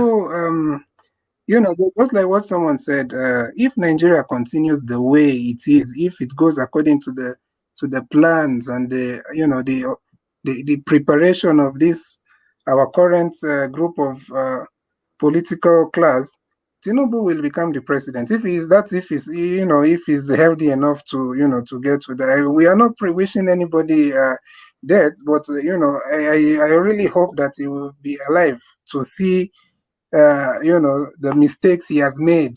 But if everything goes according to their own plan in their head, Tinubu will become the president in Nigeria. But unfortunately, it will not go according to that plan that they have, because at some point they will have to understand that it's the people that have the higher voice or the higher power. So for Tinubu, the way the whole thing is set up, unless if also there's some kind of disagreement between him and his northern counterparts, those people, definitely if they disagree with him, definitely there's no how he will also get there. So for Tinubu, we are not really worried about him, honestly. Just like what Baba Kure was saying, we should just hand those people over to God. You understand? So Baba Kure wants to hand them to Shopono. Yeah. Yeah. So that's that for Tinubu. We are not really worried so much about Tinubu. To be And honest, politicians will always be politicians. and to the space where the Nigerian security forces are asking for reconciliation with Boko Haram and ISWAP. So effectively now they have conceded that they're able to defeat these people, and now they want to negotiate with them. So what price would these terrorist organizations ask for, and is Nigeria able to acquiesce? So to that space. Yes. So for this Boko Haram and these people, I feel like maybe because you can look at it from two sides. You can look at it from the number one, from the side that they feel like it might be true, it might be a lie. Like maybe because of maybe killing Shekau. I don't know. They've been killing Shekau since for over 10 years. They've been killing Shekau, but finally they said they've killed him this time. Okay, so you can look at it from this I part that think even Boko Haram has confirmed that. I think I read that somewhere that even Boko Haram has now confirmed that. yes, I've also seen that. So let's believe that they've killed Shekau. Probably now they feel like the Boko Haram are at a weaker a point, or maybe they're in a vulnerable place, so they want to just make them surrender. But another way to look at it is that Boko Haram probably have re-strategized, and they have even probably this military also have some intelligence that the ordinary people people don't have. So maybe they've seen also that the way these people are going, the next thing they'll come up with is something that will be even 10 times more dangerous. So they want to quickly appeal to them and try to see if they can reason with them. So that's also another possibility, to look at, another possible way of looking at it. And to the space, Lai Mohammed is now claiming that he has Twitter on its knees and is going to now take his pound of flesh. So all sorts of demands now. He's saying that Twitter has written to the Nigerian government to start negotiations. But then, of course, some of the things that the Nigerian state is demanding is for Twitter to control the space a lot tighter, and then for them to be registered as a business concern in Nigeria so that they can pay taxes, and to moderate the language. They are giving the attribution for NSAS to Twitter, say that they were an enabler that created the platform that facilitated the destruction and killing that we saw at NSAS. So to that space in CBD. Yes. Lai Mohammed, to be honest, most of the things he says, people also, you can just clearly see that sometimes he's very wrong with the things he's saying, and he probably lies, he intentionally lies, and it's quite ironic. It's quite ironic that his name is sounding like how he like what he's saying. But now, Twitter is not. Twitter is bigger than what these people are trying to make Twitter look. Of course, Nigerian market is very important to Twitter, but you also have to understand, like, for example, as much as Nigeria has a huge population, Nigeria don't have, that kind of a large internet, should I say penetration yet, that It people might. does. It does. It does. Okay, yeah, they. I'm not saying they don't. Obviously, it's large. Consider Nigeria has 113 million registered internet user. 113 million. 113 million. 113 million internet users. Yeah, that's a huge number. But I can It assure you is that. vast. Yeah, that's a huge number. But my point is, Twitter will not jeopardize or will not, undermine their own policies and their, the things that they have set in place just because of, a government of one country.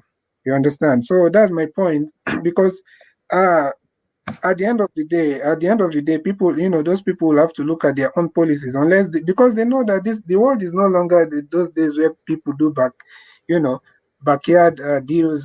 These days, if you do those kind of deals, people will know. So I don't feel like Twitter will will give in to the demands of the Nigerian government, because what they want is control. I think they want control. They want to be able to tell Because Twitter if they are that, able to, if they are able to control Twitter, that will be the end of that platform in Nigeria, essentially. Because people use it for free expression, and if they feel that it's a bit like channels television now, it will turn into channels television that nobody watches because they know already that it's just the mouthpiece of the government. exactly. And in fact, one of the things about Twitter recently is because you know, at some point they were trying to, you know, I think that's when they you know, that during, especially during the time of Trump, you know, at some point they were always you know, trying to restrict or, you know, censor some of this conservative angle of looking at things, of, you know. But at some point when they saw the backlash and when they saw that it has, you know, it started reducing their, you know, reducing people's confidence in their platform, you know, the big guys, the top guys are still happy with them in some cases. But when they saw that the masses are beginning to see something that is wrong with their method, so they had to now also adjust themselves not to be too you know, not to be too tilted to one side. So, and what's the name, Lai Mohammed and these people are trying to do, they want Twitter to, you know, to move out of their way and just to be on one side, and that's at this point it will not work. It will not work. So at the end of the day, I feel like I feel like that this Nigerian people will consider, they will consider the you know, they will consider the backlash and the you know, the optics, how it will look for, how it will look for the country among, you know, the Committee of Nations, you know, because all these things we are saying that Nigeria, we are not isolated, you know. So at some Well, point they this is will what also, Ovie is saying, that we should pull out of the international community and develop ourselves. I don't know why. I don't know. Ovie, he no has no run no away no, now, Ovie, but you know. that can't work. That will No, not I work. mean, It can't work right now. I don't even Even know China, what. even China with all of their you know, their own what policies and their own way of looking at things. They have their own Google, their own YouTube. They are still, yet they are not isolated from the world. In fact, recently their president, I think it was like 2 days ago, President Xi was saying that they need to do a national you know, image makeover for China. They want to appeal to the world to see China in a different way. They want China to look like a place where everybody can come and feel like they are, you know, they are in a free country. And that's what, imagine that is what the president of China is saying. So let's look at the future. If somebody that has achieved, if a country like China that has, you know, that have achieved everything they have achieved is telling you that they want to do an image makeover, to you know, so that the world And will you are embrace telling them. Nigeria to go into some Yeah, cold space, and yeah, but it will not. thank you, in CBD. In CBD, thank you. So let's go to Ego, who we don't hear often enough from. So Ego, are you with us? Yeah, I'm here. I'm with you guys. Good Yeah. evening, ladies Good and evening. gentlemen. Yes. So Good to the evening, space, Nigeria. you are following the Yeah. narrative. So just speak to the space. Yeah, let me begin by the one that is very concerned to me, which is the threat to the Niger Delta people. Which I know that the Niger Delta people are seeing that those jihadists, Fulani, whatever, as a declaration of war. If the Fulanis don't know, if the Fulani jihadists just believe they can come and spread paper across Niger Delta and begin to threaten the leadership of Delta State, they should rethink, because the people of Delta State will not also just take it lightly.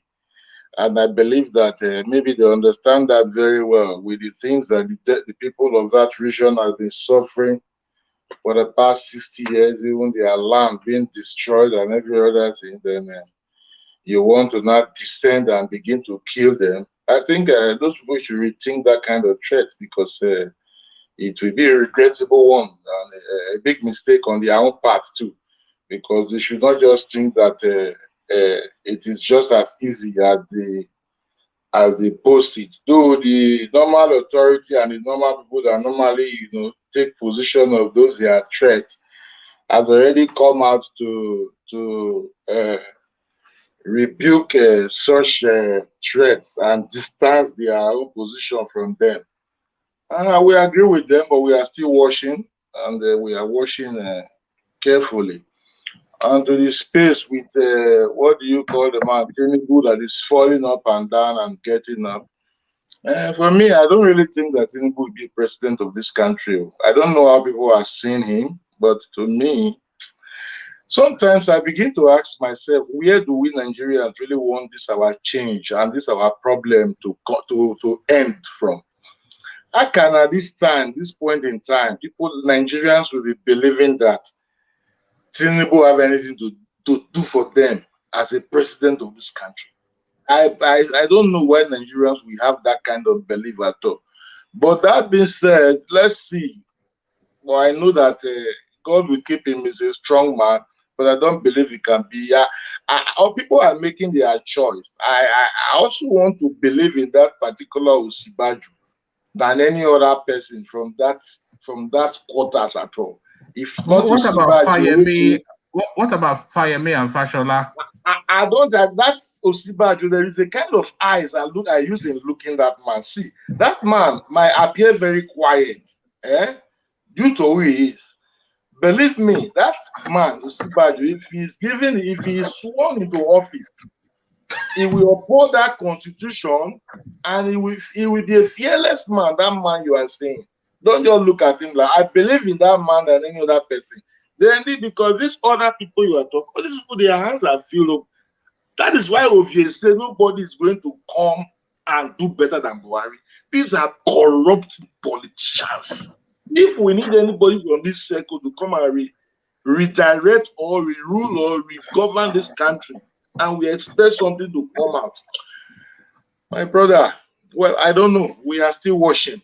But for me, I really subscribe to Ovie. If we give any of these people we are seeing, nothing will be different from what maybe if anything will change, maybe the killing can stop. But nothing will be different from what our sitting president is doing. I don't think anything will be different from that. I don't want to agree with yourself and Baba Akure when he has this notion that the Igbos will not be voted for. Yes, your own decision cannot be for all. You cannot just say they say Igbo want to divide country. The people will not vote for them. I don't believe that at all. No, I'm not an Igbo man. But to an extent, if an Igbo man really can convince the people and they see the potentials in him and is free of corruption, even the North will vote for him. That is what I believe. Even the North will vote for him. Do you think they participate enough? Do you think I've not really seen that kind of hatred. The problem of the Igbos are themselves. I'm telling you, okay, let me say this thing to you. Nnamdi Kanu is fighting for Biafra right now. And this Biafra is fighting. It consists of the whole South, which is the Niger Delta region, in which none of these people in the Niger Delta are really giving him the support, or the South, the support that he needs as a person. According to you, he has one time fallout with almost all his leaders or colleagues or people who plan this movement together. Go and listen to what Asari Dokubo said in one open video. I thought I watched that video from your destiny. So if for a peradventure Biafra is to come, Igbo will remain the majority. Is that correct? They will not also give you the opportunity to have power. They will also be, even they will do worse than what these Fulanis are doing if they become the majority of that Biafra today. That is just the truth. So we should not just begin to behave as if we don't know the truth. If then you want to go for an Igbo nation, fine. If you are coming for Biafra, trade with caution. We are not the enemies of Igbo. Igbo, the Biafra, we all are one people. We love them, we can give them our support. But in this case, we are not in line with what Kanu is in line with. Therefore, it is that's why I can say with all form of, I don't know, that this Biafra of a thing, if you keep saying it look like civil, it will not come. There is nothing like Biafra coming from anywhere. That's just the simple truth. How do you want it to come? How? They tell me that Igbo nation is coming. I can agree with you. Don't tell me that won't be from where? How is it possible? We got to look at things properly before we begin to make some certain. See, for us to fight for a better country, a developed nation, a just and free and fair nation, is very easier than for us to fight to divide this country. That is just the truth. For us to fight for equality or equality and peace for this country, normal life standard of government, for us to come together as a people and fight for that is more easier than tearing this country to 10. If it's a lie, let us see as we're on it. Because we're on it already. Thank you, Igo. Just to the space of the army or the forces asking for reconciliation with Boko Haram. Is this the direction to follow? What do you think is happening there? You know that the army now, this plea that they are making to these people, you know, it's a serious issue. These people now, maybe they have guns or weapons more than this army. And most of all these weapons you are seeing, where did they get it from? They destroy the army position and collect all their weapons. This has been the level, this has been the way in which this Boko Haram has decimated our military, and our military is claiming that it's they that have decimated Boko Haram, telling us this every day. Igo, what we are saying. Igo, do you not think it speaks to a narrative that the security forces are almost tacitly conceding that they are overwhelmed because they are battling on so many fronts? They are battling the Igbos in the east, they are battling Boko Haram in the north, they are battling the headsmen all over the country, and Sunday Boko now has now declared Yoruba land a war zone. So is this not really speaking to a narrative that they are now really conceding that they are overstretched? Of course, that is exactly what's happening. That is exactly what you are saying. These people are overstretched. They don't have the manpower. They don't have the weapons. If Sunday Igbo is declaring this place again a war zone, then they have to deploy military there again, according to Buhari. Buhari should look for a way to engage the Nigerian people. Buhari should drop the ideas of creating a Fulani caliphate or a Fulani, what do you call it? Cattle, what do you call it? Cattle way, cattle roll, cattle this thing. Buhari should think of how he can bring his people together in terms of doing justice to all. If your Fulani men go and commit a crime anyway, please send them to prison, as others have been going to prison in this country from the outset of our nation.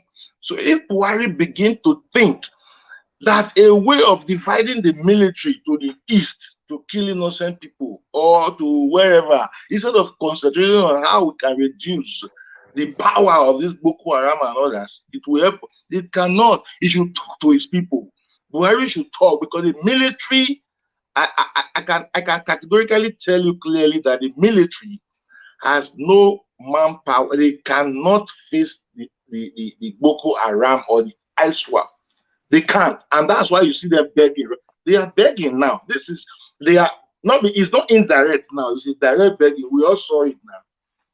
Well, so they are short of everything. So we must continue in one way or the other to ask Buhari. If Buhari begin to do the right thing, things might be very easy. These people might not be overstretched. The military should leave the southeast and stop killing the youth of the easterners. They should live there and go to the way they're supposed to be. The police are enough to follow up whatever is going on in the east. The military is so low. Now, you don't used to see military in countries, but today in Nigeria, the militaries are everywhere. People doesn't respect military before again. Even their training or whatever, or their modus operandi has not changed. They are not behaving like civilians. All right, because thank you. Too much now in the city. Yes, thank you, Igo. The jobs of the police are now being carried out by military men. My brother, where are we going, man? We have to pray about that is the country that we have now, because like you said, I don't think once I've ever seen the military on the streets where I am, and I'm pretty sure that a lot of people will say that wherever they are. In fact, I've never really, I can't even say I'm not really sure. I have never seen them on the streets ever, because so that is where we need to get to. But thank you, Igo. We'll hear from you again in the last round. So please stick around. Adale Koko, we see you. Hey, how you doing today? Nakwana,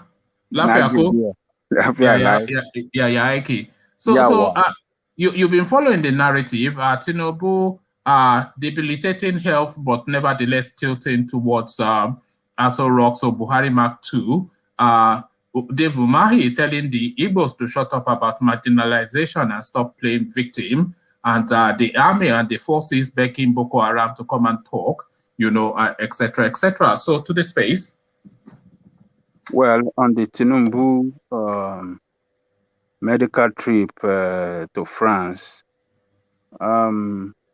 his spokesman said that he went on annual checkup, a regular annual checkup. Well, yes. I hope that is true. So there's nothing. But if it's lying, that's going to boomerang against them. So, but do you think whether it's lying or not, this news now puts the final nail in the coffin of any Tinubu presidential ambition? Because people already had concerns about his health, especially every time they see him in public or every time he speaks. So now adding this to that concern that is already on the ground, and also the experience that we've heard with Buhari, who has spent half his regime in hospitals in London. So would this now news be the final nail in that Tinubu for 2023 coffin? Is this the final nail in his president on this? Does this end it for him? Well, I don't think it ended, because if the only thing I can see there is that people have been saying it, that it's not healthy, and it's not healthy, and you can see it physically, the way he walk and the way he talk. But this will only further signify that yes, I mean, further confirm that this guy is not healthy.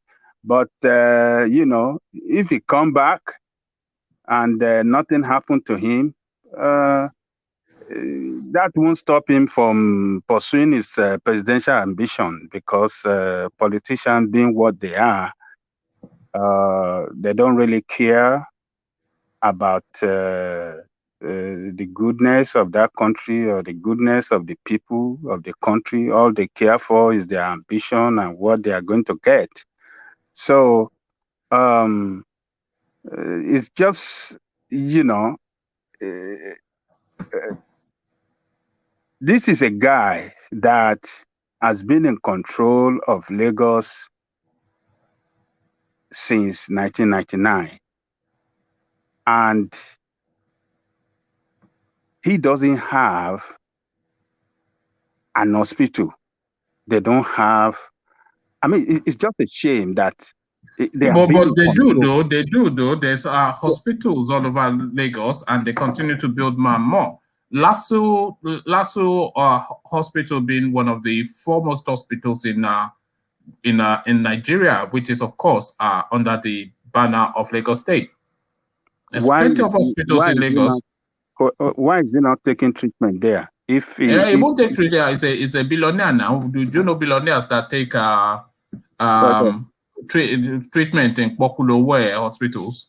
Oh, so you are confirming that they don't have a standard hospital. That's what you are saying. No, it's suited for the masses, but certainly not for the elites. It's not suited for anybody. It's a is a trash. I've been there. And I was there last year too. You know, so Lasso Hospital. there's nothing there for the masses. It's just look, regular blood check. You have to go outside to take your blood check. I mean, a blood test rather. They cannot conduct, all blood work. They cannot do it in that hospital. Most of the blood work that they want to do, they will refer you. They will say, go across the street or go this place. They don't have the reagent. Everything is not standard there. So these people, they are very shameless people. It's just unfortunate that our people are so gullible and they can still follow these people and they can still vote for them. They don't have anything in place for the people. They don't have anything in place for the people. It's sad. The roads are bad. The schools are horrible. What is it that they want to point to? There's nothing. There's nothing to showcase that, this is what they have put in place that is working for the masses. Nothing. And that is why you see they run abroad for treatment, for just checkup. Because the spokesman said it's just a regular, so they don't have hospital. And they know that even the private hospital in Nigeria, those ones they are calling private hospital, the best cardiac hospital, they are not as good as general hospital that we have here. They don't have all the equipment that... You forget that Nigeria is a third world country, Ajanle Koko. Look, when they say that China is a third world country, China is not a third world country. It's a developing country. They still regard it's a developed country. China is the second largest economy in the world. Well, second largest, but it's not regarded as a developed country as America. China has the largest growing middle class, largest millionaires created, largest infrastructure being built, largest everything. It's not on the paper that is a developed country. They still regard them as developing country, the same as India. You can never see an Indian man travel to America, India Prime Minister travel to America for treatment, or Chinese president travel to any other part of the world for treatment. It's only Nigerian leaders that travel all over the world for treatment. The Saudis travel for treatment too. The Saudis, the Arab world, they travel for treatment too. Okay, those ones, their medical facility are still better than us. Those ones just like to show, they like to spend money. The Saudi, they have money. So look, in the 60s, in the 50s and 60s, Saudi prince, Saudi king, and royal family used to come to University of Ibadan. Yes, you are. For treatment. Yes. So that was when we have a nation that was working. And that was when we have the decentralized government in that country, where we have the East running their own thing the way they like to run it. The West was running their own thing, and the North was running their own space the way they like to run it. And everything was working well for everybody. So we have had good things before, but these people have destroyed everything. And that is why they are running abroad. They cannot even do it in private hospital that they call those private hospitals you see that they are classified as the best hospital. Hey, man, if you are sick, if you travel home, you are sick, it's better you come down here and don't take treatment there. So it's all garbage, man. So Tinubu, he will, I pray that he come back alive and nothing happened to him. No, he's already back and he's hale and hearty. As he's back? Lexicon. Yes, this is what they're saying. Oh, okay. All right. Yeah. So his political ambition is not going to give up. he will pursue it, and the game that I'm foreseeing is that he has to bring something on the table to negotiate for that position. And do you think that he's going to concede that position, but they'll have him anoint somebody of his choosing, a bit like he conceded the vice presidency and brought Al-Shebando in? He's not going to concede that position, but they are going to play game. They are going to play this political game against each other. The Northerner are going to ask him what he has, what he's bringing to the table.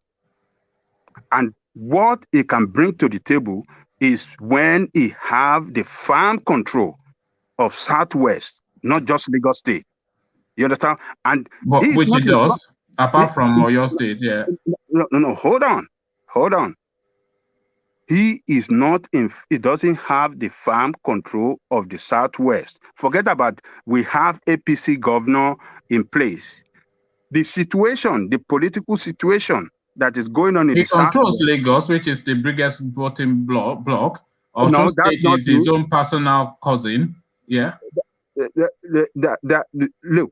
Apart from, he even controls Fayemi because Fayemi is his political boy. The only person that you cannot say is his boy is Akeredolu, because Akeredolu is nobody's boy. And Makinde in Oyo State, he seems to have independent thoughts too. But essentially, he controls the Southwest.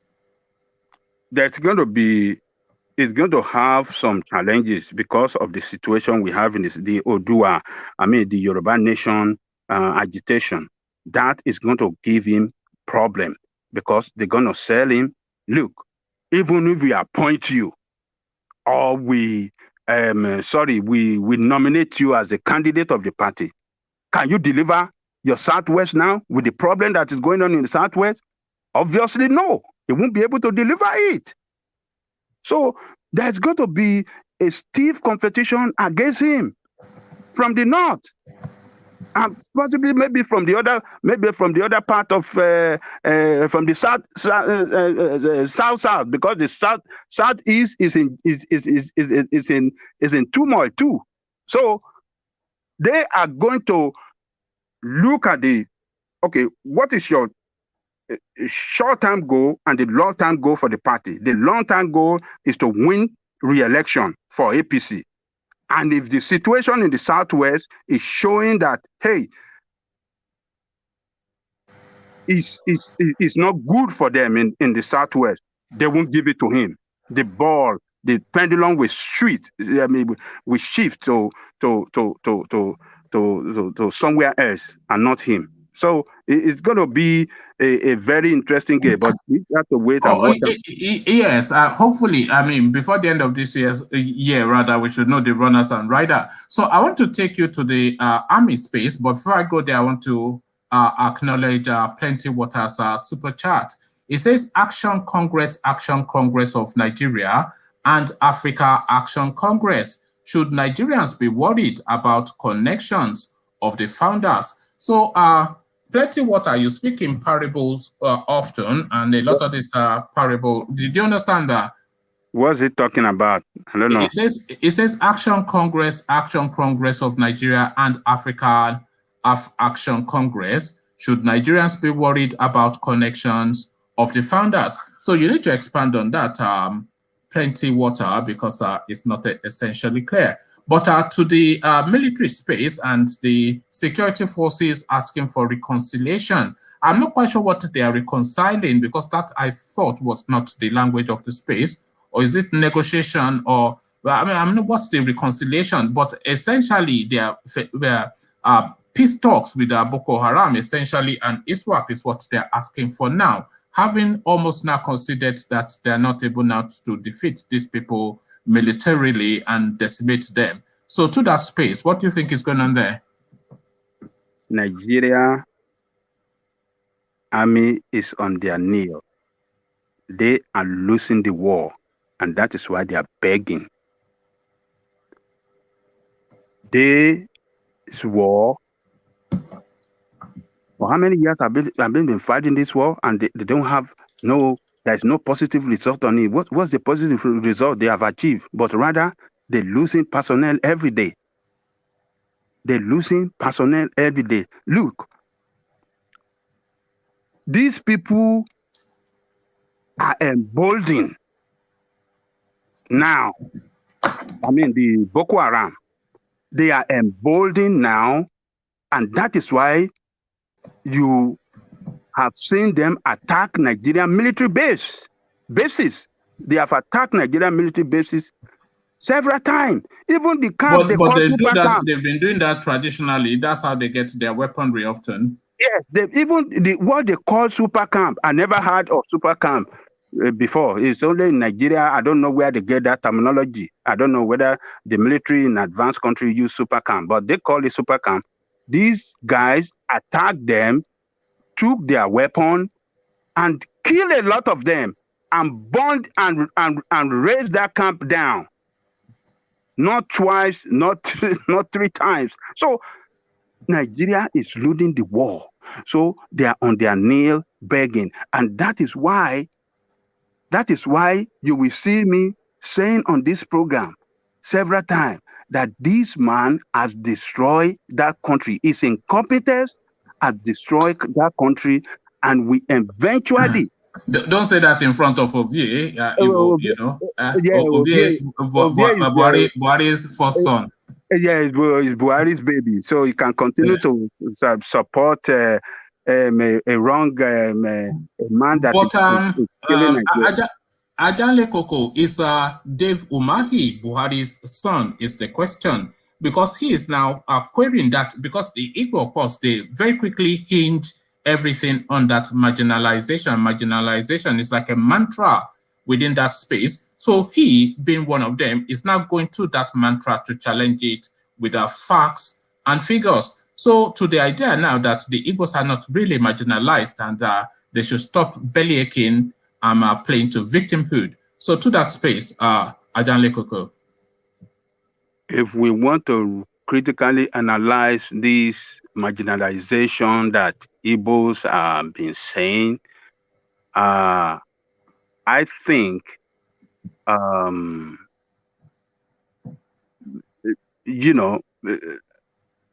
it is overblown and it is overemphasized that that Igbos are marginalized. I want to agree that they are marginalized on one position. That's on the position of the presidency, and not marginalized. Do you think they are marginalized, or they are not playing the politics of that space? No, they are playing the politics of that space. But let me break it down. Sorry, let me say what I mean, and then you break it down. Well, okay. When Awolowo was battling Shagari, we didn't hear an Igbo voice. When Abiola was battling Tofa, we didn't hear an Igbo person in the mix. When Obasanjo was battling whoever he was battling, we did not hear an Igbo voice in the mix. So never mind that they put themselves forward and they are not getting the position. They are not even putting themselves forward sufficiently because you cannot form a thought association between the Igbos and the presidency, because there's no name that was ever really in contention. You say Alex Ekweme, but it's just there's no heavy push towards that space. So that is why I'm querying that. Is it really a marginalization, or are they not putting themselves forward forcefully enough for people to acknowledge the possibility of it? Are they politicking enough? Oh yeah, Igbos are politicking enough. You see, the issue of presidency that they have not gotten does not mean that they are marginalized. They have participated fully in Nigerian political arena all the way through. If we want to look at it, right from the time of the Second Republic, they played a very big role in MPN, and that is why they were able to get the second in command. That is Alex Ekweme as the vice president.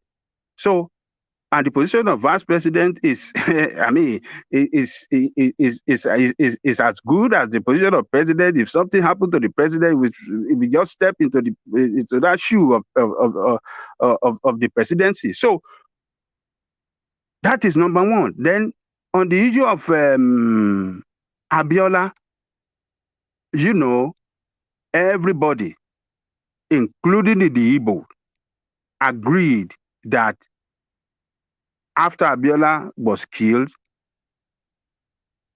that position should be ceded to Yoruba people, to Southwest. Everybody, the West, the North, everybody in that country. And that is why you saw that the two candidates of the two major parties we had then, PDP and APP, both of them are Yorubas. Falaye on APP and Obasanjo on PDP. So everybody across the country agree that, oh, look, what we did to Yoruba people, we have to compensate them. So that they participated, they were part of the decision. So they were not marginalized in that respect. So if you want to talk about the time of Obasanjo favored them. It was very fair to Igbo in position, in everything. It was fair to them. So how are they going to complain that they were marginalized? And they voted for Obasanjo overwhelmingly, even than the Yorubas. They were part of the team that brought Obasanjo there. So then when Obasanjo left and put Yaradua died, Good Luck came in. They had a fair share, if not bigger share, in that government. I was just joking. I was just joking that maybe if Malam Buhari marries some Ngozi, maybe that will satiate that space.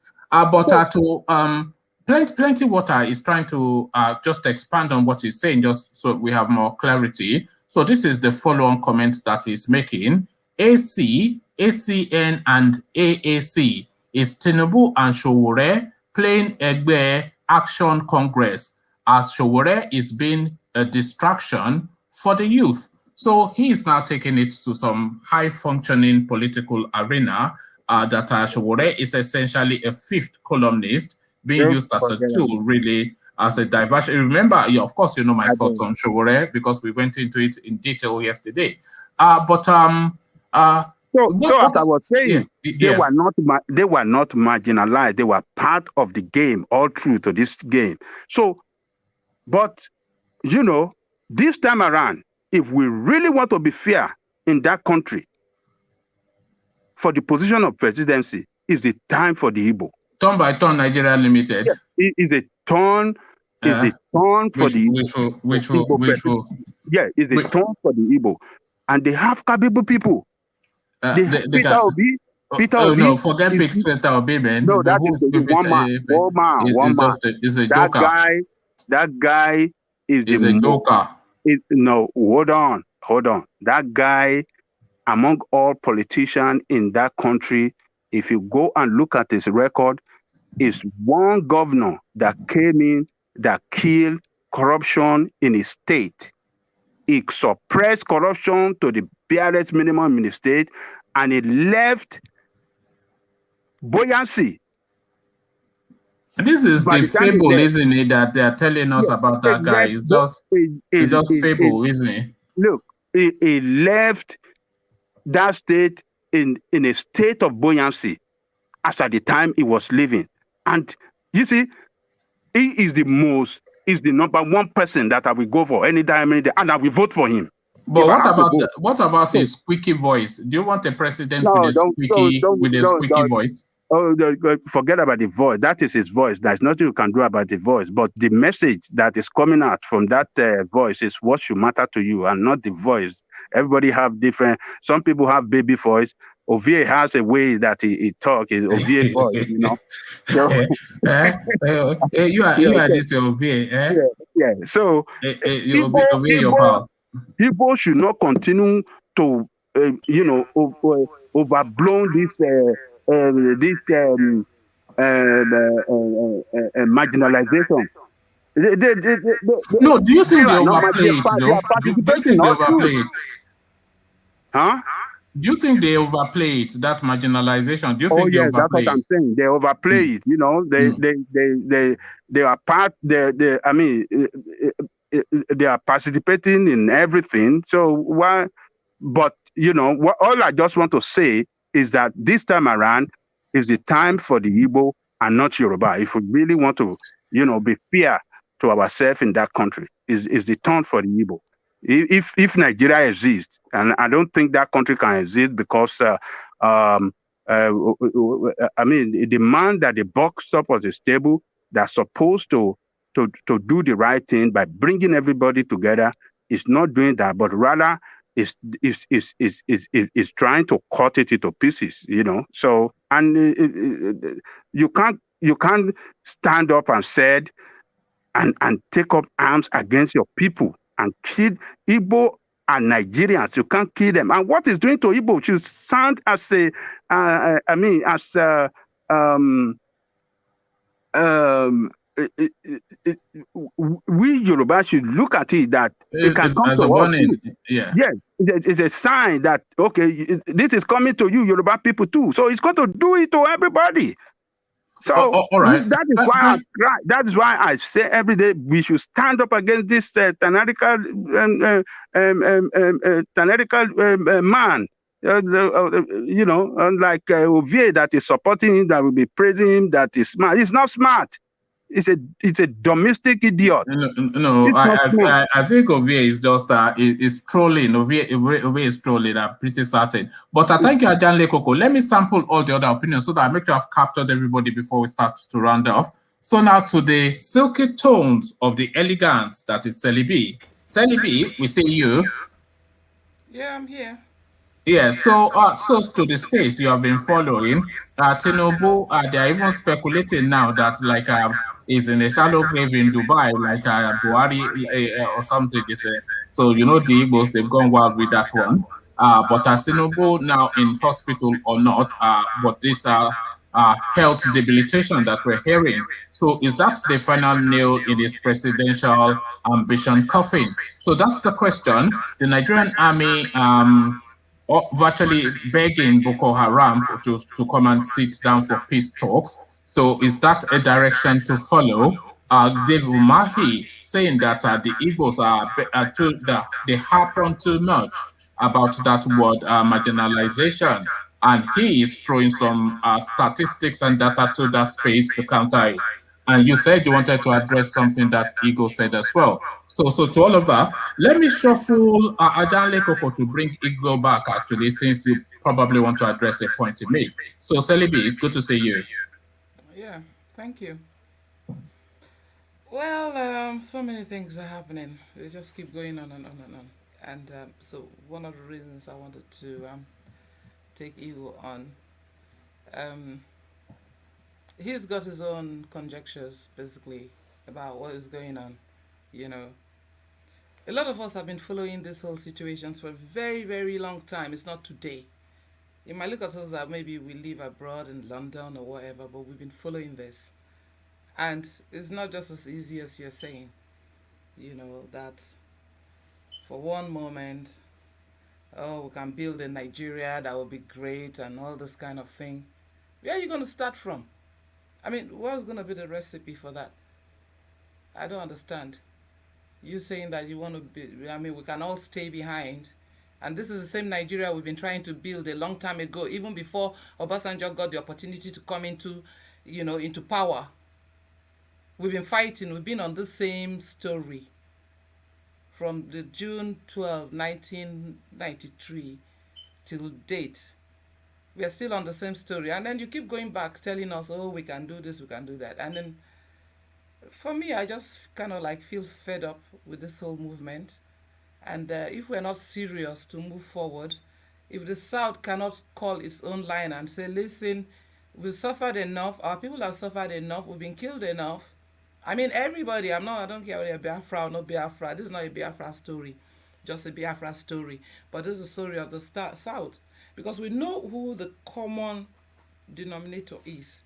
We know who our common enemy is, and the common enemy is the tracks, and it's been concluded. I mean, I'm not the one who's saying it. Wale Soyinka has said it. What's his name again? I may be sleepy right now. JFK has said it. Is it JFK? What's this man's name? Fani Kayode has said his own, and FFK. Everyone has articulated this so brilliantly. I mean, the following of the stories and everything, and they all add up. They all add up because I always go back to the same story. It was an arrangement. The whole Nigerian project is an arrangement between Fulani and the British. And because they found us very difficult to manage, because we always have our own mind and we always want to move on, we're Republicans. So they didn't want to see that happen. And basically, the whole idea of the Southern Protectorate, everything was a fraud. Just try and do a little bit of research and just see where we're coming from. Because right now, the juncture where we are, if we don't begin to work on how we're actually going to exit, or at least form a very serious determination to say the South has suffered enough. All this one, you're Yoruba, you're Biron, you're this. After all, we're all speaking English now. Nobody's speaking, I mean, the worst will speak Pidgin, but we're all speaking English anyway. So, but if you can't bring a mass of various northerners like that to come on TV, they'll probably be speaking Hausa. But we don't, rely on these languages. These are our native languages. We do not rely on it upon them. We just speak English, isn't it? So, I mean, what are the arguments about? Why can't we just... Are we afraid? Are we just, I mean, when people talk about Kano... Are we afraid to do what? No, are we afraid to just say, listen, we've had enough. Our women are tired. Everybody's tired. The children are tired. The youths are tired. And can there be a Moses that will just stand up and say, please let my people go? And then, then you will see some seriousness. All this one we're just doing. Oh, do you think Kanu, Igboho, or even Showore, do you see that Moses in any of those characters? Yes, I do. Because it's not easy. Even to come online, you see all of us switching off our light a bit. It's not easy to come out and really speak up and stand and say, listen, we've had enough. And a lot of us have been speaking. When we were speaking, when Abacha was ready for everybody, nobody said, I mean, they all forgot that. It wasn't easy. In fact, Abacha was a nicer person, because Abacha, I remember so many times when a lot of us, within our organization, we wrote to him, he replied us. And he was very cordial about his language. He was very nice. He spoke he even tried to explain, like, all the cover-up about the hanging of Ken Saro-Wiwa and all that. But we worked effectively to see to it that the Commonwealth strikes Nigeria out of practice. And, then they began to shake. And there were so many things going on inside and outside in this country. All the things they were trying to do, because it was going to cost them a lot of trouble, and they knew that. And that was one time when the Niger Deltans and the Yorubas united. Now, I never heard any Igbo person going against that movement. I never heard any Igbo person going against the Niger Delta and the Yoruba collaboration at that time for Abacha must go. Because we were in seminars together, we traveled together, this one will speak, that one will speak, that one will say what they want, wherever they come from. And we were united. Even I got a very big book, Afenefere. That was the first time one of their leaders, I think it's Abiodun or something, gave me the book, said, keep this book for yourself, and read it. I had a Biafra story too. I read all of these books. So sometimes we have to go back, because, on day-to-day basis, we are just very carefree people, Nigerians we are. We all have fun, we like to talk. Buhari said Nigerians are quick to forget. No, but he's playing on our intelligence. I mean, look at him actually saying somebody's a dot in the circle, a whole even if it's just a What would you understand by that statement? That means the person is nothing. For you to be a dot in the circle, that's nothing. And then another thing I wanted to tell Ego is that he kept on saying that, oh, no, who was it that was saying that the Igbos are not marginalized, or they've had the positions, they've had the Kweme, and so what? This Niger bridge that they're talking about, they keep talking about Niger bridge. This Niger bridge, is it for the benefit of the Igbos, or for the benefit of the rivers, or but the benefit of anybody? Who is going to benefit the most from the Niger bridge? Is it not the The same people that are Igbos. going to bring onions and tomatoes down south? The Igbos. And where is the Niger bridge leading to? Is it not leading just to Port Harcourt? There's no port there. There's no serious port in Port Harcourt. There's no But it will serious double port in their Owerri. economy because it will double their ease of travel. Exactly. So when you look at the shifts, when you look at the whole arrangement, we are supposed to be very successful, but we've been arranged to fail.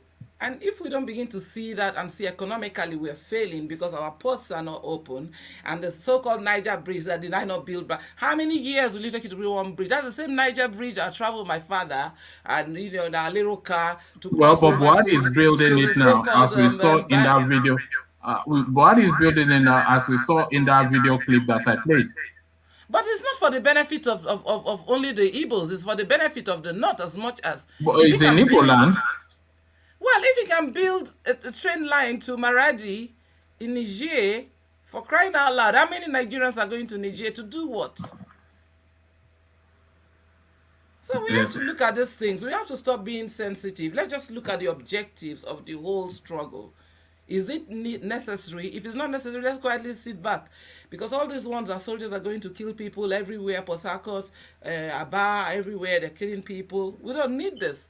So if we're not serious, we should just sit down and just, because Asari is just causing some kind of confusion. And I don't expect that from Asari, because himself, and then on the other hand, you will say that the Niger... It's from your yard, isn't it? It's one of yours, isn't it? He's my yardy person. I mean, I know Asari very well. I mean, even before he became Asari, you know. So I think he's just offended because he feels it's just an ego thing. I feel Asari is offended because he feels, oh, he was one of the... When Asari was in prison in Kirikiri, well, was everybody not fighting to get him out? The same way when Kanu was in Kuje or wherever, everyone was fighting to try and get him out. So it's all one and the same struggle. And if people stop to, be divisive, divided this way, that way, the thing is that the southern people feel they are lettered enough, they're knowledgeable enough, and they can actually create a country that will have peace, security, fairness, justice, equity, and everything that we need. Education is so important. He's not even talking about education. He's saying, he's going to flog the teachers. Their teachers used to flog them. How many years ago? 70 years ago, when the teachers were... No, it's stuck in the past, isn't it? This is it. Analog president in a digital age. So, Ego, do you want to counter what Selibi said before I go to Rational Mind? Ego? Okay, I don't think we've got Ego. So let's go on to, thank you, Sally. Don't go, because we still want to hear more from you. But let's go to Rational Mind. So Rational Mind, I'll take your commentary and I'll take that as the last, so just say everything you want to say, because I'm going to start rounding off. So yeah, so over to you. I think maybe Ego slept off. I mean, Ego, maybe he slept off. I mean, yes, I think maybe sometimes he leaves it playing in the background and he goes off to do other things. Oh, okay. All right. I think you guys said a lot here today. Hello. Look at that. That's Ego for you, isn't it? Yeah. Sorry, are you talking to me?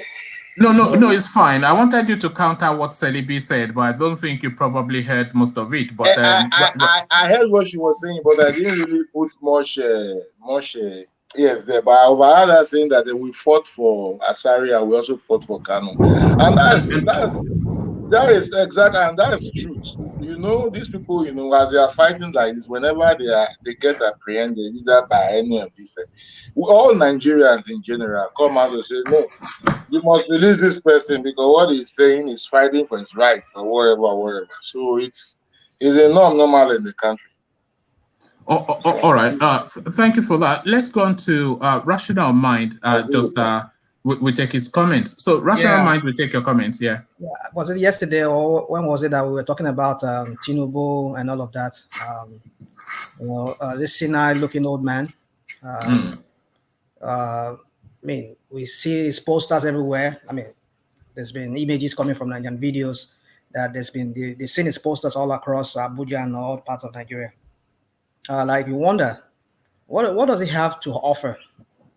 What does he have to offer the country? Because I think he has nothing to offer. He was a governor in Lagos State for 8 years, and he has been a proxy governor for as long as since 1999 to this very day. All the governors that ever became governors in Lagos State, he was the one who kind of like anoints them and puts them there. So, and we will say maybe, well, among all the other states, Lagos seems to be the most should I say, industrialized. I mean, that has been a fact right from time. It has been what Lagos is, because it has the seaport, it has the international airport, and people, in fact, the early industries were all situated there. So we can understand why Lagos is what it is, and there will be need for infrastructure. If not, so I don't see any praise as to what he has done as being because even the infrastructure that I see that was laid was during Fashola's time. So during Fashola's time, that Lagos really went through a kind of some kind of transformation. Even though he was the one who put the Fashola there, but I know that those ideas must have been the kind of people that Fashola worked with, and being that Fashola himself is a very highly educated man. So we can see that, and that is what those infrastructure is what I see. Lagos is still kind of like holding Lagos to today. Although, even though most of the ones that were there even prior to that time, they're all going bad. Last time I was in Lagos, I tried driving from Lagos to Benin Republic. I knew that how bad that road was. The road on Yanapaja area, going to Badagry, what's it called? Ajangbadi area and all of that going. So what I'm trying to say in a nutshell is that I don't know what this guy has to offer, because his own 8 years or 4 years is going to be there. It's going to be another everyday trip or every week or every month trip to France for checkup. And Nigerians should see that as something, because if right now that he is now, I mean, he's going to France, what's the possibility that when he becomes president, he won't be doing the same thing? This is somebody who annoys every governor in Lagos. Why can't you build a public? Lagos State has the funds, they have the money. Build one world-class public health center or health institution, or even like hospital there in Lagos. Everybody can go there, including yourself, your wife. Everybody can go there. Why go to France? So which means this guy has nothing to offer. Because if he becomes president, it's the same thing he'll be doing, the same thing that this guy was, this president that is there, Buhari that is there. The same thing that he himself will be repeating. And we'll all be coming back to your platform here, be complaining and be yes, another sick note in Asoro. So can I interject this guy? Can I disagree with what he said about Lagos business? Can I interject? Yeah, go on. Yeah. He said Lagos has been a business wherever right from onset. I don't agree with him, because I grew up in a state, in a small town called Saple in Delta State. And when I was growing up then, there was a seaport in that Saple. All kind of goods all over the world come through that particular Saple. Are you getting me? I also worry also massively. You will see all the customs on ground in that small town. Now it's a Navy base. Listen, the entire state of Nigeria before, as it was designed, if we can go back at least to that area of that 1970s, 80s, early, it will be better for us. See, we need to open the entire seaports in this country so that we can create jobs for people. So who is going to open it now, Igor, if I may ask? It's the government. It's the government. What government? What government? This government did not know that they needed to open the seaports. See, they don't know. They deliberately they deliberately close these things down. This is what we are saying. See, so if they to create job in this country is very easy. No, if they I don't know deliberately what, closed it, I don't how are know we what going will to get not them to work. deliberately open it now? That's what we are going to. If We we're have going to to be Ego, face I'm not it. sincere seeing talking about any Tinubu, counter way they counter my what I'm saying. What are you countering? Calm down. You have counted because you said Lagos was the only place viable, blah blah, right from onset. I said most no. Lagosians have never been to Port Harcourt. One thing I Well, found out is I that if said most I no. Lagosians, they It don't has let me never go been to like that. south, they don't go Most anywhere. and the entire Hold country. on. Let Sally come in. Let Sally come in. Sally, you were saying most Lagosians have. No, this is what I noticed about my Awesome. Lagosian friends, so-called Can you Lagosians give me some few anyway. minutes? Let me call you back. I'll call you back. Yeah, All right. like being a Londoner. But most of them have never been to Port Harcourt. Very few have been. A lot of them have never been to Aba, Enugu. They've I never don't think they've even been to Ibadan. even been to Ibadan. It's I've been from to Ibadan. Victoria I've been to Land Ibadan. to Muritala Mohammed Airport Well, and At least back I can let me again. confirm finish what that I'm I've saying. been to Ibadan. This In guy just Ibadan. interrupted me. I don't even understand what he's saying because I said Lagos is the only. I don't know if I said only. All right, carry on What because I'm getting at yeah, is this. yeah. What I'm getting at is this. If I said only, I'm not saying it's I'm sorry. His the name only is state. Ego. Ego. Yeah. We go, okay, it's not the only Yeah. state that has seaport. Even though those states should have seaports. We know the politics they're playing on that. When Obasanjo was there, I know I was privy to some going on of, as to the plan to situate its seaport there during the time of this man, the APP man, then what's his name? That has this new university built in his name. Anyway, let's just leave that. So anyway, those coastal states in Nigeria, Cross River, Akwa Ibom, Rivers, Bayelsa, and all of them, they should have seaports. But then Lagos has been the center. That's what I'm trying to say. I'm not saying it's the only state that has seaports, but Lagos has been the center of commerce. That was the first place they have the the capital city. Now it's the economic capital city. So what I'm trying to say is that, I don't know, I hope Igor understands it very well. I'm not trying to say it's the only state that has, I'm talking about the commercial part of it. That is what is holding Lagos. Okay. Let's not stay there for too long. So Let's now just what I'm trying to say is that Fashola did well, but I don't see what this guy has to offer. That is it's good So at really, he's you only don't good see at any politics. reason. Yeah, you don't see any reason I don't for see him anything he can offer. tilting. We're going to be the same man, the same Buhari second. We're going to be seeing the Aso Rock again if after it gets there. So why should we want him there? And to the forces asking for reconciliation is the term that they used, which I thought was just not the appropriate term, if anything. But even the idea, I'm not even sure, is the direction, because all they have ever promised us is that they will decimate these people, but it looks as though now it's a beggy. So what is going on there? What do you mean? I mean, talking about what in particular? The Nigerian, just to let me give you the headline, because I did not really bring the full narration, but I just read out the headline just to sample opinions. So okay, there it is. It says Nigerian Army seeks Boko Haram ISWAP terrorist reconciliation. So they are speaking to a language of reconciliation now, which is a language of negotiation. And what the previous thrust was to decimate these people. So essentially now they are looking now to negotiate and dialogue with Boko Haram, peace talks with Boko Haram. If they now can, negotiate with the Boko Haram, why didn't they do that with the IPOB people? Because IPOB doesn't have the potency of Boko Haram. But why now? But why now? You see, the thing is, when Nigerian government and whoever beats the head, whoever are the advisors of the president or whoever in the army, you see the way they go about things sometimes. They would, like when they killed this Boko Haram leader back then. In fact, when they did that, they should have gone into Mohammed Yusuf. Then they should have gone into some kind of negotiation with them. But because they allowed things to escalate, and when after the thing becomes so much for them, they can't even handle it anymore, and then they start looking for another way out. So what I'm trying to say is that sometimes you repeating in the East. You say what? I said you see that repeating in the East. Possibly. Yeah. It's possible because where this unknown gunmen, I just hope they're not really ESN, but if they are, then that's another problem that they have in their hands. So what I'm trying to just say is that they should employ negotiation first. If it doesn't work, then they can go into use force. So Now, talking about that of Boko Haram, we all know the politics. I don't know if everybody knows the politics on Boko Haram. I know most of us here, we know the politics on Boko Haram. Boko Yeah, Haram so should have been, how do you negotiate that? Because they are quite fixed in their opinion that they want that Nigeria to be entirely about their religion. So what and they are not yielding on that.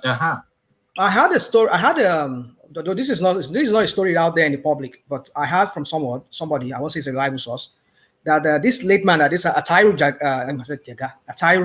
that died, former chief of army staff that died. Yeah. I heard that it was the brain behind the use of ISWAP to kill what's his name, to kill Abubakar Shekau. Yeah. That Atari Jaga knew the games, the antics that was in the Nigerian army. He knew that they were Boko Haram fifth columnists.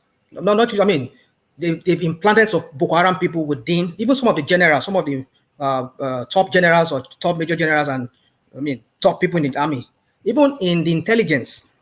He knew that they were in on this whole Boko Haram thing. They were making money from it. And so the only way he could, that's what somebody told me. I don't know how true it is, but I'm just putting it out there. That the only way he could is to use another version of Boko Haram or another extremists like themselves to fight them. That was why they had to go through ISWAP. So, but then when they got to know that he was, that was why they brought about his death. That's what I had. I don't know how true it is. I'm just putting it out there. But the thing is this: you see, Boko Haram matter in Nigeria. Yeah, I think you are right. Let me interrupt you. Are right. There's a video that just came out, a couple of hours ago.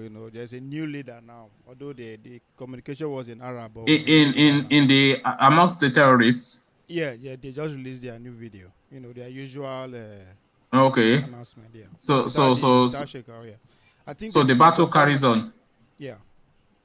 So, well, the thing is, what I just see is there's just politics, and some people are just in there making money from it. This man that died, that was killed in Imo State, he was talking about the intelligence man. I mean, what's his name?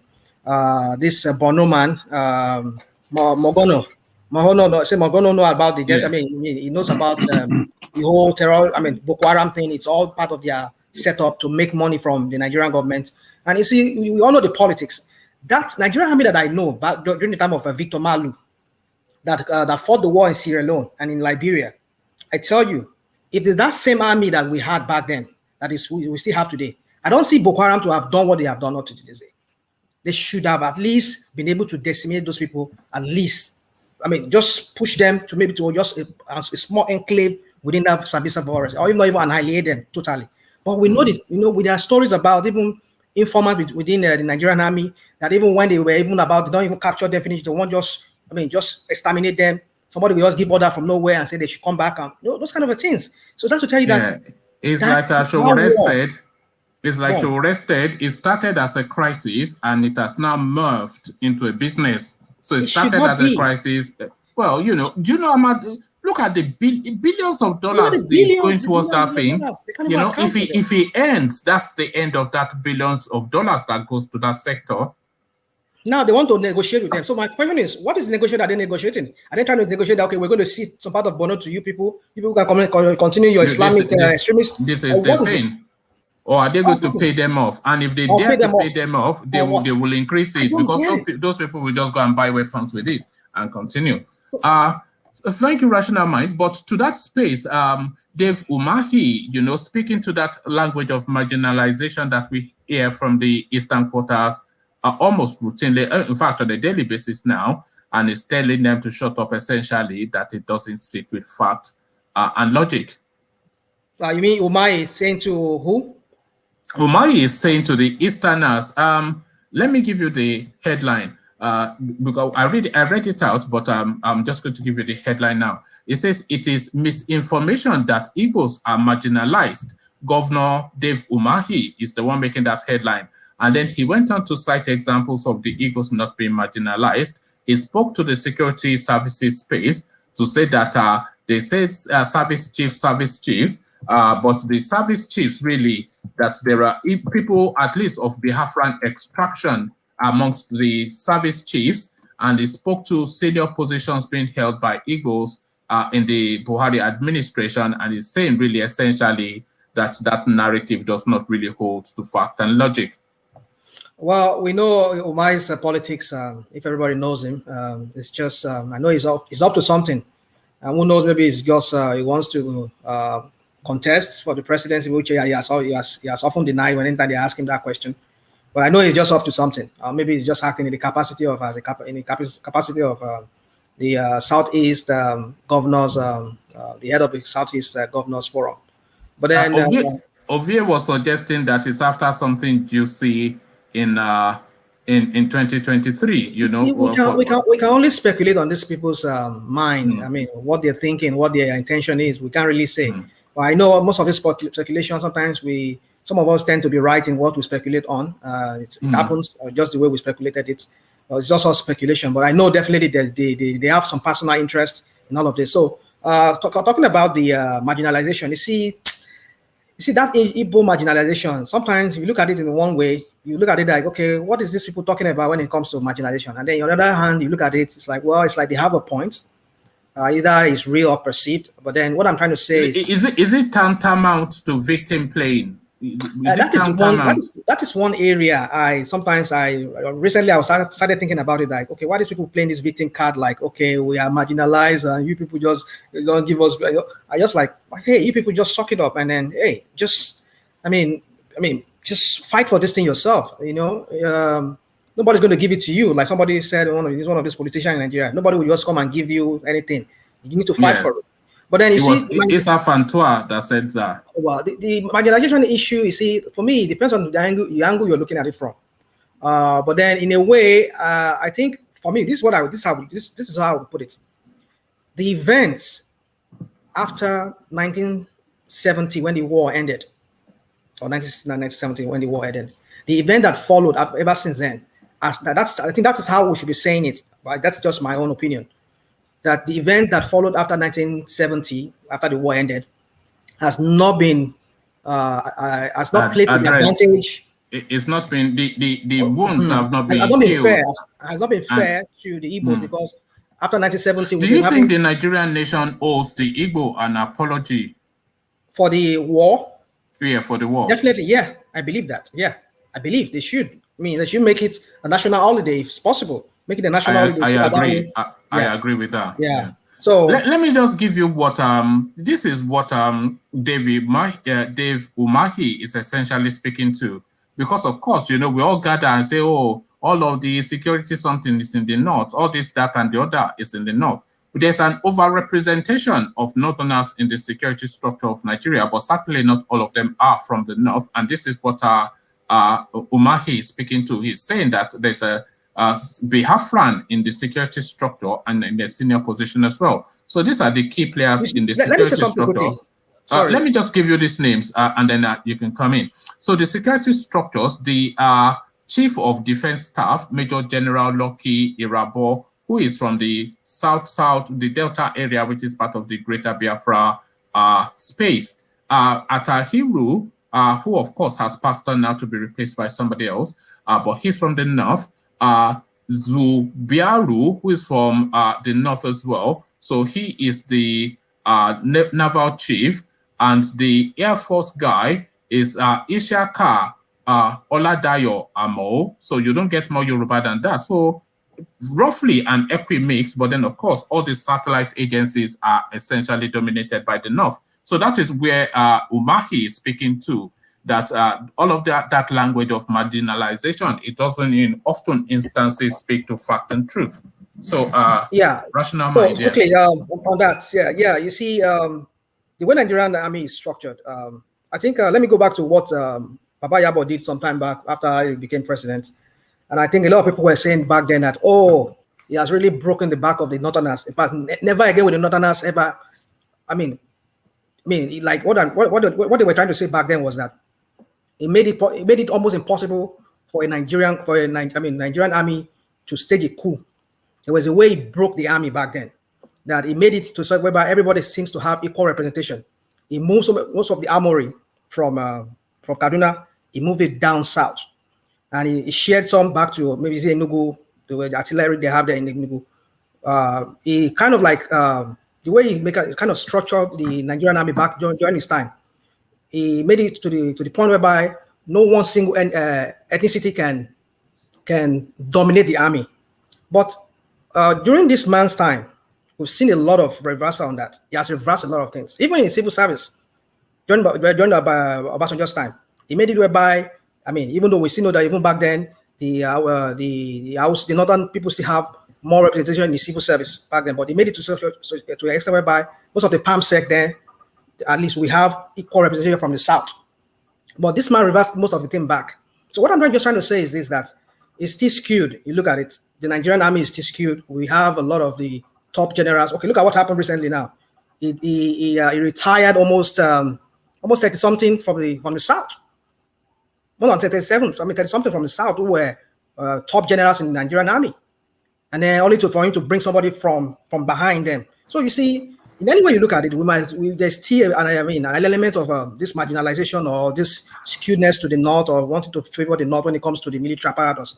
But either we take it that way or not. But I believe Umahi, what he's saying is just playing to the politics. Everybody just playing politics just to crave the, just to beg for the northerners to let them get there or whatever they seek from them. I don't know. So that's just what I see. All right. Thank you, Jacomo. Just for reasons of time. So we have, thank you, Rational Mind, rather. So next we hear from Jacomo, and then I'll start to take close enough remarks to narrow it down to Ovie's, Celibes, and Bia, and then they can have the final set of words. So Jacomo, good to see you to the space. Did I? Oh yeah, there you go. Yeah. Apart from the fact that I was wondering, because I was putting on some comments and they weren't going through, so I was just wondering if I've been stricken from the comments. No, you've not been stricken off the comment, but you were put on a 5 minutes timeout for reasons of rowdy behavior. Really? That's incredible. Yes. Rowdy? Me, I'm never rowdy. I'm always a gentleman. I'm always a gentleman, bro. You didn't like my comments. They're disagreeing with too much. No, I've been noticing. I keep an eye. So anybody that is mischief making, I put them on a 5 minutes timeout. So that was what I did. Yeah. Fair enough. Can I ask what the mischief was exactly? I can't recall. It's a whole succession. It's a culmination of rowdy antics. So Peckham behavior. You were behaving in a Peckham sort of manner. According to yourself in Kent. In Kent. Okay. In Chelsea, Oh, okay. But to the narrative, yeah. Fair enough. I'm on a 5 minute break. I think on the comments, I'm rather communicative to all and sundry.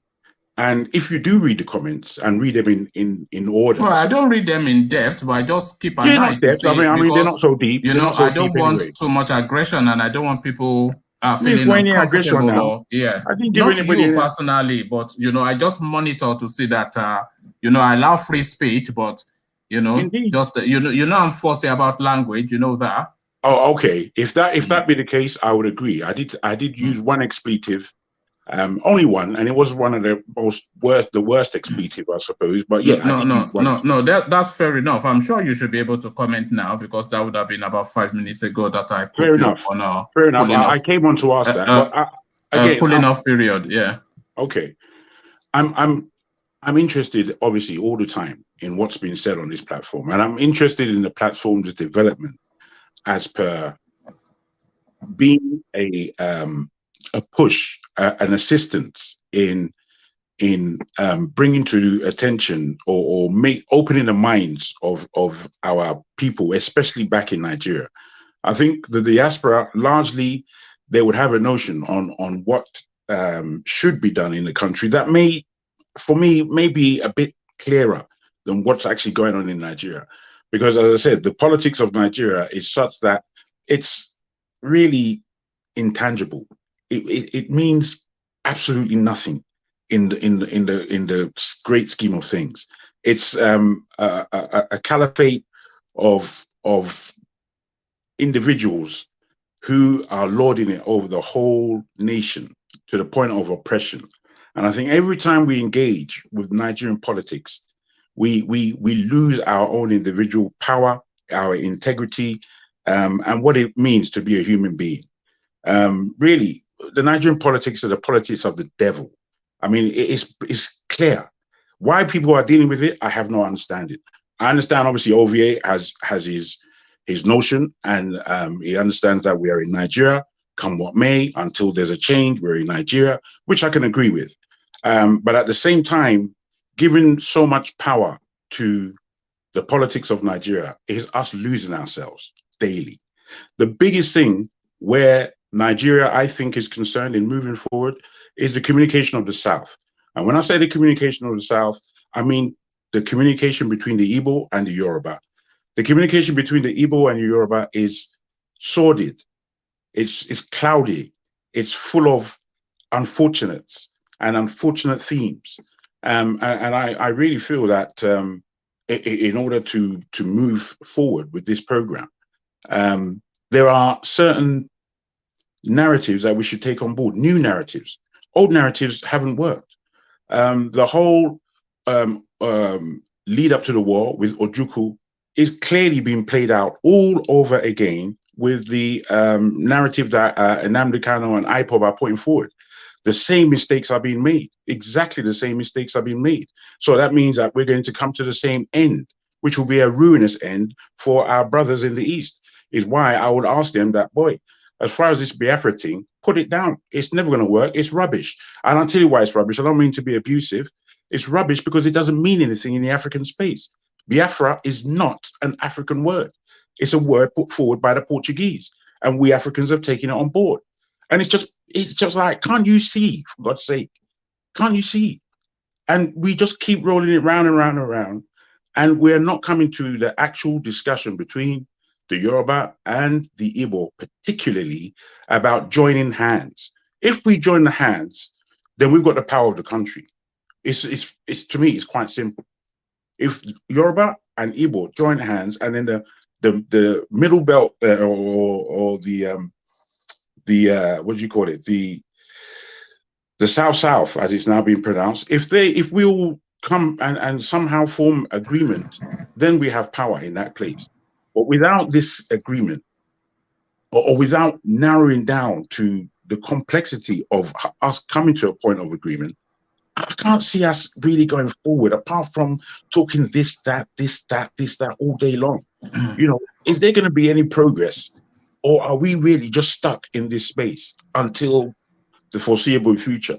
You know, I'll just put that out. Hopefully, we are not stuck in this space for the foreseeable future. But there's been a lot that has happened within the Nigerian space, and a lot of people feel aggrieved by a lot of issues. And they, the Americans, they have this term or this word that they use. They call it closure. So there's still a lot of things that people have not had closure on yet within the Nigerian space. And until they have that closure, it will continue to agitate their minds. This is what we're seeing. We see that play out here every single day. So people are still aggrieved by a lot of things. Many things, indeed. Okay, yeah, right. If you could just open up to what that closure might look like and what hoops we need to jump through to achieve it. Yeah, no, it's going through a healing process, and that healing process, part of that healing process is giving voice to what aggrieves people. So this is what we're hearing. So people are giving voice to what aggrieves them. So when you're hearing talks of marginalization, then this is what aggrieves people. It agitates them, so they need to have expression on that and have understanding of that by other people before they can move on and come into the embrace. And then you have narratives of advantage being weighted in a certain direction. So that has to be addressed before we can move on from that space. So we can't paper over it, we can't gloss over it, we can't pretend that it is not there, because there's a lot that has happened within the Nigerian space that continues to agitate a lot of people. Nigerians are spread all over the world, not by will of wanting to explore, but by the necessity of having to escape. So a lot of this is in the mix, and a lot of this is still, what's that? You use my word escape. You know, you were very aggrieved when I said the word escape before. No, so there's a lot of all of that is still in the mix. So all these things are still raw, and you can hear the rawness almost on a daily basis here, to the point that full-grown adults will resort to really aggressive language because they feel that they have to hammer that point. So you hear that all the time. So, the healing has not really taken place yet for us then to evolve out of that to a different understanding. So that part of that evolution, of course, is what is taking place now, and you hear it all the time. If I could just put forward again, do you think, and this is for the whole platform? No, but I'm sticking to round because if you look at the time, you see we're coming up to 5 I'm not hours. On for long. I'm not on for long, bro. I'm not on for long. Yeah. I'm just trying to work shit out myself. Do you believe that it's time for we people who are not Igbo to speak up for the Igbo? And when I say speak up for the Igbo, not speak for the Igbo in the way that agrees to them, but to speak up for them in the way that they feel supported in their arena, because they have been in arena for a long time, whether or not we believe they're marginalized. Because what I find is that yes. Go on. Land that point. I'll let Ovie address it and then we'll move on. Yeah. So land your point. But what I find is that we Yorubas, we are quite unique. In one, we can stand for ourselves if we're being strong, and as individuals, and we can disagree very vehemently on many issues as individuals, or indeed as parties. I find that this doesn't always take place in the East. They don't always check themselves. They just come to a point of agreement. I'm not sure you can say. I'm not sure you can say. Well, let me just finish my point. Let me just finish. I'm going to land. Don't finish it. Don't land, because what you've just said then is what will jar people's senses. It made you. But again, I'm putting it forward. Igbos don't like people speaking on their behalf, so don't speak on their behalf. Yeah. Well, I'm afraid you're stopping me. What I mean is that not in terms of comparisons, because we are all different people, as you have mentioned very well in various communications. What I mean is that whilst people may speak badly of the Yorubas, there are so many people that speak well of the Yorubas who are not Yoruba. We don't even have to boast about ourselves. We don't.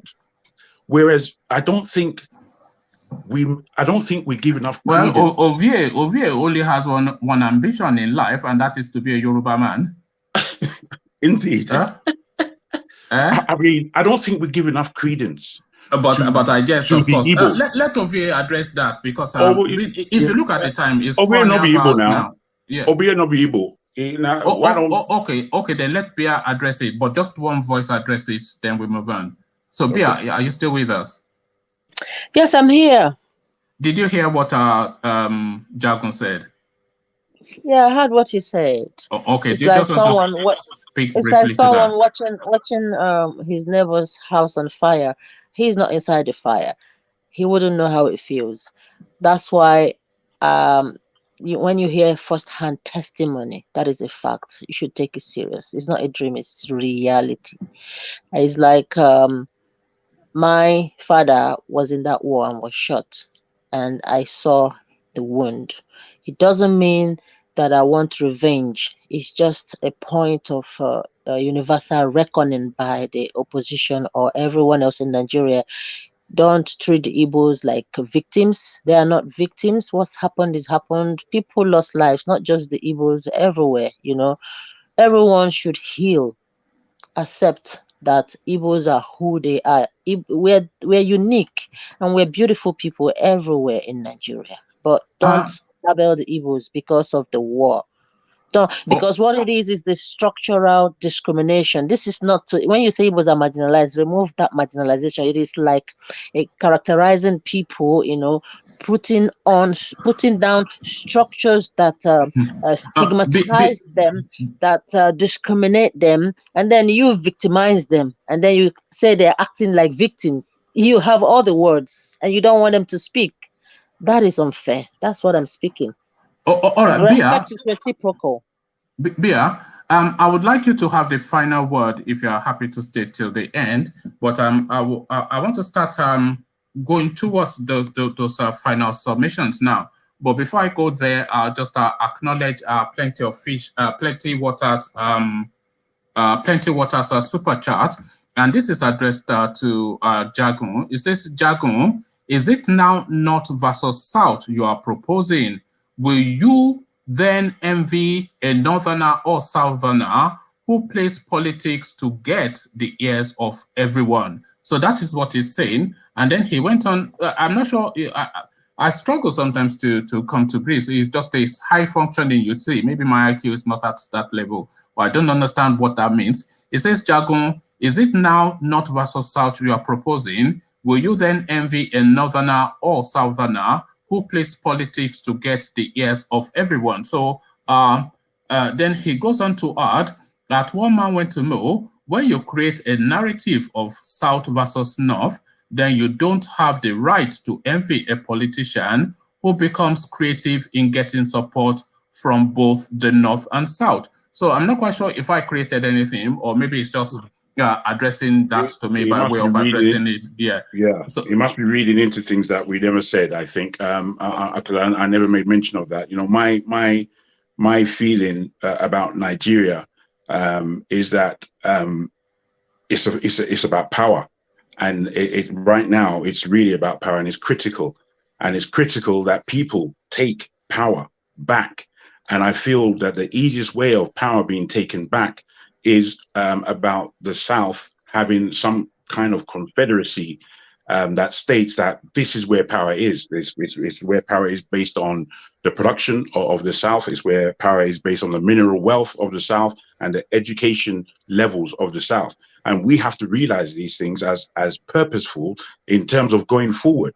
With that as a narrative, I believe we can call in the Midwest, and I believe that we can call in the North to make a new country, because it needs to be a new country. And without it, we are stuck, and we remain stuck. And to be, I'm afraid, I was actually in the Biafra War. That's when I was born, and I was in Sapele at the time. You know, I have memory of these things, childhood memories. So, you know, when we speak about the war, we seem to think it was just the East fighting by themselves.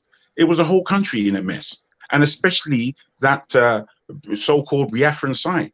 I was right in it. So, you know, what you said, I don't really understand, to be frank. I was asking, you know, I was just asking that was a genocide. It wasn't the Biafrans didn't fight any war. The war was brought to them and fought by some foreigners. It was a genocide. Just accept that.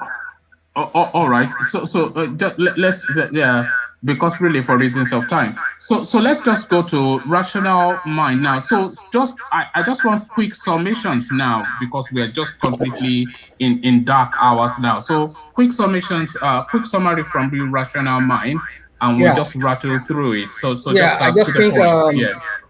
the Nigerian space is evolving, and it will keep evolving every day with every day with each events that comes up to distract us from the more important issue, which is the 2023. Well, I see all of this as distractions, but I think people just need to stay focused and ask themselves what is really important to them. Is it a better future for themselves in that country called Nigeria, or just to continue the same pattern of life that we're living there, that people keeps complaining and keeps, you know? So it's up to everybody to determine or to decide that, and that's all I have to say. Thank you, rational mind. Always good. You see, you live up to your nicknames. You know, you hit the point and then you land it just exactly as you would have it. So, Ego, just following rational mind's example. So, just quick to the point. Ego. Oh, okay, I don't think we've got Ego. So let's go on to Ajan Lekoko. Ajan Lekoko. So just following rational mind's example, just quick words from you. Ajan Lekoko. Oh yeah. Yeah. As far as I'm concerned, I think that country, the people that are in charge of governance at all levels in that country does not really love that country, and they don't love the people of that country. And the president who is in the top position that would have been wise enough, to use his good offices to bring everybody together and to solve the problem, because the buck stop on his table is supposed to have, bring everybody, invite the voice of dissent from all quarter, and listen to them and try to solve, bring everybody together and move the country together. Is rather don't want to listen to voice of dissent, but they want to just keep doing the wrong thing that is dividing the country more. Look, like the issue of Twitter. Twitter doesn't really need Nigeria. It's Nigeria that needs Twitter, because you can read along the line, you can see it. I mean, Nigeria has about 40 million subscribers. Ghana has about 5 million subscribers. Still, they took the headquarters to Ghana. So they don't care about Nigerian population. Nigerian population to Twitter is like garbage. It's like worthless, because that is what the leadership has turned the population to. They have turned us to garbage. They have turned us to worthless. The population that should have been an asset, they turn it to just a worthless couple things. more words, Ajanle Koko. So right now, at where we are, there is no way that country can be put together by this man. Everybody should be looking towards disintegration, and everybody on their own side should be ready for that. And that's a good place to leave it. The Biafra and the Yoruba people and the other side should be working together and see how they can take themselves out of this mess. And that is the only way forward now. So, all right. Thank you. All right. So we reconvene again. Thank you, Ajanle Koko. So, Jagun, you're up next. A statement of thanks, really. No doubt to yourself for this platform. I think you got to really understand how people appreciate this platform. It is unique in so many ways, as have been said. So I'm always going to be interested in what's been said, not by just one faction, but by what the platform, what the platform brings together.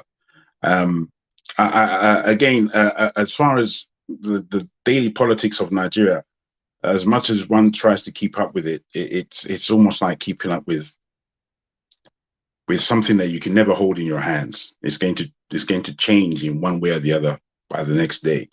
And I just hope indeed that we just keep focused on what we really intend to do, if we have an intention at all, and whether or not we here on this platform can come together and actually construct what we do want as people of the South, because there are so many different narratives going on, and I wish that there was one new narrative that actually brings us together, especially in the South. I think really that's what I'm standing on, as it were.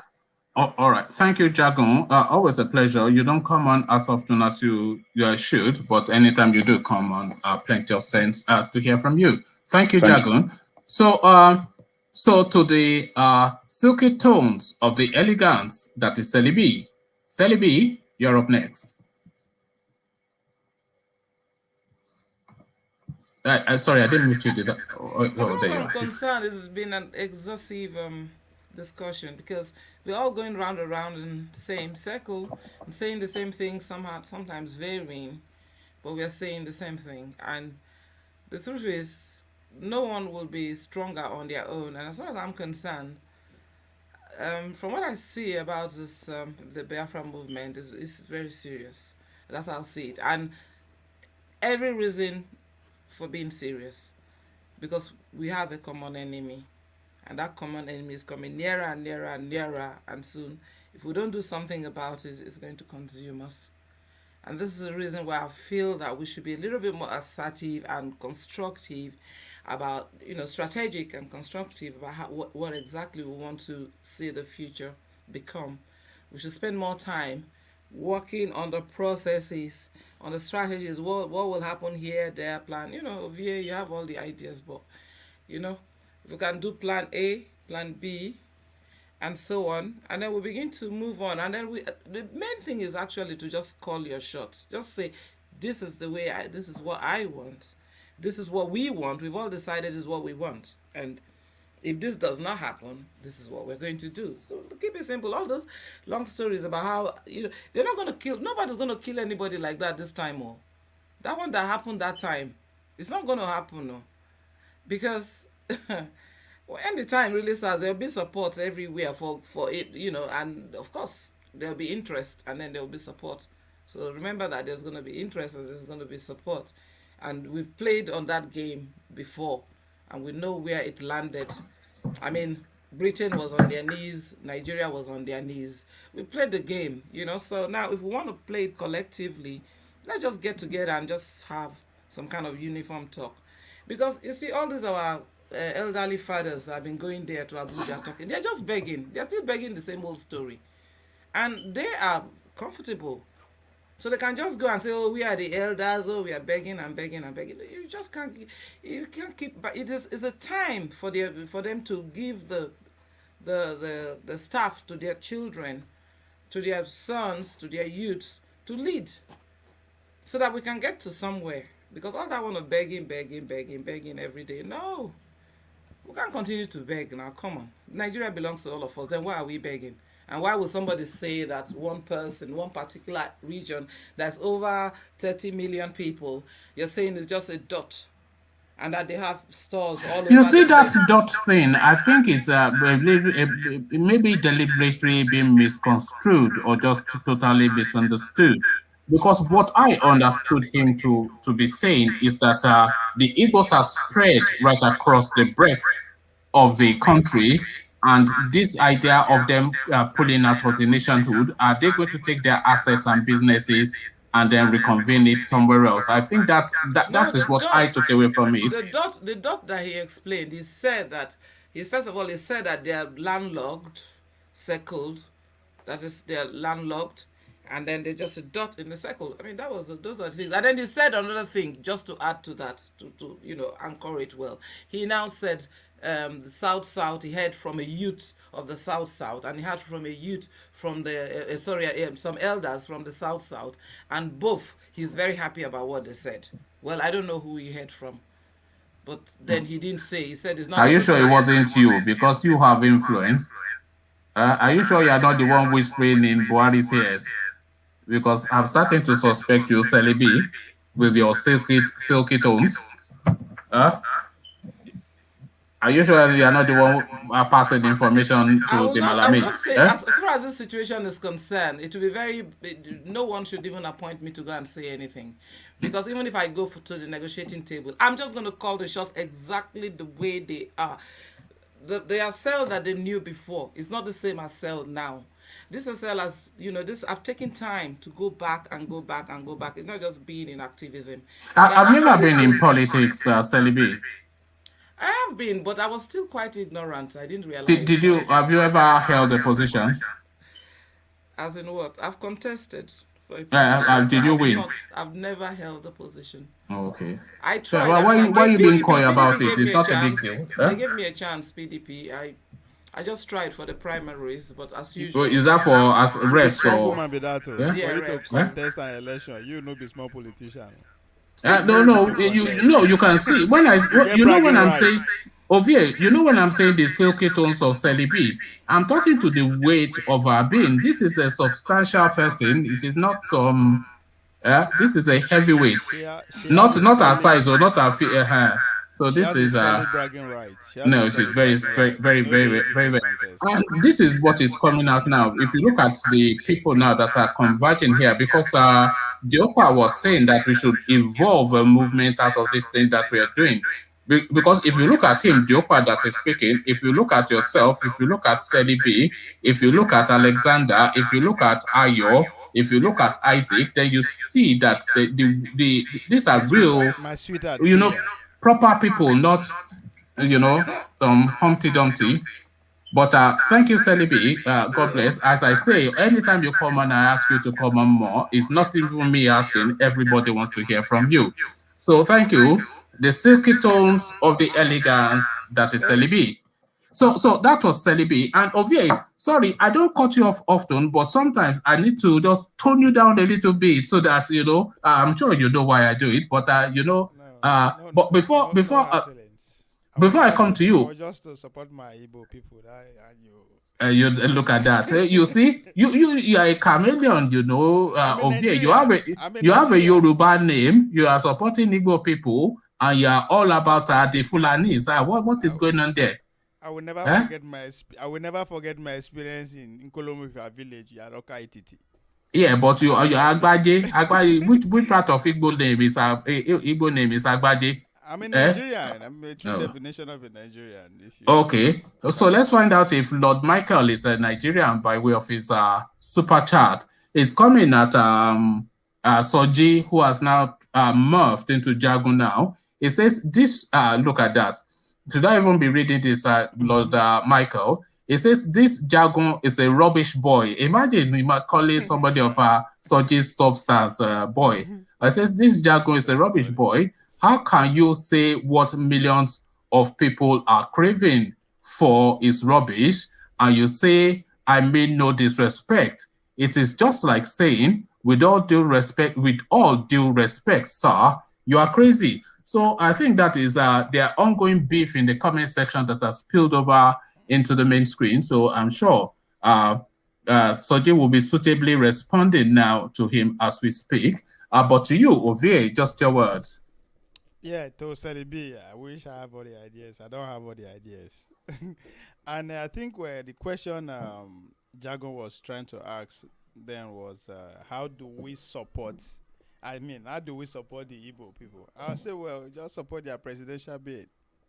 That's at this point. That's but do they have one? They do. I keep telling you, this race is gradually coming to. All they're just doing is it not just the usual ipokitepo something that they are doing?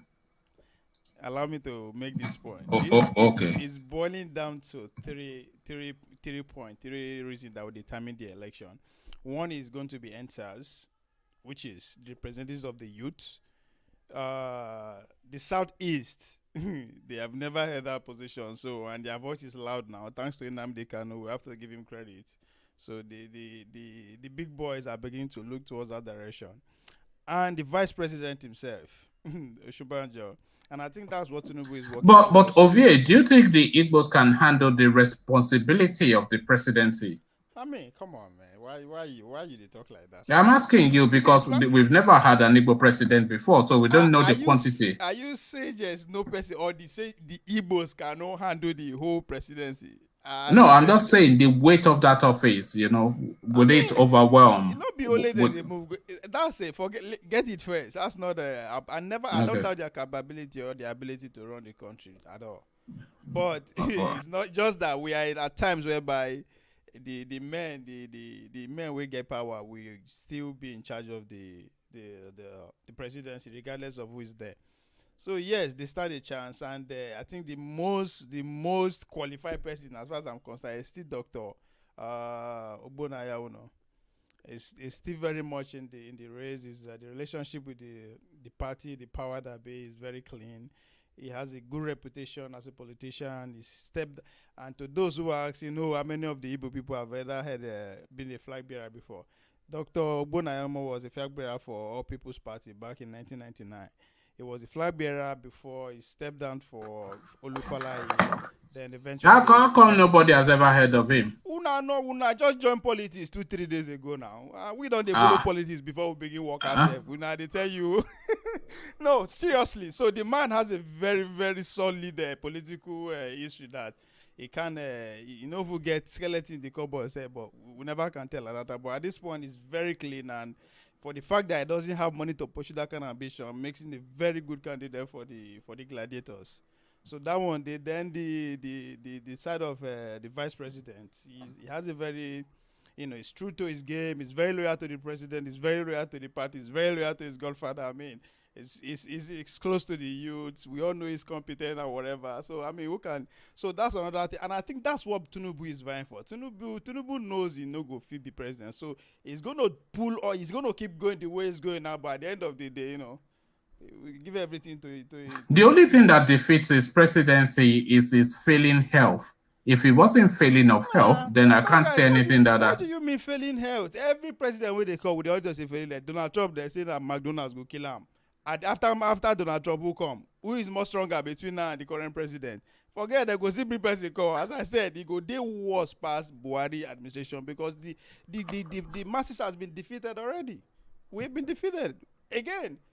Unless the so-called lazy Nigerian you decide to say, okay, we must if we can rally around, have one voice towards a neutral person because we get the numbers, but now that ability to bring it together and push it forward might be a problem.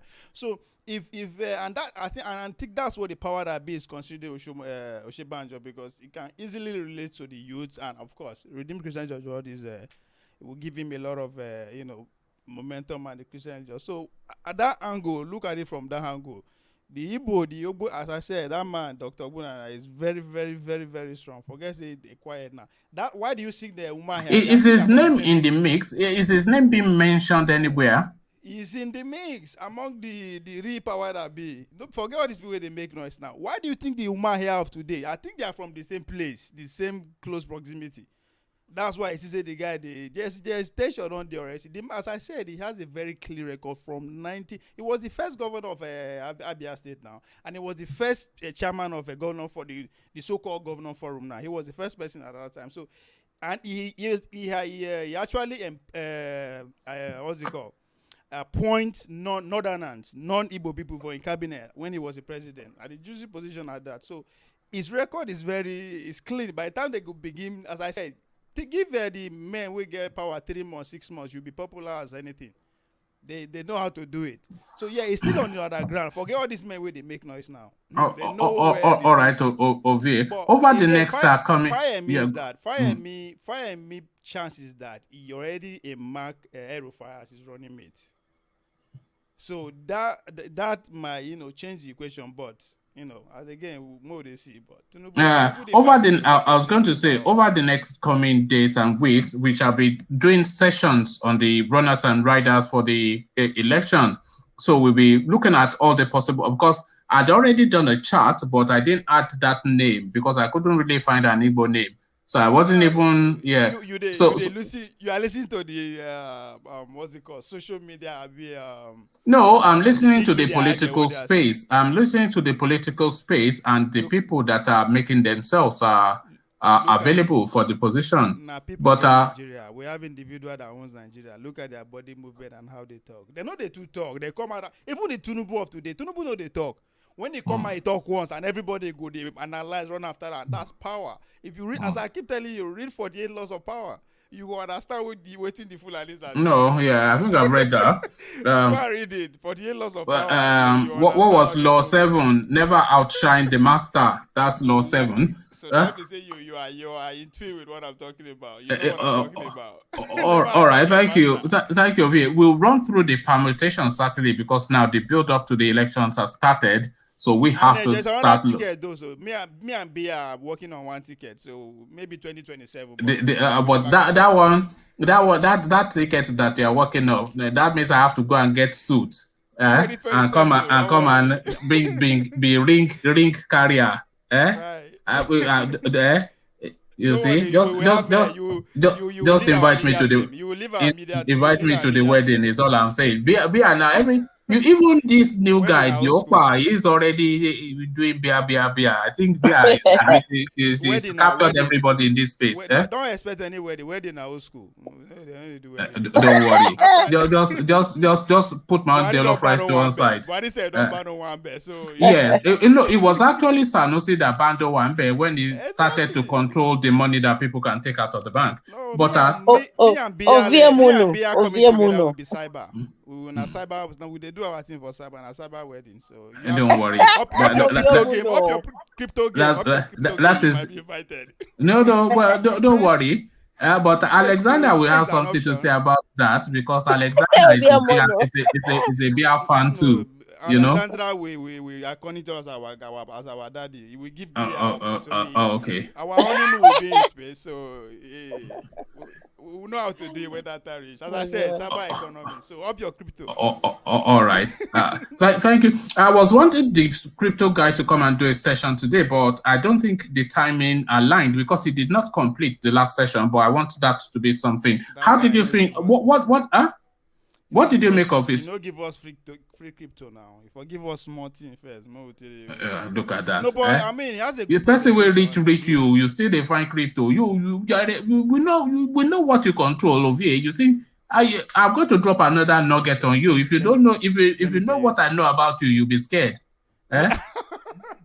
Well, I won't be scared because I know I'm not a felon. I'm not a criminal. I'm not. So everything you find out might be. No, you are not a criminal, but you are not just some rascally person that you are trying to pretend to be. You are a real. I was saying Celebi is a heavyweight. You are a heavyweight too.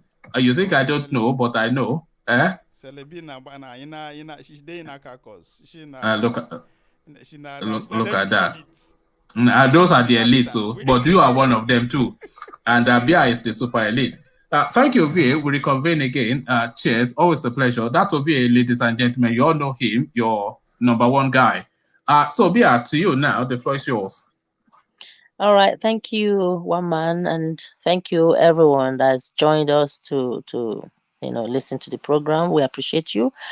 I don't believe in those political loyalists because it's still going to be the same theories and perspectives. We need a complete total change in the Nigerian politics, which is rotten from the core. There's been a lot of bloodshed from all ethnicities in Nigeria, and Nigeria is bleeding. Where can we find someone that is going to heal Nigeria now? Is that achievable? Is that possible? That is hard to believe. For me, I would say since the North play politics with religion and Nigeria should be a secular state, we still have other people who are not religious. Where should they fit in? So for peace sake, let this bloodshed stop. I believe some politicians come to this show to listen to our ideas and then find some points to implement. But if you're a politician and you come around to listen to us, I was a proud Nigerian until the bloodshed, killing of innocent civilians, even from the end SARS, which is really heartbreaking. So from that of killings started all these voices of people want to go their separate ways, the breakup of Nigeria. If the laws in Nigeria remains the same, the way it's been, making some masters and some beggars, obviously we are not equal in that country, and it means that is for the very few, and they will continue to be rich and the poor will continue to suffer and cry in vain. So there is no hope for the poor, and I don't want to be in a country like that. Conclusively, therefore, based on that fact, I don't believe anyone can fix Nigeria the way it's gone now. There's too much corruption, too much greed. I would want a nation to be proud of. So I want any politician that comes around, give us that voice that we've been yearning for. Give us referendum. Let ethnicities, go their separate ways. Biafra can go their separate ways. Odudua can go their separate ways. If Biafra and Odudua then decide to merge together again, That is wonderful, you know, that is workable. But let's all come together right now, the South, all the southern part of Nigeria. You know, if you're a politician, you're from the South, your people are crying, don't eat your soul, okay?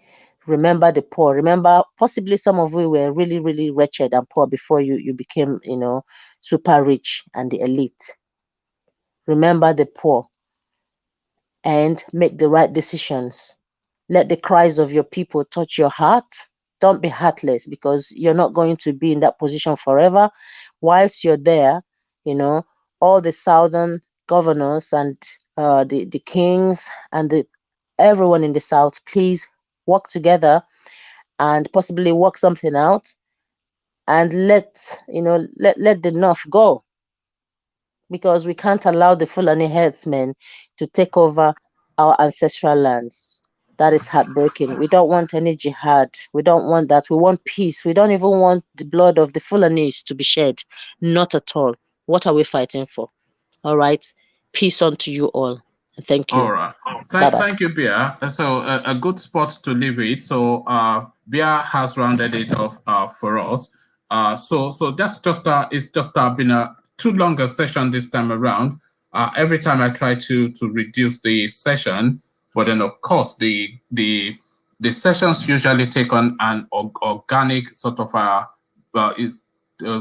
organic whatever it is that I can think of itself. So it just goes with its own flow, and just sometimes you have just to let it flow.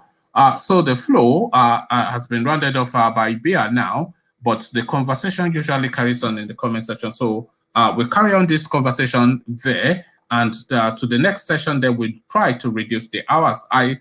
For going forward, I want to see that it doesn't really go past certainly 4 hours, but ideally 3 hours. So I'll leave you here. Carry the conversation on with you in the comment section, and here I say peace. And I'll leave you now with Habat Ogunde, with that now Yoruba song that you have now familiarized yourself with. And by the way, subscribe if you are not subscribed. So do that as you hear this.